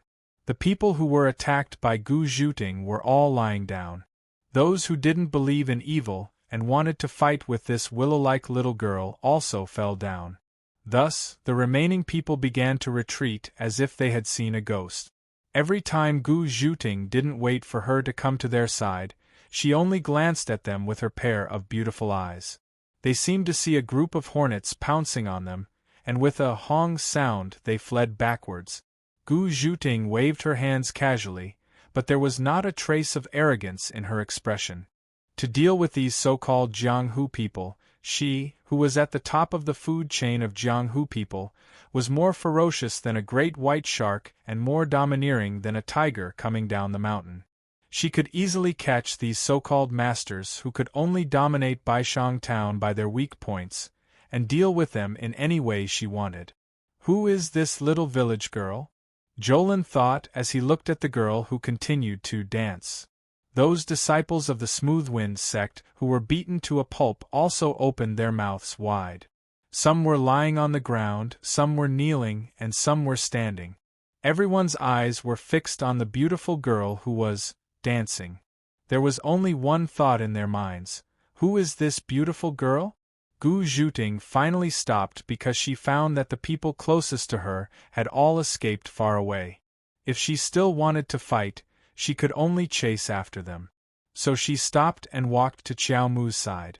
She squatted down and helped him up. The expression on her face suddenly became sorrowful, and her pretty eyes were brimming with tears. The culprit who attacked so viciously and made dozens of strong men roll on the ground and scream miserably suddenly turned into a lonely village girl with tears in her beautiful eyes. The village girl held the unconscious gang leader Qiao and cried miserably, "Uncle, what's wrong with you?" Chapter 943. Gu Zhuting's kung fu was not better than that of her three brothers. In fact, she was much weaker than them. If she fought with her brothers face to face, she would definitely lose. This was caused by the innate difference of women's physique. Even if she was smart and talented in kung fu, she still couldn't win. But if she attacked secretly, her three brothers were no match for her. Stealth and assassination were her forte. In addition, Gu Zhuting's bone-softening skill was unparalleled in the martial arts world. She was also the most outstanding in the Gu family. She could change her body into all kinds of shapes that others couldn't imagine, and through some tiny channels that others couldn't crawl through, she could take someone's life while they were asleep. Her disguise technique was also superb. She could easily turn herself into another person. Even if she turned into a man, very few people would be able to tell the difference. To change into another person, of course, it was not only a brilliant disguise skill. You couldn't change into a tiger by wearing a tiger's skin. You also needed vivid movements, expressions, voice, and tone. Therefore, it was very easy for Gu Zhuting to completely change into another woman from inside to outside. She could become an 80-year-old woman with gray hair and a face full of wrinkles, or she could become a 13-year-old innocent and pure girl. Noble, elegant, cool, charming, coquettish, immature. At this moment, there were 2 lines of crystal tears on her cheeks. Her voice was timid and she was bewildered. She looked like a little village girl who had never seen the world. She held Qiao Mu's head and cried, "Uncle, what's wrong with you?" Jolin, Xiao Sun, and Zhuo Yiqing were dumbfounded. Jolin tried to widen his swollen eyes again and again. He was tongue-tied as he looked at this poor village girl with tears in her eyes. He was not so much surprised that he didn't know when he had such a niece, but because of the huge difference in Gu Zhuding's performance before and after. She is Qiao Mu's niece? How can the Qiao family have such a good fighter? Young Master One was aghast. In his eyes, the smooth gate was like a piece of fat meat that could be swallowed in one bite. But when he opened his bloody mouth and stuck out his sharp fangs to swallow it, his teeth hit hard on the hard bone, causing his teeth to fall out. Something has changed. I have to tell father. The timid Wenbin found an excuse for himself and quickly ran away. Deputy sect leader Su of the Heavenly Eagle faction was also very surprised. A Jianghu master with excellent martial arts might not be a big deal in other places, but in Ba, in this special environment where violence was the only way to survive, he was a powerful force that no one could ignore. Of course, such a force was not the final deciding force in Ba. Although Ba was the world of Jianghu people, the ones who ruled these Jianghu people were officials, eunuchs, and gentry. Many of the leaders of the big gangs were influential gentry in Chang'an City. These bumpkins who relied on brute force were always under their control. However, they would not easily bring in the power of the officials. It was easy to invite them in, but hard to send them away. It was not easy to put this place outside of the law. They could do whatever they wanted here, and they could tear off their hypocritical mask and be lawless. But if they really brought in the power of the officials, how many benefits would they have to offer to satisfy those people's greed and make them leave this place willingly? The fact that Shun men suddenly had a super martial arts master was not enough for them to break the rules of Ba Shang Town and bring in the power of the officials. In this way, they had to re-evaluate the strength of Shun men. Otherwise, they would have to find a master who could fight 100 people alone to ignore the sudden increase in strength of Shun men. Su Lin left in a hurry. He wanted to report this matter to the gang leader immediately. When the heroes of Shun men carried their unconscious gang leader like heroes who had won a great battle and walked through the busiest street from the dock to the town, there were still countless disciples of the Flood Dragon gang lying on the ground in front of the granary. They were not unconscious, but they were in the most pain when they were awake. Most of them were not seriously injured to the point of disability, except for the unlucky guy who wore iron boots and tried to attack gang leader Qiao secretly. They did not need a doctor to examine his leg. They could be sure that the unlucky guy's calf had been kicked to pieces. But they could not stand up. That scary little village girl had used just the right amount of strength. Their bones might not have been broken, but they were at least cracked. Without anyone to support them, they could only crawl back. There were also some people who had been hit in the most vulnerable parts of their bodies. They lost the ability to move for a short while. After the people of Shun men left, their terrified companions quietly rushed back. They supported, carried them away in a panic. When they also walked onto the bustling street, the people in the inns, restaurants, hotels, and shops on both sides of the street finally understood why the people of Shun men were so arrogant, as if they had won a great battle, even though they had been beaten so badly. 20 people against 200 people.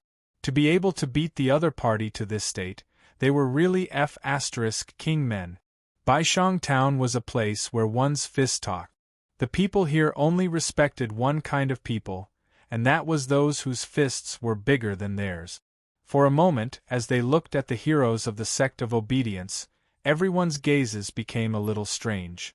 They had never thought that the sect of obedience, which was very amiable and could only rely on the shadow of their ancestors and the faintly discernible relationship of incense offerings in Ba Shang Town, could actually be so outstanding.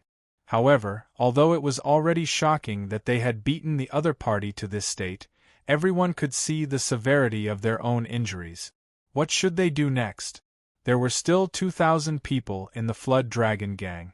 Unless every one of the 200 men of Shun men had the ability to fight against 10 people alone, they wouldn't be able to do anything. At this time, people only thought that the heroes who had beaten up the thugs of the Flood Dragon gang were the 20 men of Shun men. They didn't think that the pitiful, pretty village girl who had been crying beside the unconscious old gang leader Qiao was the culprit. But when night fell, not only them, but everyone in Baishang town knew who the real culprit was. The one who beat up the Flood Dragon Society was just a little village girl.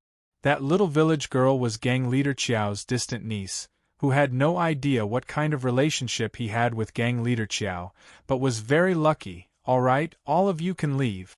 Gang leader Qiao frowned and ordered his weeping wife and the group of disciples who had been beaten into pigheads, second brother, third brother, and Tinger stay. Gang leader Qiao didn't have any sons, only 3 daughters. His son-in-law were all from the Shun men. Second brother had been injured when he was young, so he never got married. Third brother had a son who was smart and liked to study. Therefore, gang leader Qiao didn't let him stay in the gang, but tried to find a way for him to study. The reason why the Shun men had fallen to this state was because when they were hiding from the limelight, the backing of the Great Sway's officialdom had already fallen. In the newly rising Li Tang's court, there wasn't a powerful force that could help them resist the extortion from the tax officials. By the time things had calmed down and they needed someone to pull themselves together, they had already become a small gang that most of the nobles and officials disdained. It wasn't easy to build a connection, but it would be secretly destroyed by other gangs. Gang leader Qiao knew this very well.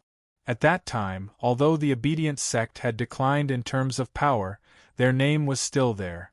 Those gangs that had already established themselves were worried that the obedient sect would become stronger again.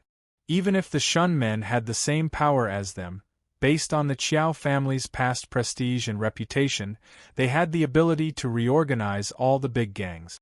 Therefore, under the suppression of all the forces, the Qiao family never had a powerful backer in the government. Now that the Qiao family had produced a scholar, they naturally had to fully support him. Once this child obtained scholarly honors, he would be the Shun men's greatest hope in the future. Therefore, gang leader Qiao didn't allow anyone to tell his nephew who was studying in the city about this conflict. He was the hope of the entire Qiao family, and he couldn't be sacrificed in this hopeless struggle. The room quieted down, leaving only Gu Zhuting and the 3 brothers of the Qiao family. The 3 brothers were all covered with injuries. Qiao Mu was lying on the bed, and the other 2 brothers were sitting on a stool. Their bodies were all covered with bandages and medicine. Qiao Mu looked at Gu Zhuting, his face turned cold, and his eyes were full of hostility. He said, "Miss Gu, you helped our Shun men out of trouble today. Our Shun men are sincerely grateful. But I want to know, what do you want, Miss Gu?" Qiao Mu certainly knew how many nieces he had, and he was even more clear that his family didn't have such a terrifying niece. But just now he couldn't deny that he needed to give the gang a little confidence, even if it was only temporary.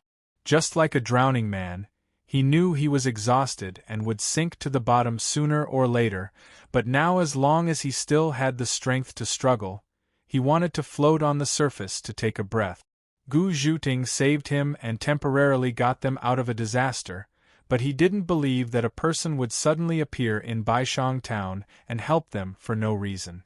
Even if this person was a knight-errant who had long disappeared from the streets, he shouldn't be a woman, not to mention that she claimed to be his niece. Therefore, before he expressed his gratitude, he needed to figure out this person's identity and purpose. If this person also had the intention of annexing the Shun men, his gratitude would become a joke. Although Jolin and Xiao Xin knew that this woman's martial arts were amazing, they also subconsciously stood on her left and right, forming a pincer attack.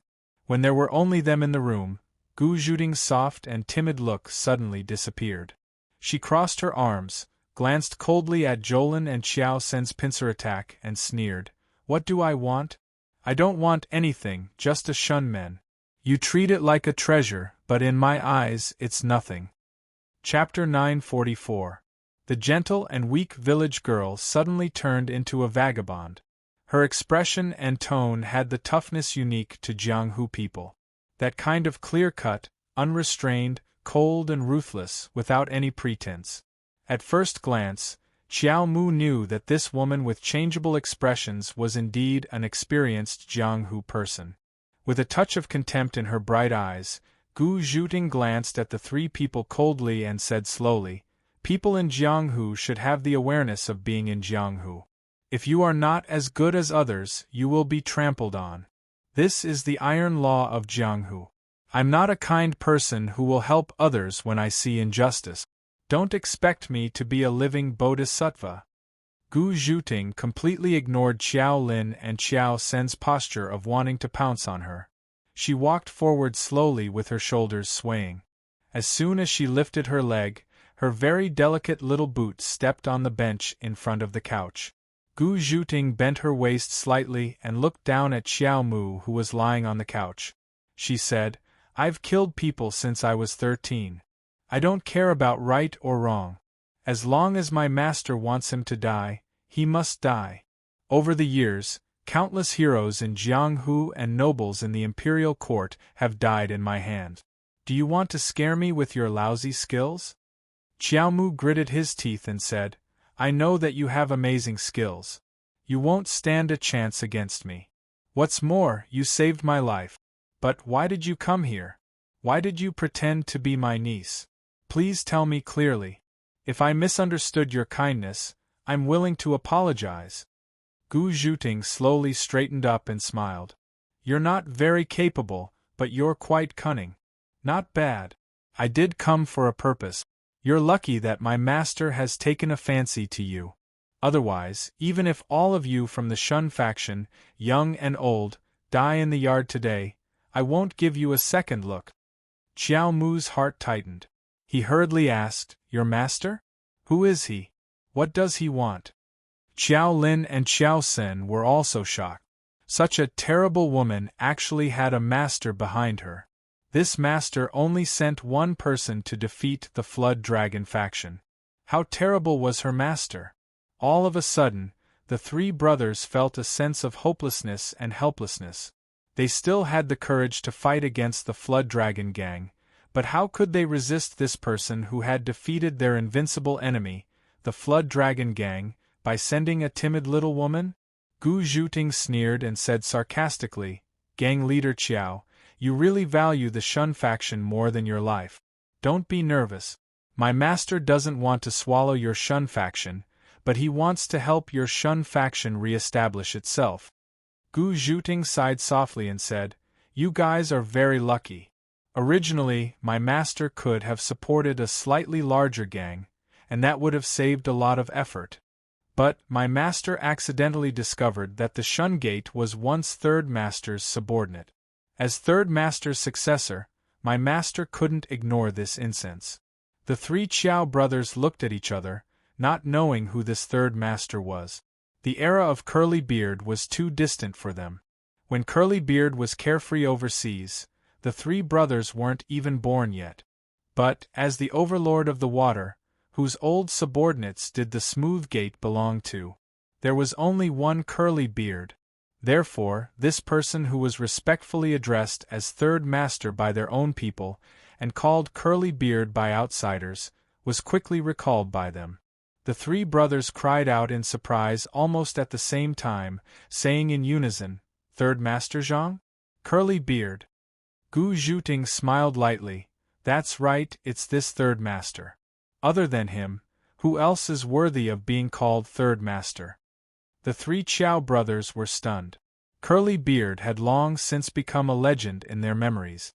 When they were young, they had sat on their grandfather's lap and listened to him tell the story of that strange man. Many years later, when they were already white-haired grandfathers, a man suddenly came and told them that he was the descendant of that legendary strange man. However, if it wasn't for that eccentric Jianghu man who unified the Lulan sect and ascended to the throne of Zongbio Baizi in the era of the Flames of War, whose descendant could have such unimaginable martial arts, Almost in an instant, they believed Gu Zhuting's words. Xiao Mu used a great deal of reason to control his shock, but his trembling voice still betrayed the horror in his heart. Your master is the descendant of third Master Zhang? What do you want to do? Gu Zhuting said lightly. The smooth gate has been in decline for too long, and the Jianghu has been in chaos for too long. My master wants to unite Ba and unify the Jianghu under the banner of the smooth gate. The room suddenly quieted down. After being stunned for a long time, gang leader Qiao's expression gradually calmed down. He said in a low voice, "You want to rebel?" It was no wonder that he thought so. When Zhang Zhongjian subdued the smooth gate, it was to conquer the world. In the end, he failed and had to go overseas. If the Qiao family hadn't been too close to Zhang Zhongjian, they wouldn't have separated the smooth gate and finally declined to this point. To do great things, one must be prepared for failure. The Qiao family didn't resent Curlybeard because he didn't get the title of king or marquis but declined day by day. They even admired him. But it didn't mean that they, who had never seen Curlybeard, would be unswervingly loyal to his descendants just because of the name of Curlybeard and continue to rebel. Gu Zhuting said, "Third Master's era has long passed. My master doesn't want to lead you in a rebellion, but he wants to be your Cao. He wants to help you expand the smooth gate until the smooth gate rises again, swallowing all the big Cao gangs and restoring its former glory." Restore the smooth gate to its former glory? In the hearts of the Qiao family's three brothers, this was something they didn't even dare dream of. But at this moment, Gu Zhuting calmly said it, as if she was talking about a very ordinary matter. For a moment, they felt a kind of absent-minded feeling. What surprised them the most was that Zhang Sanye's successor actually wanted to be their Cao. What was a Cao? The smooth gate didn't have a Cao today, so it was getting worse and worse. Only those powerful large gangs had a Cao. The gangs were divided into two parts, Chaoquan and Cao. Chaoquan was the main part of the Cao gang. Those Jianghu men who operated boats and struggled in the wind and waves all practiced Chaoquan. And Cao was the literati of the Cao gang. These literati were not literati who recited poems and wrote essays to show off their elegance. Instead, they were literati who were officials in the official circles or had connections. The word official meant that they had two mouths. Chao Ko meant that they had to fight for a mouthful of money from the government. Only those who had the backing of powerful officials could resist the layers of exploitation and prosper. If they could really find a Cao and have a backer in the officialdom, that would certainly be what Xiao Mu wanted. But the smooth gate had been coveted for a long time. He still couldn't believe that a big pie would fall from the sky. Xiao Mu said warily, "Is what you said true? Are you going to take the opportunity to annex our smooth gate?" Gu Zhuting blinked her eyes and said, "The flag is still called Smooth Gate, and the sect master is still you, Xiao Mu. Can they still annex you in this way?" Jolin and Xiao Sun looked at each other, breathing a little fast. Xiao Mu's heartbeat also quickened. He forced himself to restrain himself, thought for a moment, and said, "Today, you helped us out of trouble, but you also offended the Flood Dragon cult. Maybe they will send more people to retaliate later. Can you handle it?" Gu Zhuting smiled and said, "Otherwise, why would we come here? There are a lot of bullies in Ba. The big gangs are big bullies, and the small gangs are small bullies. In this den of bullies, do you think I'm going to win people over by virtue? Since I'm here, I have more powerful force than they do." Xiao Mu narrowed his eyes slightly and said, "Miss, in Ba, powerful force can solve some problems, but it can't solve the fundamental problem. The Flood Dragon cult is backed by the official force in Chang'an. We are not bandits and robbers who live in the mountains and have to live under the noses of the officials. As long as we have a patrol inspector and a few constables, no matter how powerful your force is, it will be useless." Gu Zhuting shook her head gently and said with pity, "No wonder the smooth gate has fallen into such a situation today. Gang leader Qiao is really not smart enough. As I said just now, my master is going to be your Tsauko. How can you be a Tsauko if you don't have some power in the officialdom? Qiao Mu's eyes finally lit up. He said nervously, Your master is an official? Can he compare with the backing of the Flood Dragon cult? Gu Zhuting asked, Do you know who's backing the Flood Dragon cult? Qiao Mu was stunned. He shook his head and said, I don't know. This kind of thing has always been the top secret of the Tsauko gang. How can others know? Gu Zhuting smiled, stretched out a slender finger that was as white as green jade, and pointed at the tip of her nose. She said, I know. The official backing of the Flood Dragon cult is Chu Tianxing, the military counselor of Chang'an. When I came here, I already informed the Dugu family of Guanren Lane. They will send someone to knock that military counselor Chu down. Hearing that, gang leader Qiao opened his mouth like a hippopotamus. He cried out involuntarily, The Dugu family of Guanren Lane. Your master is from the Dugu family? Jolin and Xiao Xin also gasped like bellows. The Dugu family? They never expected that the Dugu family was the one who had taken a fancy to the Smooth Gate. If Curly Beard was just a legend in legends, then the Dugu family was a legend in reality. Would such a lofty and unreachable family lower their heads to look down on these small ants in Baishang town? They were just worried that they would be swallowed up by others. How ridiculous! A millionaire who was as rich as a country suddenly showed kindness and wanted to throw a piece of gold into their broken bowl that only had a few copper coins in it. They actually hugged the broken bowl tightly, worried that the few copper coins would be snatched by someone else.